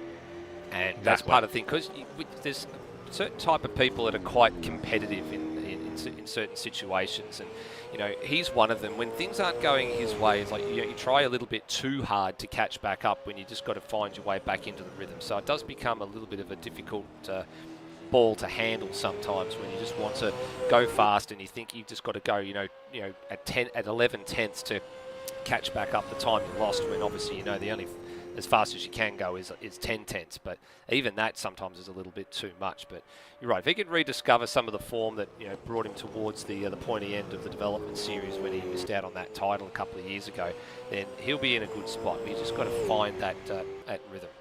And then the other part too is what happens potentially with these cars next year as well, whether the Gen 3 situation comes into play or not. We don't know the end result of that just yet. It's still a little bit of work to go on with the ASR admin team. I know a lot of people have been very much on the hype train with a few of the livery reveals and things that some of the team have been doing, testing out templates and that, but in reality there is still very much a lot of hard work to go before that decision can be made. And a lot of it's all centered around the physics and a lot of the ever-changing landscape that Mustang has versus the Camaro in real life, and what needs to be changed to reflect that, to actually have a mod that is actually working as close to IRL as possible, and what platform it's on, more importantly. They're the unanswered questions that we don't have all the answers to, unfortunately, in the short term. Let's have a look. It is lap 60. We are, for the race leader, we are very much 3/4 of the way through this race. There has just been a change for position in 2 and 3 with Will Devonish, who was closing in lap by lap on Kurt Stenberg, and he has made that move stick and moves up to second place on the road, but he is some 24.5 seconds in arrears of the race leader at the moment, and he's got a lot of work to do. And I spoke to Will a couple of times after the last couple of rounds that we've had at Simmons Plains and before that at Sandown as well. He actually feels that, while they've had a little bit of bad luck, as a bit wide there, while they've had a bit of bad luck so far in the Enduro Cup campaign, and the last couple of rounds overall haven't gone the way that they wanted it to go, he is still trying to stay overly positive.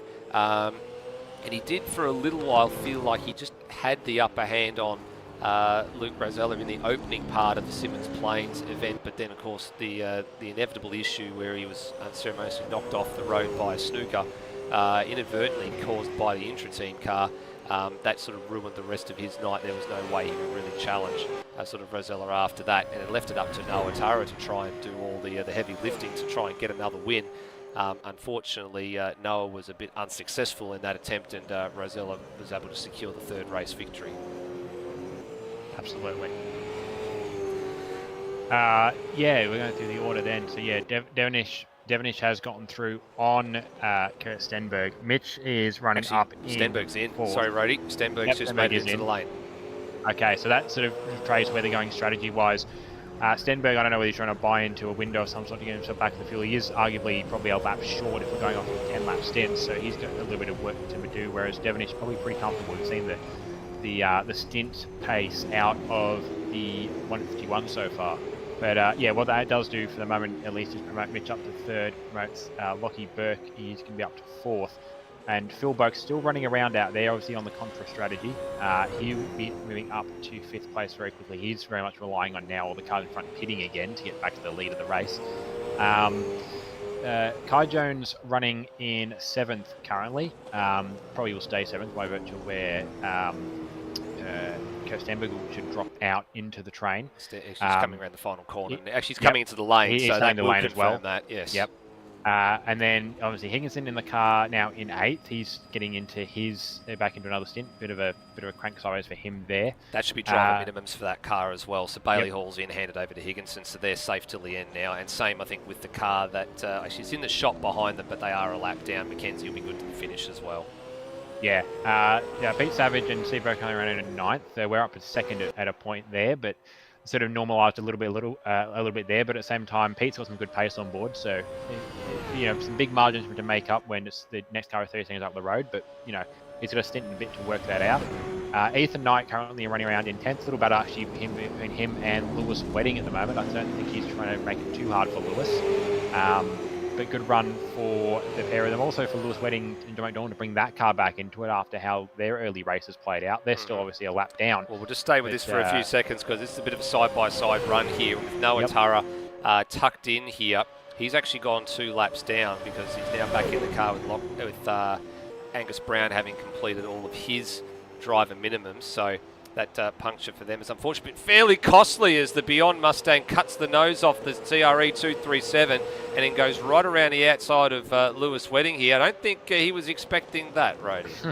Yeah, I expected, especially as I said, Ethan, like he's got some appreciation of who Lewis is, where his standing is within the league and all that sort of stuff. And I'm not saying you've got to treat Lewis with bubble wrap and tissue paper, but you think twice before running a bit too hard around Lewis. Also because Lewis is not afraid to turn it back around if he feels it's worthwhile. But yeah, that was a pretty bold move from Ethan just to get little swapsies on in front of the 237 and put himself right up the inside. So there's going to be a good little battle going on here. Lewis probably has the pace overnight, probably, but the fact that probably means it's not as clear cut as I thought it would be. I thought Lewis would be well faster than Ethan, and maybe he's just humouring Ethan a little bit because it's the last battle he's going to have to play with. But sends it at the cutting and tries to make the move stick, but he'll be on the outside here now. Knight, I think if he's sensible, he probably needs the line here. He needs to allow some room for Wedding. You normally don't go side by side up through here, and somehow they managed to make it work. But now they've got blue flags because Lime Mitch is a lap up on all 3 of these cars. No. So this is going to get real interesting in the next few seconds or so. Oh, a little bit of a brake check there for Noah Tara. He has to bail out of it, and they let Lime Mitch through. So Mitch goes right around the outside of not only the 237, but the sister car as well. That was pretty tight stuff at one point. Yeah, in the end, Ethan Knight having inadvertently brake checking Noah Tara. Noah Tara in all this, he's seeing the battling and he's like, oh, I can get a lap back here. And if he can get back, at least past these guys, he can start to move back towards me on the lead lap. He's one of the people that needs a bit more than a safety car to save him. He needs some other luck somewhere else with where the leaders are. He needs the top 3 to be in the pits, essentially, when it happens. Yeah, he's just been able to now get a bit of a move on Ethan Knight. He's just unlapped himself just momentarily here. Whether it was stick will be another matter. And Lewis Wedding taking full advantage of all this, and he's checked right out. Yeah, so importantly, you're just sort of looking at some things here, Rody, and looking at where the lap count is. Right, Rosella's probably maybe another lap or 2 due from being in the pits. At last we were in on lap 53, so this would be lap 63 for them. So they're essentially looking at 2 more stops to get home from here. Here is the race leader up at the cutting.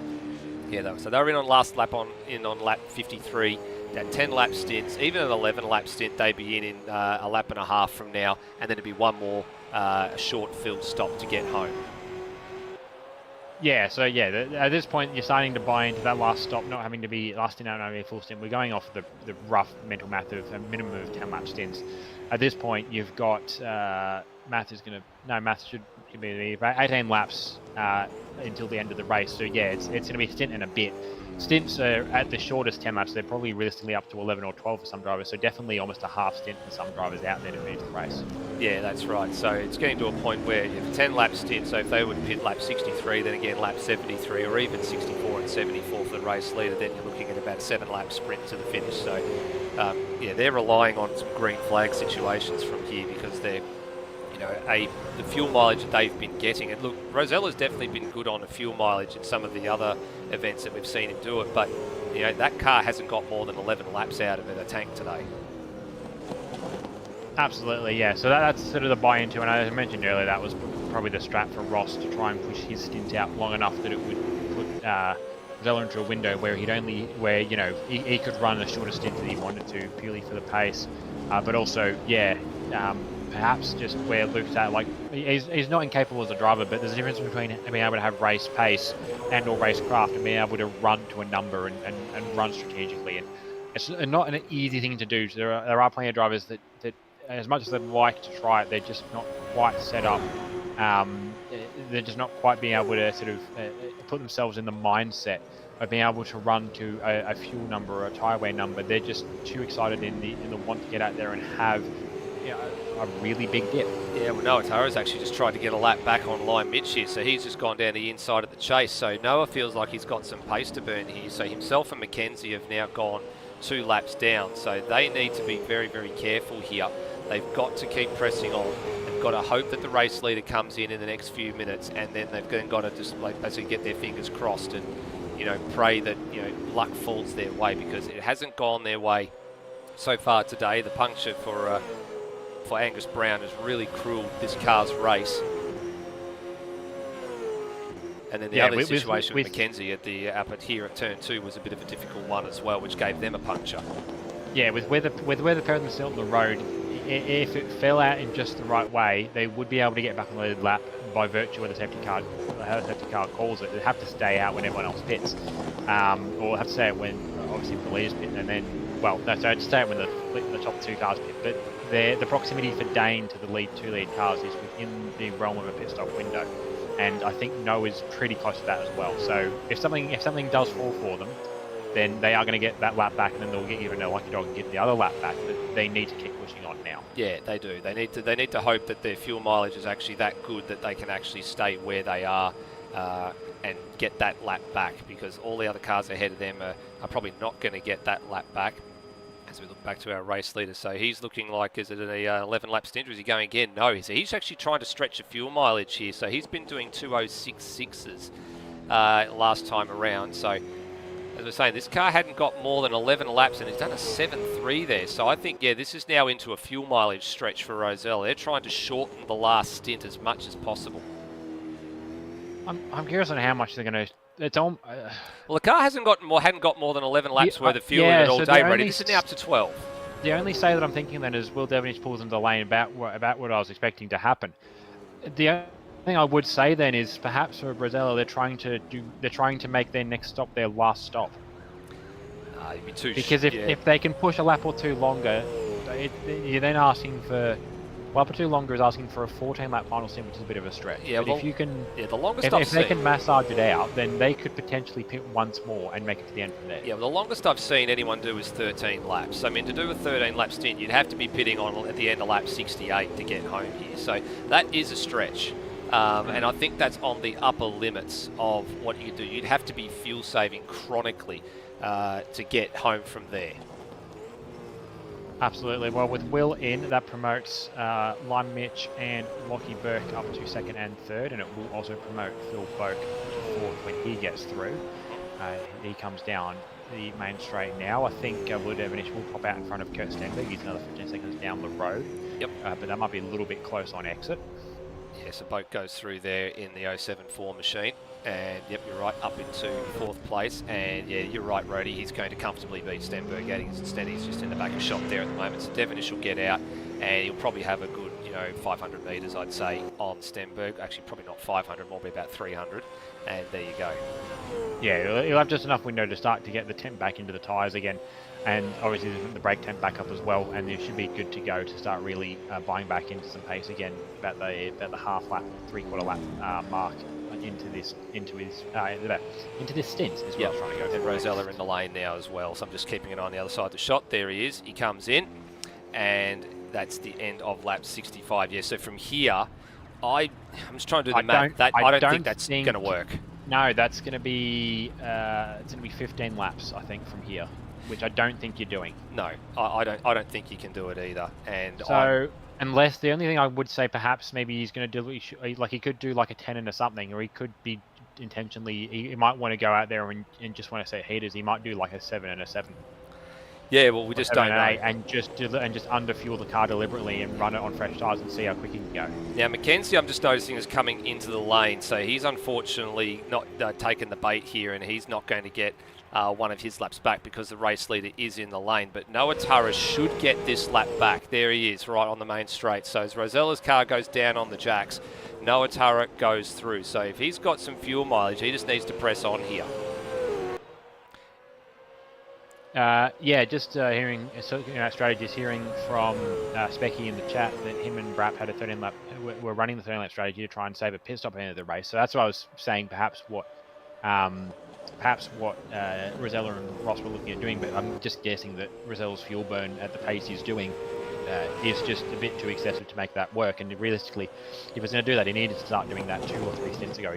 Rather than starting to do that now, because he needs to buy an extra lap or 2 over the course of the race, rather than just in a stint. Yeah, he does. He absolutely does need to buy that. Oh dear! Had a safety car. So someone hit a wall or something somewhere, or what's going on here? Because this is a bit unexpected. The race was looking very much like a fuel mileage race at the moment, and this changes the game for a few drivers, because there's at least, what we got here, 3 drivers are going to get their lap back. So, wow, what does this do? So Lion Mitch is the leader. He's going to get to do a stop under yellow here, but Rosella was only 15.5 seconds in arrears, so that's not going to change anything there. But what does this do for everybody else behind? What does this do for Boak and Foley? What does it do for those that just stopped in the last few seconds or so? Yeah, so the interesting thing for Foley's just popped up in the chat. Foley's just popped up in the chat and said that this has just ruined the strategy for the 074. So, wowee, this now is very interesting, because this turns it not into a sprint. This might turn this race fuel mileage. Well, yeah, realistically, you could probably. Oh, the fuel is going to be really interesting. It's going to be tight. Because you could off the back end of the safety car, but you would need to sip under safety car and still save a little bit of fuel out of the safety car to do something with that. Yeah, I'm interested to see how it plays out. Interesting, the 00 as well. I think they were planning a strategy contrary to what the safety car has presented with them, because Bailey Hall's done in the chat. He's not. Oh, I'm just looking here at Daniel Cox. Is he limping here, Rody? Because he looks like, has he got a tyre down or something? Because he's going rather slowly under safety car. He's hit the wall. That'll be the reason why maybe something's gone on. I'm not sure if he's done that under safety car or if something's gone wrong here, but that car is wounded. I'm going to go back and have a look. Did that happen before the safety car came out, or did it happen while it was happening? I'm not exactly sure when it fell in the picture. It was coming up to the cutting, and ended up. Oh, and on top of that, there's an incident at the cutting as well. So Turra and Wedding are involved in this. What is going on here? So not sure what's happened there. I'm not sure either. Let's have a look and see what happened there. So Turra was first in the queue, so they'd caught the safety car, and they are caught between the race leader and the safety car. Had to go in, and the safety car checked up. Oh, Noah! Yep, and into the back of him. So, oh dear. And then Wedding gassed it up on the exit, and he looped it as well. So, all sorts of things going on. They just caught the safety car at the wrong time, turns the race on its head, and see Turra now negotiating the safety car. So that has unfortunately resulted in a change of position for Turra under safety car. That cannot be changed. So that is the legitimate, situation. I can see. I'm going to guess the expectation from Lewis was that Noah's going to send it on the safety car, but I can see why Noah didn't, because that's not really a spot to make a pass on a safety, especially on a car that is. Well, I mean, you know the line's going to fall, but at the same time, the safety car is pretty unpredictable. It will jump on the brakes, it will jump on the throttle, it will kind of do its own thing. It doesn't follow the laws of the road the same way the rest of us do. So I can understand Noah's apprehension in not immediately sending it past the safety car right there and then. He's probably waiting to exit the cutting to just pass it on power. But I imagine Lewis very much was planning. He probably had in his head, right, I'm going to send it right down the inside here. I'm going to follow Noah through, and Noah hadn't gone through. So that's probably what ended up causing that. That's a difficult situation to judge there as well. That's a really awkward one, yeah. Now, this is important. As Eli Mitch was in the lane when the safety car was on his way to I think he was on his way to the lane when the safety car was called. Rosella had already been in and has not passed Mitch. So I don't know if they've both been in the lane just to try and top off fuel. I haven't gone and checked that back.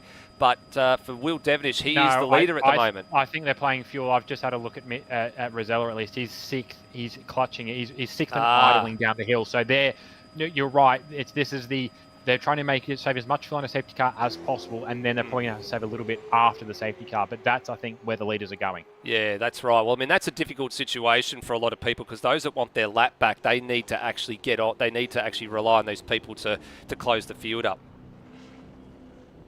Yeah, just looking at the guys who are a lap down, we've got Ethan Knight is actually the first car a lap down. I think that was more by virtue of where he pit in the order of things. Yeah, he's currently a lap down, and then we've got Noah Turra, and then Daniel Cox, and then Dane McKenzie. So Lewis is actually back on the lead. Yeah, Lewis is actually currently on the lead lap. Yep.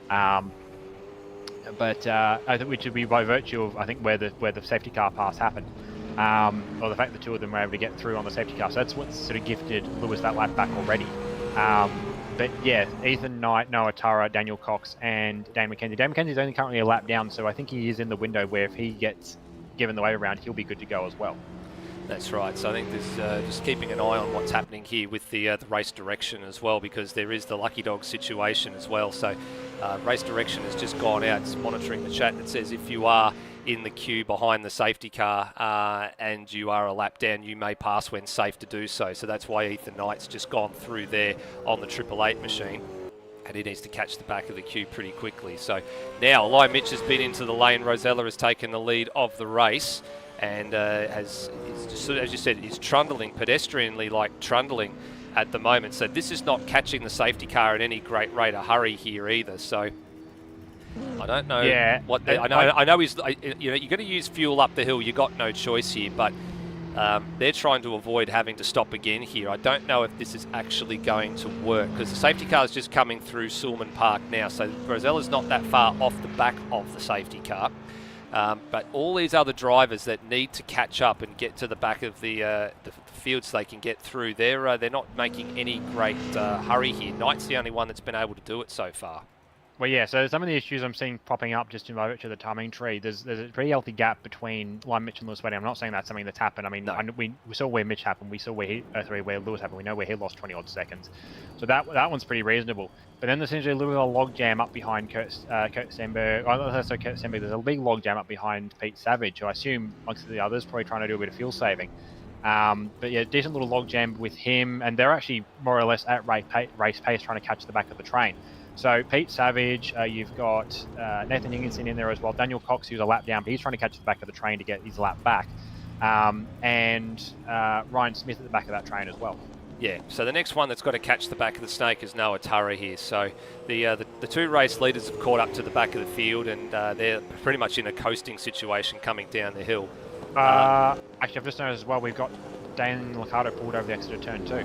Yeah, so... no, sorry. I hear fire. The engine's gone. Engine's gone. So second, and so another car out of proceedings then. And did they blow that engine? When did they? I think that was on the downshift into Griffins. All right. So replay incoming for that one, because that's certainly a bit of an unusual situation here. And yeah, heading down the hill.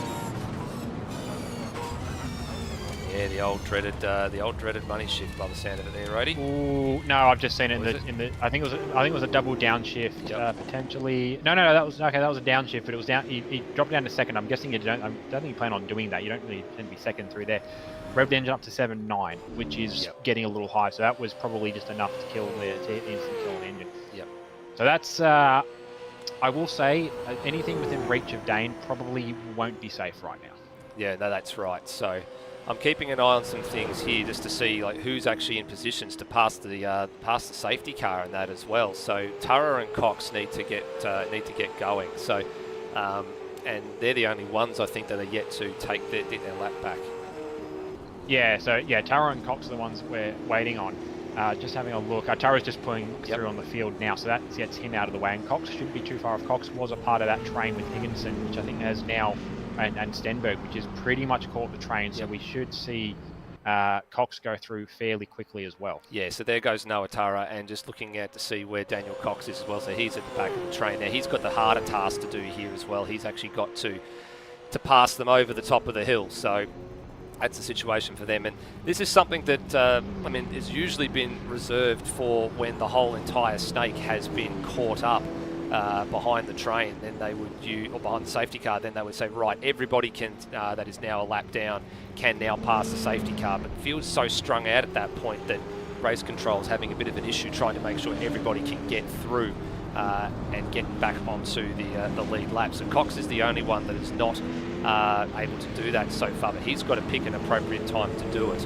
Now he can't shortcut the circuit importantly either, or he'll be awarded a track strike. So you can't use the little runoff area at the S's to try and make that move. You've actually got to get it done at a proper part of the track. So for Cox, I think he's just now just going to take the folly and wait until Conrod straight, which is probably the smart thing to do. Yeah, the only concern for Cox, if he's waiting that long, is we might be going green this lap. So yeah, we don't know. He's gonna get, like, he'll get a lap back, but he'll get bugger all of a lap back. So that is on him. It's up to him. It's been off and it's not been officially flagged, so he won't get in trouble within the game for not taking it. But it's there, and you'd be silly to not take advantage of a lucky dog if it was presented to you. No, that's right. So he's got it there, and the option is there. If he feels it's safe to take it, then he will. But if he's not going to take it, he's got cars behind him at the moment that are in a race position. So he's got Higginson behind him, and then the other car behind that is Ryan Smith, and they're 7th and 8th. So if Cox doesn't get going here, then he's going to have to do that. There's all sorts of shenanigans going for Cox, who's trying to get through there as they weren't quite aware what was going on. And Cox takes off now and is through. So that cleans up that train. So now we do have all current runners on the lead lap. Noah Tara is coming up Mountain Straight. Cox is going down through the chase. So if we go green this lap, they're not going to get much of it back. And the rest of the train, up to 8th is behind the safety car. 9th and 10th were in the pit lane. That's the two Fuchs HSP dealer team cars. They were topping up fuel. Ethan Knight as well, I think, has been through the lane. He's currently in 11th. Yeah, I'd seen Lewis Wedding come into the lane to top off some fuel as well. So we'll wait and see what happens there. But Rosella is right buried under the back of the safety car here. So I don't know if we are going green this time around. I don't think already. we are. We may be going one more time. Which, the longer the safety car goes out, there's going to be the fuel conservation buying into as well. But safety car is in. Now that's actually the rules for that actually were stated that the race leader needed to back everybody off well before that point. So I'm not quite sure why they've left it so late here, but that's a rather interesting point. Now, it's a moot point now, though. We're back to racing speed. Lap 70, there is 11 to go. Yeah, so a very good restart there from Luke Rosella. He's able to pull away very quickly from Will Devonish. And then Brenton Foley, they talked to the strategy is ruined for the 074, but that said, they might still be able to buy into this somewhere.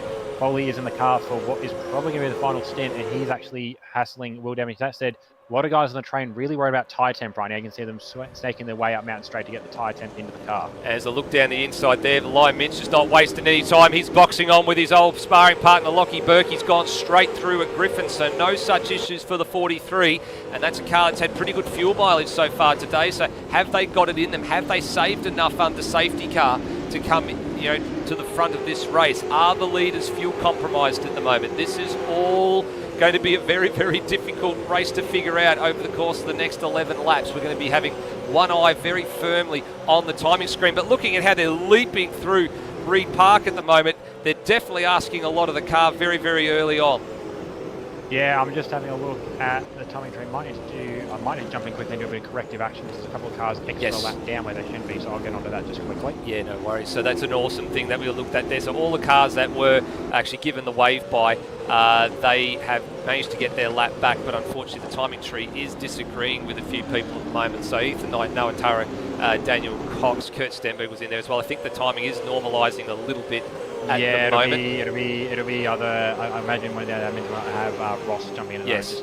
Checking on that. So thank you for that one, Rossi. Yep. So that's all done. So it's just Daniel Cox who is needs the lap counter back, and there it goes. So now we're all back to square one. So it's on at the front though. While we were looking a bit further down the order, seeing Mitch there, it was on at the front. So Devonish applying some pressure to the back of Rosella, who I dare say is probably lift and coasting a fair bit here, and very much I think is going to be content to try and run the defensive line for as long as possible. And he probably wants to slow the race pace down as much as possible to try and make it home to the finish.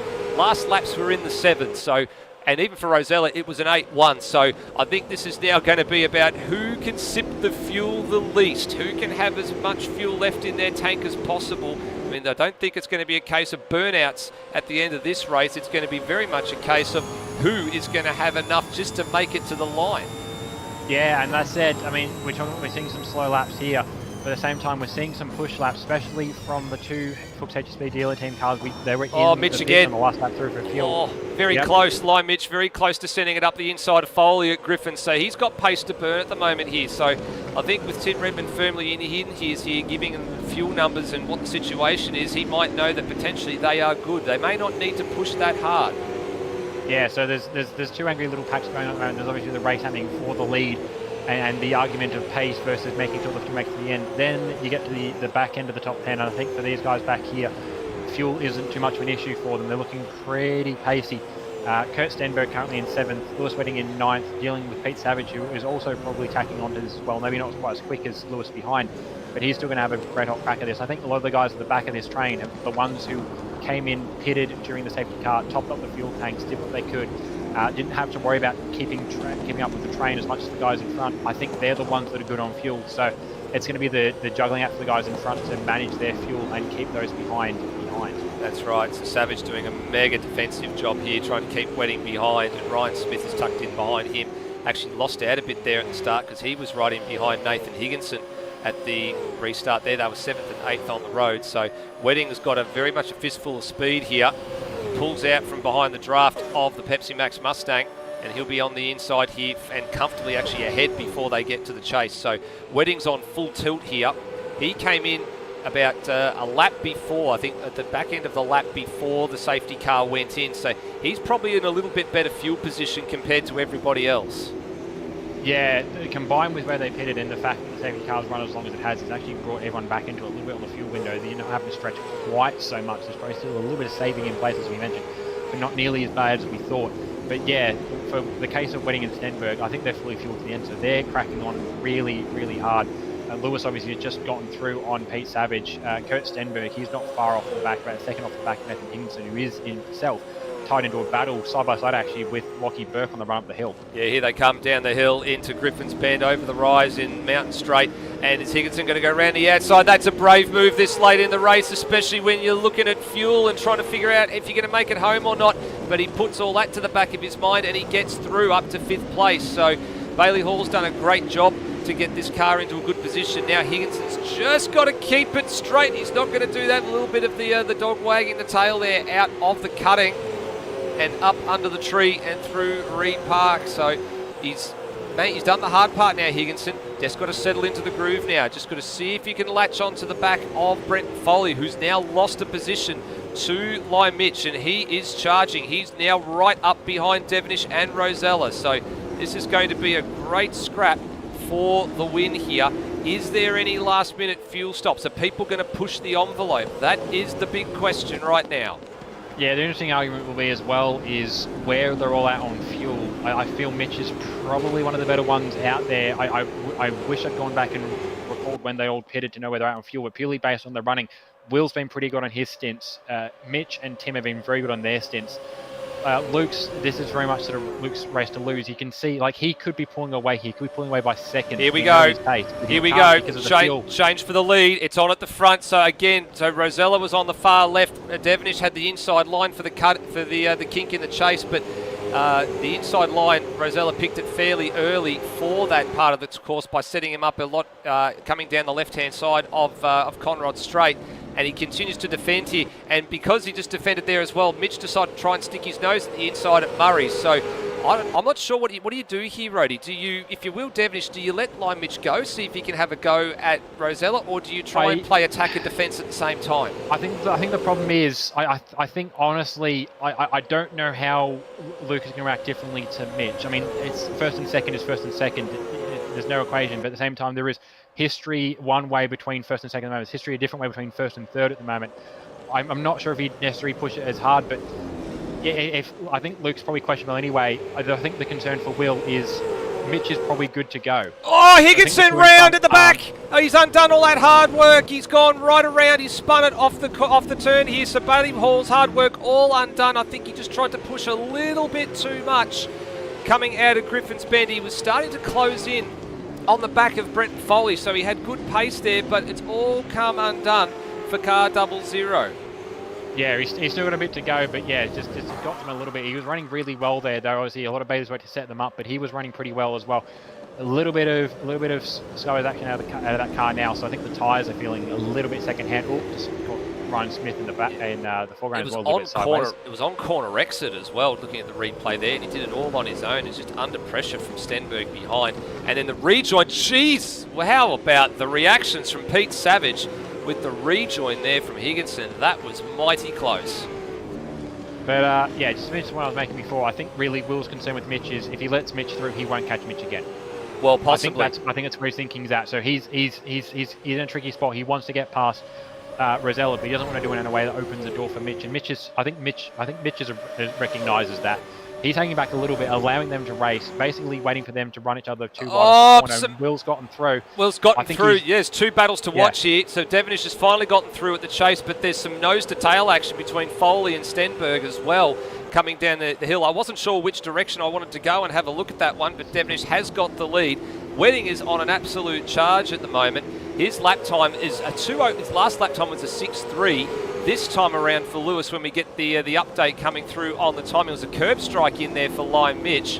A 6:7 it looks like for Lewis Wedding last time around as well. So he's far quicker than anybody else ahead of him at the moment. He's just got the traffic to contend with. Yeah, he's actually being helped a little bit along by the tow that Kurt Stenberg's providing. Kurt Stenberg and Brendan Foley now going side by side into turn 2, always around the outside though, and I feel like I say that he might not have it. He's hanging with it. He's making Kurt work for this one. This is doing those opening the door up for Lewis as well. Lewis is smart though. He won't go from around the outside on the cutting. That's very quickly going to cause a problem. And to look at the battle up front, I was just been thinking my way through that as well.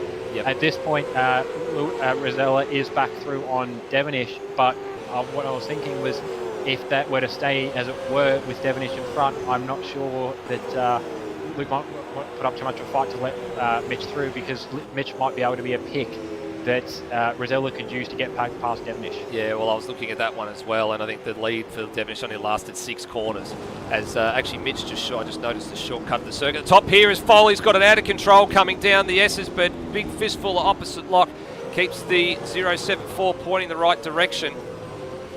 And he's got his hands full now with Foley, and big brake locking as well going in, so that's incentivising Wedding here. If he can get a good run off Forest Elbow, he might be in the tow here and looking very, very handsomely at a move down Conrod Straight here. Here we go in the draft, going to pull to the outside here. This is the spot where you want to be if you can go 2 by 2 around this very, very fast bit of racetrack here. You'll be in position for the inside at the chase, and Wedding's done precisely that.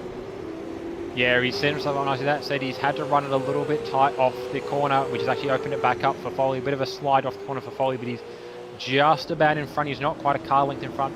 Lewis can't come back across. He's not going to anywhere. He's going to try and send a move down the inside. A little bit of a hip and shoulder, but racing room was given at the same time, and they're still too wide. Yep, and this probably won't be settled down here at Hell Corner either. As up the inside, Wedding this time, Foley looking for the crisscross. Wedding, the old Fox parks it on the corner apex and arrests the momentum of the 074. That should be enough. It should be enough, but he's given Foley the slipstream up the straight, and the slipstream is quite powerful. We mentioned about those north of 300 kilometre talons from the slipstream. Not quite enough for him to get it fully alongside, but he just needs to float there and force Lewis to keep the door open. He does, but I think that's now it'll be settled, because up over the top of the hill, typically there's only the one line groove you've got to worry about. Line Mitch has dropped out of the battle at the moment. He's just sort of dropped off the back of this group of cars. Has he gone into fuel conservation mode to make sure they get home and leaving these two to duke it out? Is there splash and dash still to go here? We just don't know, because they're doing sixes and, you know, mid sixes and low sevens at the moment. So that's sort of the standard race pace that we've seen throughout most of the proceedings here. So this is the thing with where this is falling into. Yeah, they're sort of certainly getting back into it a little bit. That said, I think Rosello's really only doing as much as he needs to keep Will off. So again, fuel questionable. Definitely of the spec up there. Just looking at Domadon, he's getting the full hype going in the chat for himself and Lewis Wedding. Apparently, Lewis Wedding has finally got it out of the quote the oldies home. So maybe oldies home. Yeah, maybe an unretirement from Lewis Wedding in the impending future. I'm not sure on that one, but the back up into the top five, obviously in that battle with Foley. Kurt Stenberg as well, actually a late possibility to buy in on that lead battle. He has got 2 seconds to line Mitch. He might potentially have fuel concerns of his own. That said, he seems to be making some pretty good mileage in on line Mitch. Maybe too far back to factor into the lead battle. As speaking of the lead battle, I think Rosella's just about coming good on fuel, because he's starting to stretch away just slightly on Will. Yeah, he's trying to pull a margin at the moment, as we're keeping an eye on all the times here. Rosella's just done a 5.6 the last time around and a 5.9 for Devonish behind. So I think they've now got themselves into a window where they think they can make it. So they might have done enough of mileage here just to be able to get home. So that's a hell of an effort, considering like Rosella came in and the safety car was within about 2 laps of them actually coming in for a stop there, and they've managed to be able to get as much of that back as possibly under fuel. But as we keep talking about, the car's got they managed to get 12 laps out of that sort of last stint that they did, with Rosella sort of going a bit more slowly in the stint before the safety car came out. But that's the biggest amount of fuel they've got out of that car all day, was 12 laps. We sort of had about 11 laps worth of racing to go, and they'd been on the track under safety car for about 3 laps, I think, roughly, give or take, Rody. That's what I was sort of looking at. So I don't know whether or not, the question is, I just don't know whether there's enough fuel, whether they did enough fuel saving under 3 laps of safety car, plus the 1 racing lap they had before that. So that's the big unknown right now. Yeah, I think there was a lot of, obviously we saw how long it took Luke to actually catch up to the back of the safety car.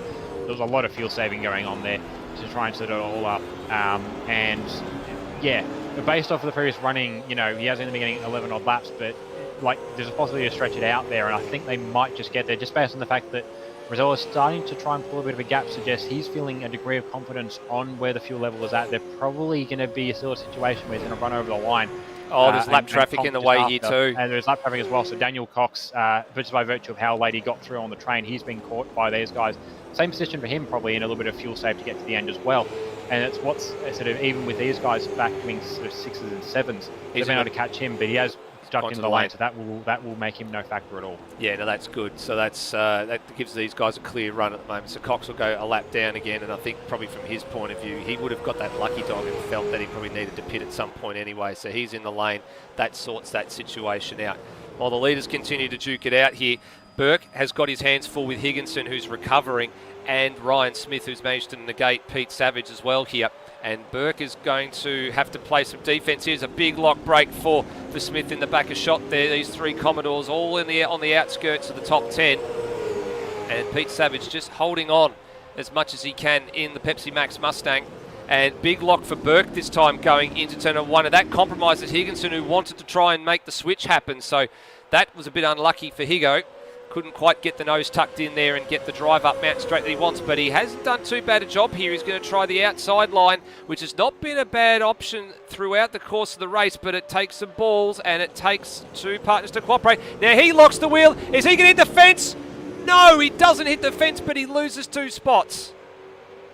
Yeah, and that was a really hard drive there from Higginson to get himself back into the window. I think he's definitely going to have the tyre life perhaps to play. He's definitely got the fuel window there as well. But yeah, Higginson, it was a great drive to get back into the picture from where because that was like he was here 5 laps ago trying to do the same thing. That was where he fell off from. So he's gotten back up to Burke. I think he was one of the last guys in the train of the lead group. So I think he's also in the same position of the sister car that fuel questionable for him. That would explain why, because he can probably start to check out on the likes of Ryan Smith and Nathan Higginson, but he hasn't. So I suggest he's in a fuel window as well. Yeah, I think so too.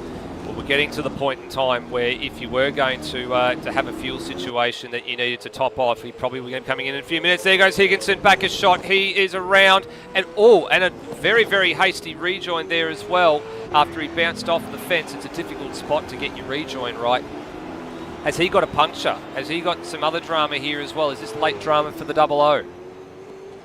Not sure on that one. I'm going to have to have a look on that back on the replay to try and pick up on that one because obviously we're not going to see much cornering in a straight line. The car's wandering right, so I'm wondering if he's got some some steering damage or something here, but we won't know until he puts his foot on the brake pedal for the chase. Yeah, I'd say steering and or tyre. He's run down at 250, so I very much he knows that the thing doesn't want to track politely. He's getting through the corner fine. I think what it will be is probably some heavy steering damage. So more than likely, you're going to have to see that. We'll probably see that car in the lane. Actually, late drama as well. Noah Tara's out. Oh dear! So Noah Tara, who managed to get in the lead, back onto the lead lap, is out. So second of the CRE Mustangs out of this one, and no points for them. They'd met their driver minimums. They ticked 2 of the boxes. They just didn't tick the third one, which was see the checkered flag. Yeah, it was out at turn 2 as well. I'm not sure if there was a money shift at play there. Not sure. So we'll look back now. There's a late charge here. There's a late charge here for third place going on. So Stenberg, you were right, Rhodey, is possibly was looking maybe he could have bought into the battle for the win later on, but I think the best he can do at this stage is between himself and Lime Mitch for third place overall. Wedding's dropped off the back of this group as well too, so he's slipped into the high 7s in terms of lap time. So he is struggling. Mitch did an 8.8 last time around, so maybe they backed off to save fuel to make sure they get to the finish. Quite possibly. I mean, maybe that was the play as well. They maybe weren't quite there in fuel, but they were, the poker strategy, just play as if you're good. See if you can force the guys in front into stretching their own margins out. In the end, he maybe wasn't quite there. So yeah, could be in a position where Mitch, they've had good fuel economy all race, but they haven't really been I don't necessarily been in a position like this where they've been able to fight directly for the lead of the race, and perhaps just the extra push, extra tenth they've been having to pull out now to run with these guys has not been quite enough. Little bit slow for Mitch into the chase, so suggest a bit of fuel saving there, only getting out of about 280, whereas Kurt Stenberg, I wasn't looking at his on board, but I know he was probably going 5 or 10 k's faster. Yep. He's definitely going to give him the hurry up, and Mitch has got the best part of 3 laps in a corner to try and hold off Kurt Stenberg. There you go, and slow off Murray's as well, so that's going to compromise. Stenberg will have a go here. It'll be up the inside at the first corner, and this should be a fairly regulation pass, and he gets that job done. He'll give Mitch the slipstream up Mountain Straight, but for Stenberg, the veteran, I don't think this will be too much of a challenge for him. No, and yeah, if Kurt's pretty good on fuel, Mitch can do what he can, but if he's fuel questionable, he's going to inevitably then be pace questionable. Very much trying to hold on though. Oh, he's trying to go around the outside. Making a fist of it. Yep. That was a good crack at least. He maybe didn't quite have the tyre life there or the stability in the car. It was a good crack though, definitely. I don't think it's something that Kurt would have seen coming, so definitely kept him on his toes there, but I think at this point, run across the top might just seal it in the favour of the 244. Yeah, I think so. So at this stage, it looks like third place overall, going to be heading towards Zach Brown and Kurt Stenberg if they can keep that one together. Lewis Wedding still not making too many more inroads here. And I'm wondering if there's some mistakes and some fatigue are just starting to creep in here, I think, for Will Devonish. He's dropped a little bit of time to Rosella, and I just saw him go through the grass at McPhillamy Skyline.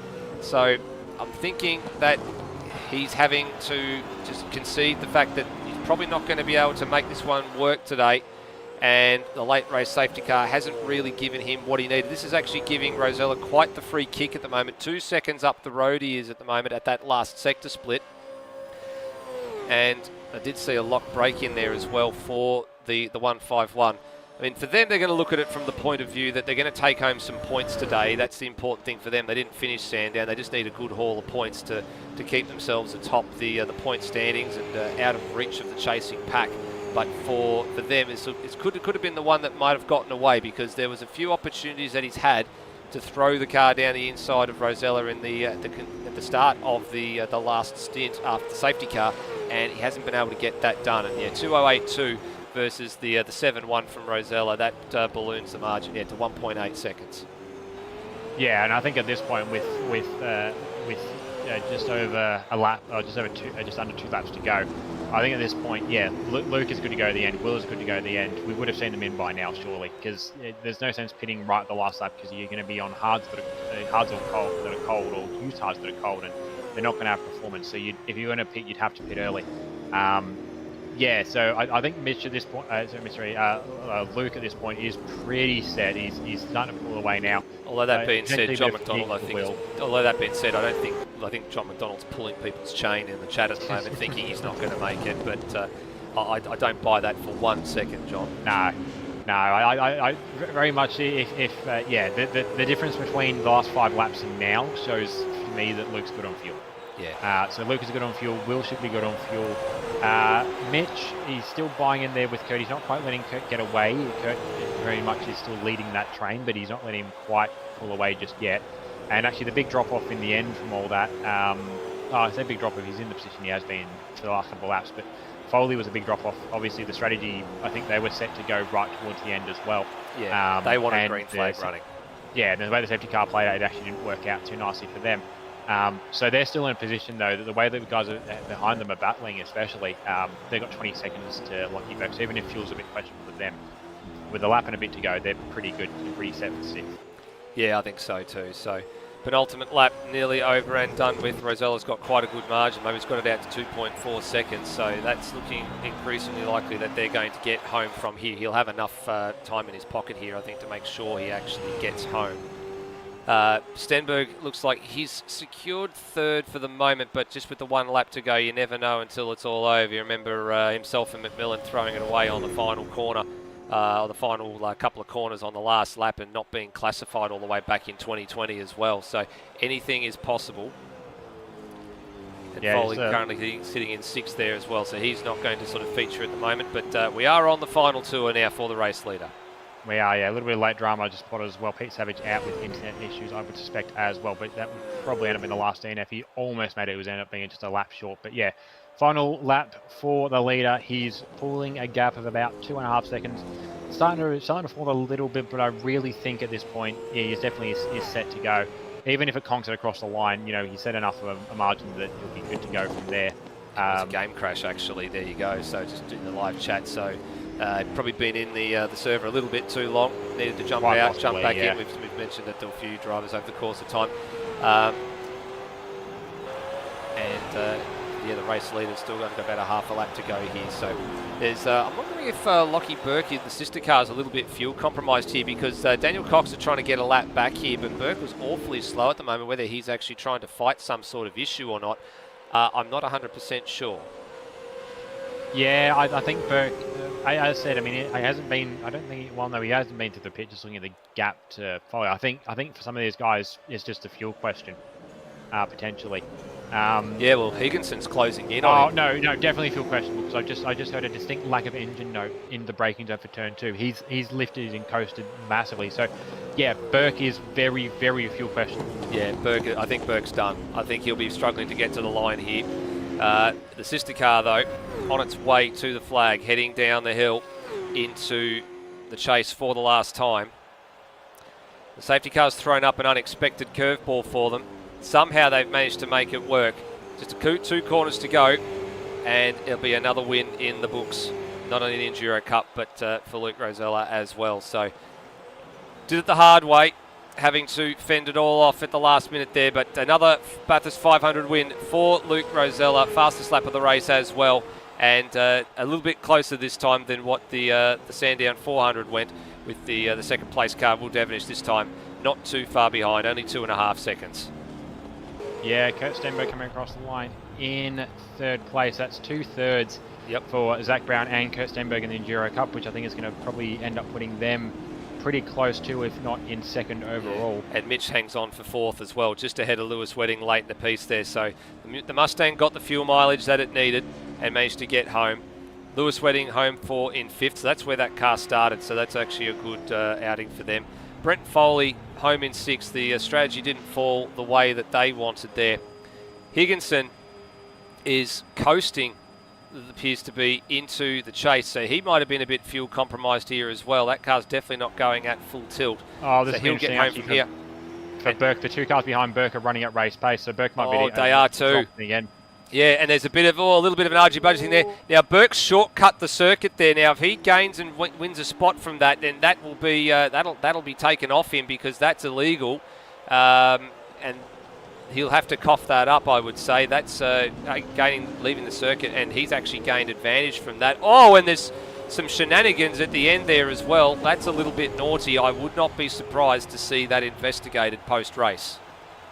Yeah, that was. I can see what Burke was trying to do. Definitely feel comfortable trying to minimise it, but yeah, the sort of the rules kind of are that you're going to stick in the racetrack. And he definitely gained advantage. He wasn't accelerating through the grass, but he was definitely faster through the grass than he would have been on the racetrack. So that would be leading the track and gaining an advantage by virtue of being able to hold off the six coming up behind him. Yeah, and the moving over off the last corner as well. I mean, I was actually done for a similar incident back in 2018 in one of the F1 races that was run in ASR, and you know that's an absolute no-no. So definitely going to be looked at after that, I would say.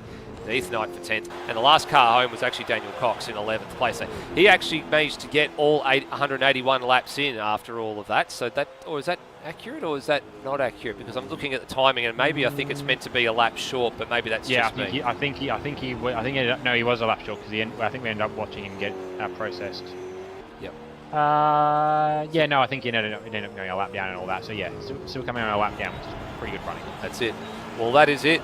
So the ASR's great race delivers yet another interesting finish. So we've had a couple of interesting finishes in the 500 over years gone past, Rody. We've had the late minute drama in the very first, in the one in 2020, with the third place situation with the Stenberg and Millen entry not making the line and losing several spots in a fuel situation.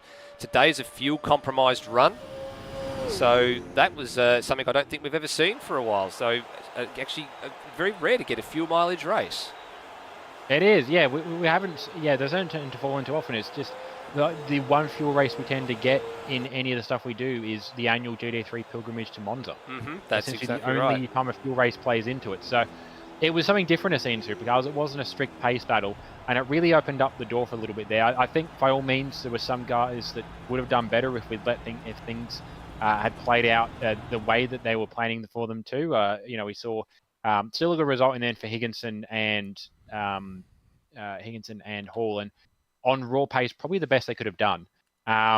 But perhaps they were thinking with where fuel was going to come that they were going to swing in and pick up 20 seconds over somebody that had to pit where they didn't.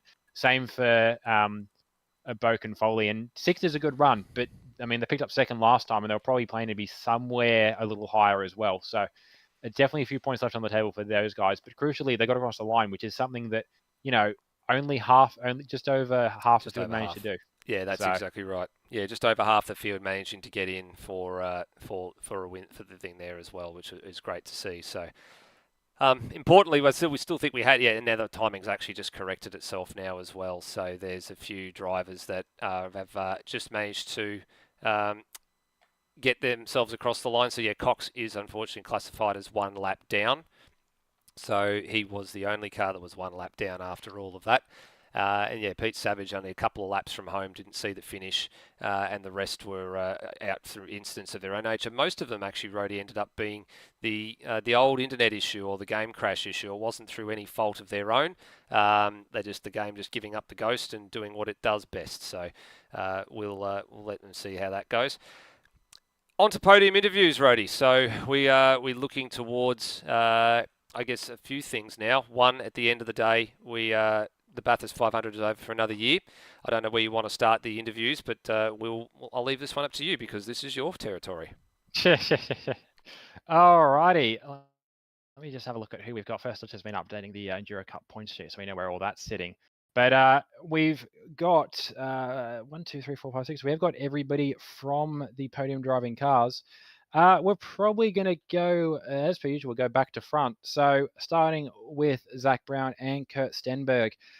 Bit of a different opportunity for you this time, Kurt. You got to finish in the car rather than get all your laps done early, and good run in the end with that fuel mileage game to bring it home in the top 3. Yeah, mate. That was the plan today. I couldn't finish the last race because of commitments, but yeah, difficult race for us. We had default and short gear ratio for the whole stint. So last safety car, we had to do a swap back to Zach, swap back to me, and then because we lost all our track position, I went, well, just keep bringing her in the lane, topping her up with fuel, and even then, even doing that, we were still marginal. I had to save with 2 laps to go. So once I got past line Mitch, it was put the parachutes out, save the bit of fuel, and bring it home. Absolutely. Well, Zach Brown, good work by yourself setting up the start of the race. But how did things go from your end of the picture? Oh, mate, I felt like an absolute wobbler actually in the first stint. Felt alright in the next few, but I stupidly last night decided to go out clubbing and haven't slept at all. So I'm still I was sitting there when Stenny was driving, fighting not to fall asleep. Well, it's okay. So it's probably a good thing then that your stints were done fairly early outside of that last little swap to try and fix up the setup. But in the end, for the pair of you, obviously another third place puts you guys second in the order for the Enduro Cup team standings. And yeah, setting yourselves up quite well to finish quite strongly in the at the end of the Enduro Cup Championship. But also moving into Pukekohe, what's your thoughts? What do you think, Kurt? We're going to go out and win. I've told you, Tony, we're going to go out and win, and that's what we're going to do. We're coming for you, Luke and Rossi. That's the goal, and if you don't win, it's a disappointment. So you got to go out there and try and win. We're gonna have a big go. Fair enough. That's some bold claims. Let's see in a few weeks' time if they're going to hold up to that. But Kurt Stenberg and Zach Brown, great work on third place at the 2023 ASR Bathurst 500. Thank you. Alrighty, shuffling on now to second place. All very much a return to form for the CRE pairing of Will Devonish and Curtis Egmanis. After the results of Sandown, you guys have been on the back foot, but good return to the podium in the end. I'll let you go, Tamo. Yeah, I think it's better than a DNF, that's for sure. Yeah, well, if you get the podium on Bathurst, it's a good feeling. In my opinion, that's today I drove very well. I let cars through that I knew I didn't have the pace on. Yeah. Alrighty. Well, then, obviously, handing over to yourself, Phil, for the back end of that race and coming into that last stint, last safety car came out, putting you guys into a fuel window. What was the thoughts going through the head? Yeah, literally, it was just take the gamble and hope it'd pay off, and it nearly did. But Luke was smarter on being able to block any overtakes, and once I did get past him, he just used me to save fuel. So credit to him for the smart driving. It was very frustrating being in second, but he did what we did what we needed to do, and yeah, pretty happy with second. We weren't really expecting to be this far up by the end of the day, but also bittersweet. The sister car had a drop, engine pop, 3 laps before the finish, so that really hurts. So yeah, bittersweet feeling at the moment. Yeah, a bit of a mixed bag for you guys in the end when it comes to the team standings. Obviously, with only the one finish for yourselves today, you've moved yourselves up to second in the team's points out of the big cluster of drivers at the bottom with no points to their name. Any sort of big Enduro Cup aspirations are very much out the window thanks to the DNF at Sandown. But what's the thoughts coming into Pukekohe? Look, Timo and I are both looking forward to it. It's a track we both like. It was a track we almost won the championship last year at, so yeah, we're definitely looking forward to it. Nice short layout. It's almost Sandown-esque. So doing another, God knows how many laps around there. It should be fun. And Tamo? Pretty much what he said. Fair enough. Well, good to see the pair of you today, and great work on finishing second. And we'll catch you guys in a few weeks' time for Pukekohe. Thanks, guys. Thank you. And finally, race winners, but crucially as well, race winner on his 100th race in the case of Brendan Ross and Luke Rosella. Great work today, and we'll start with you, Rossi. How's a win feel on your 100th race in ASR Supercars? Yeah, I'm glad it didn't happen at Tasmania. But no, pretty cool to win the Bathurst race. I think anyone in a Supercars field does want to win Bathurst. Got to thank Luke for basically carrying me through this and apologise. I've apologised to him about 5 times already for setting him up with the fuel strategy at the end. We probably should have pitted when everyone else pitted at the end, but Luke was mega fast, even just fuel saving to hold off Will and Mitch at the end there. So yeah, I think we done well for the majority of the day, played most of our cards right, and come away with the win. Absolutely. Well, last stint for you, Luke, showed not only are you good on pace, you can be very good under pressure, trying to manage the fuel and trying to manage the pace as well. They definitely kept you honest at the start of that last stint, but you did what you needed to in the end. Great work. Yeah, it's the second time I've had to bloody block for 10 laps at a Bathurst Enduro this year. Yeah, Rossi didn't really put me in the most ideal situation. We probably, looking back at it, we should have pitted with Lime Mitch and Devonish to just have that extra security with fuel, because we basically were about probably half a lap to a lap less on fuel to those guys. So yeah, we had to work extra hard to save the fuel. Yeah, I employed a bit of bus parking. Tried to make it as legal as possible. I mean, I thought it was legal, but no, it was good. Good fun. Devonish was pretty fair, and yeah, I also saw he had to save some fuel as well. But yeah, no, Rossi drove. I mean, he drove faultlessly. Really, he did a really good job in the first half of the race. Gave me a clean car, so yeah, he did his job. And yeah, really happy to get my third win, I think, at the 500. Yeah, sounds about right. Yeah, I have to double check the stats. I haven't got them right in front of me. But last thing I wanted to throw at you, actually, before we talk about Pukekohe, something that we're wondering in the broadcast booth. I know, obviously, you and Will are battling not only over the win, but battling over drivers' championships, team championships, all that sort of stuff to play into it. What was the thoughts when Lime Mitch popped up as the third car on the train? I was actually pretty happy for old Lime. I haven't seen him in ages, and of course, me and him go back quite a while. We won the first Bathurst 500, so I was actually gunning for him to get past Will and just to get a podium, but he got unlucky at the end there, got 4th behind Stenberg. So, but yeah, no, it's good to see him. He hasn't lost his pace. He's still pretty quick. I heard he's still on his old gear, so maybe he's got to save a bit extra and get some new gear. But no, it's good to see him back. Absolutely. And then, as I mentioned, thoughts coming into Pukekohe. It's an okay track for me. I do enjoy it, but I don't think I'm particularly good around there. But we've always had some pretty good handling cars there anyway, so it should be good. Interesting track for an enduro. Yeah, I think the only enduro I know that's been there in real life is the old NZV8s when they did that. So yeah, it's gonna be interesting. See what Rossi thinks. Yep. Yeah. Yeah. Thanks for that, Luke. Historically, Cookie's been fairly good for me. I was disappointed to miss out on it last year.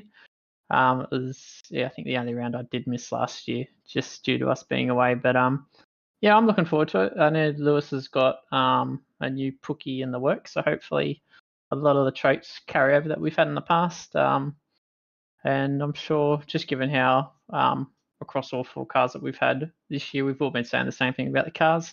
So we should be able to build something that should be fairly competitive around there. Fair enough. Well, great work by the pair of you to come away with the win. Definitely setting yourselves up for the potential of a clean sweep of the Enduro Cup. But obviously 2 races Pookie yet to go. But great work by yourselves today to become the 2023 ASR Bathurst 500 winners. And yeah, we'll catch you guys in a few weeks' time for Pukekohe. Thank you, guys. Alrighty, that has been our podium sitters. Thanks very much, Rody. As always, doing those interviews is you always ask a hard question. Sometimes it's actually nice to get Luke Rosella in for a change. We haven't heard from him since he came back into the series at round 6 at the Bend. So he's been on I guess what Rossi's deemed to call it a media ban for a period of time. But as I guess as the marquee winner, I guess you kind of really have to show up and do the hard yards sometimes when it comes to the enduros. And now that you're a 3-time Bathurst 500 winner, you probably should turn up and do a few things like that. So that's good. So now, as we said a little bit while ago, the circus will move on in a couple of weeks' time. And we will be tackling the Pukekohe Park Raceway. Now, Brendan Ross alluded to it a few moments ago that, yes, indeed, there is an updated Pukekohe in the works. So those drivers that already have the Pukekohe that we have been using in ASR for the better part of the last 5 years, don't practice on it. It is a completely different circuit to the one that is in the works. It'll be a little bit more accurate and probably worthwhile waiting until that comes out. There's only about a week for us to sort that one out because the first cut is the development series on the 3rd of November, and then the 4th and 5th right behind it is the 500, the 250 kilometre races. So they'll be qualifying on the night of the 4th of November for both races, and then the 250k enduros on the 5th of November in the afternoon. So we'll see you then, and please drive safely, everybody. And from all of us here at Outlaw Broadcasting, we'll see you in a couple of weeks. Bye for now.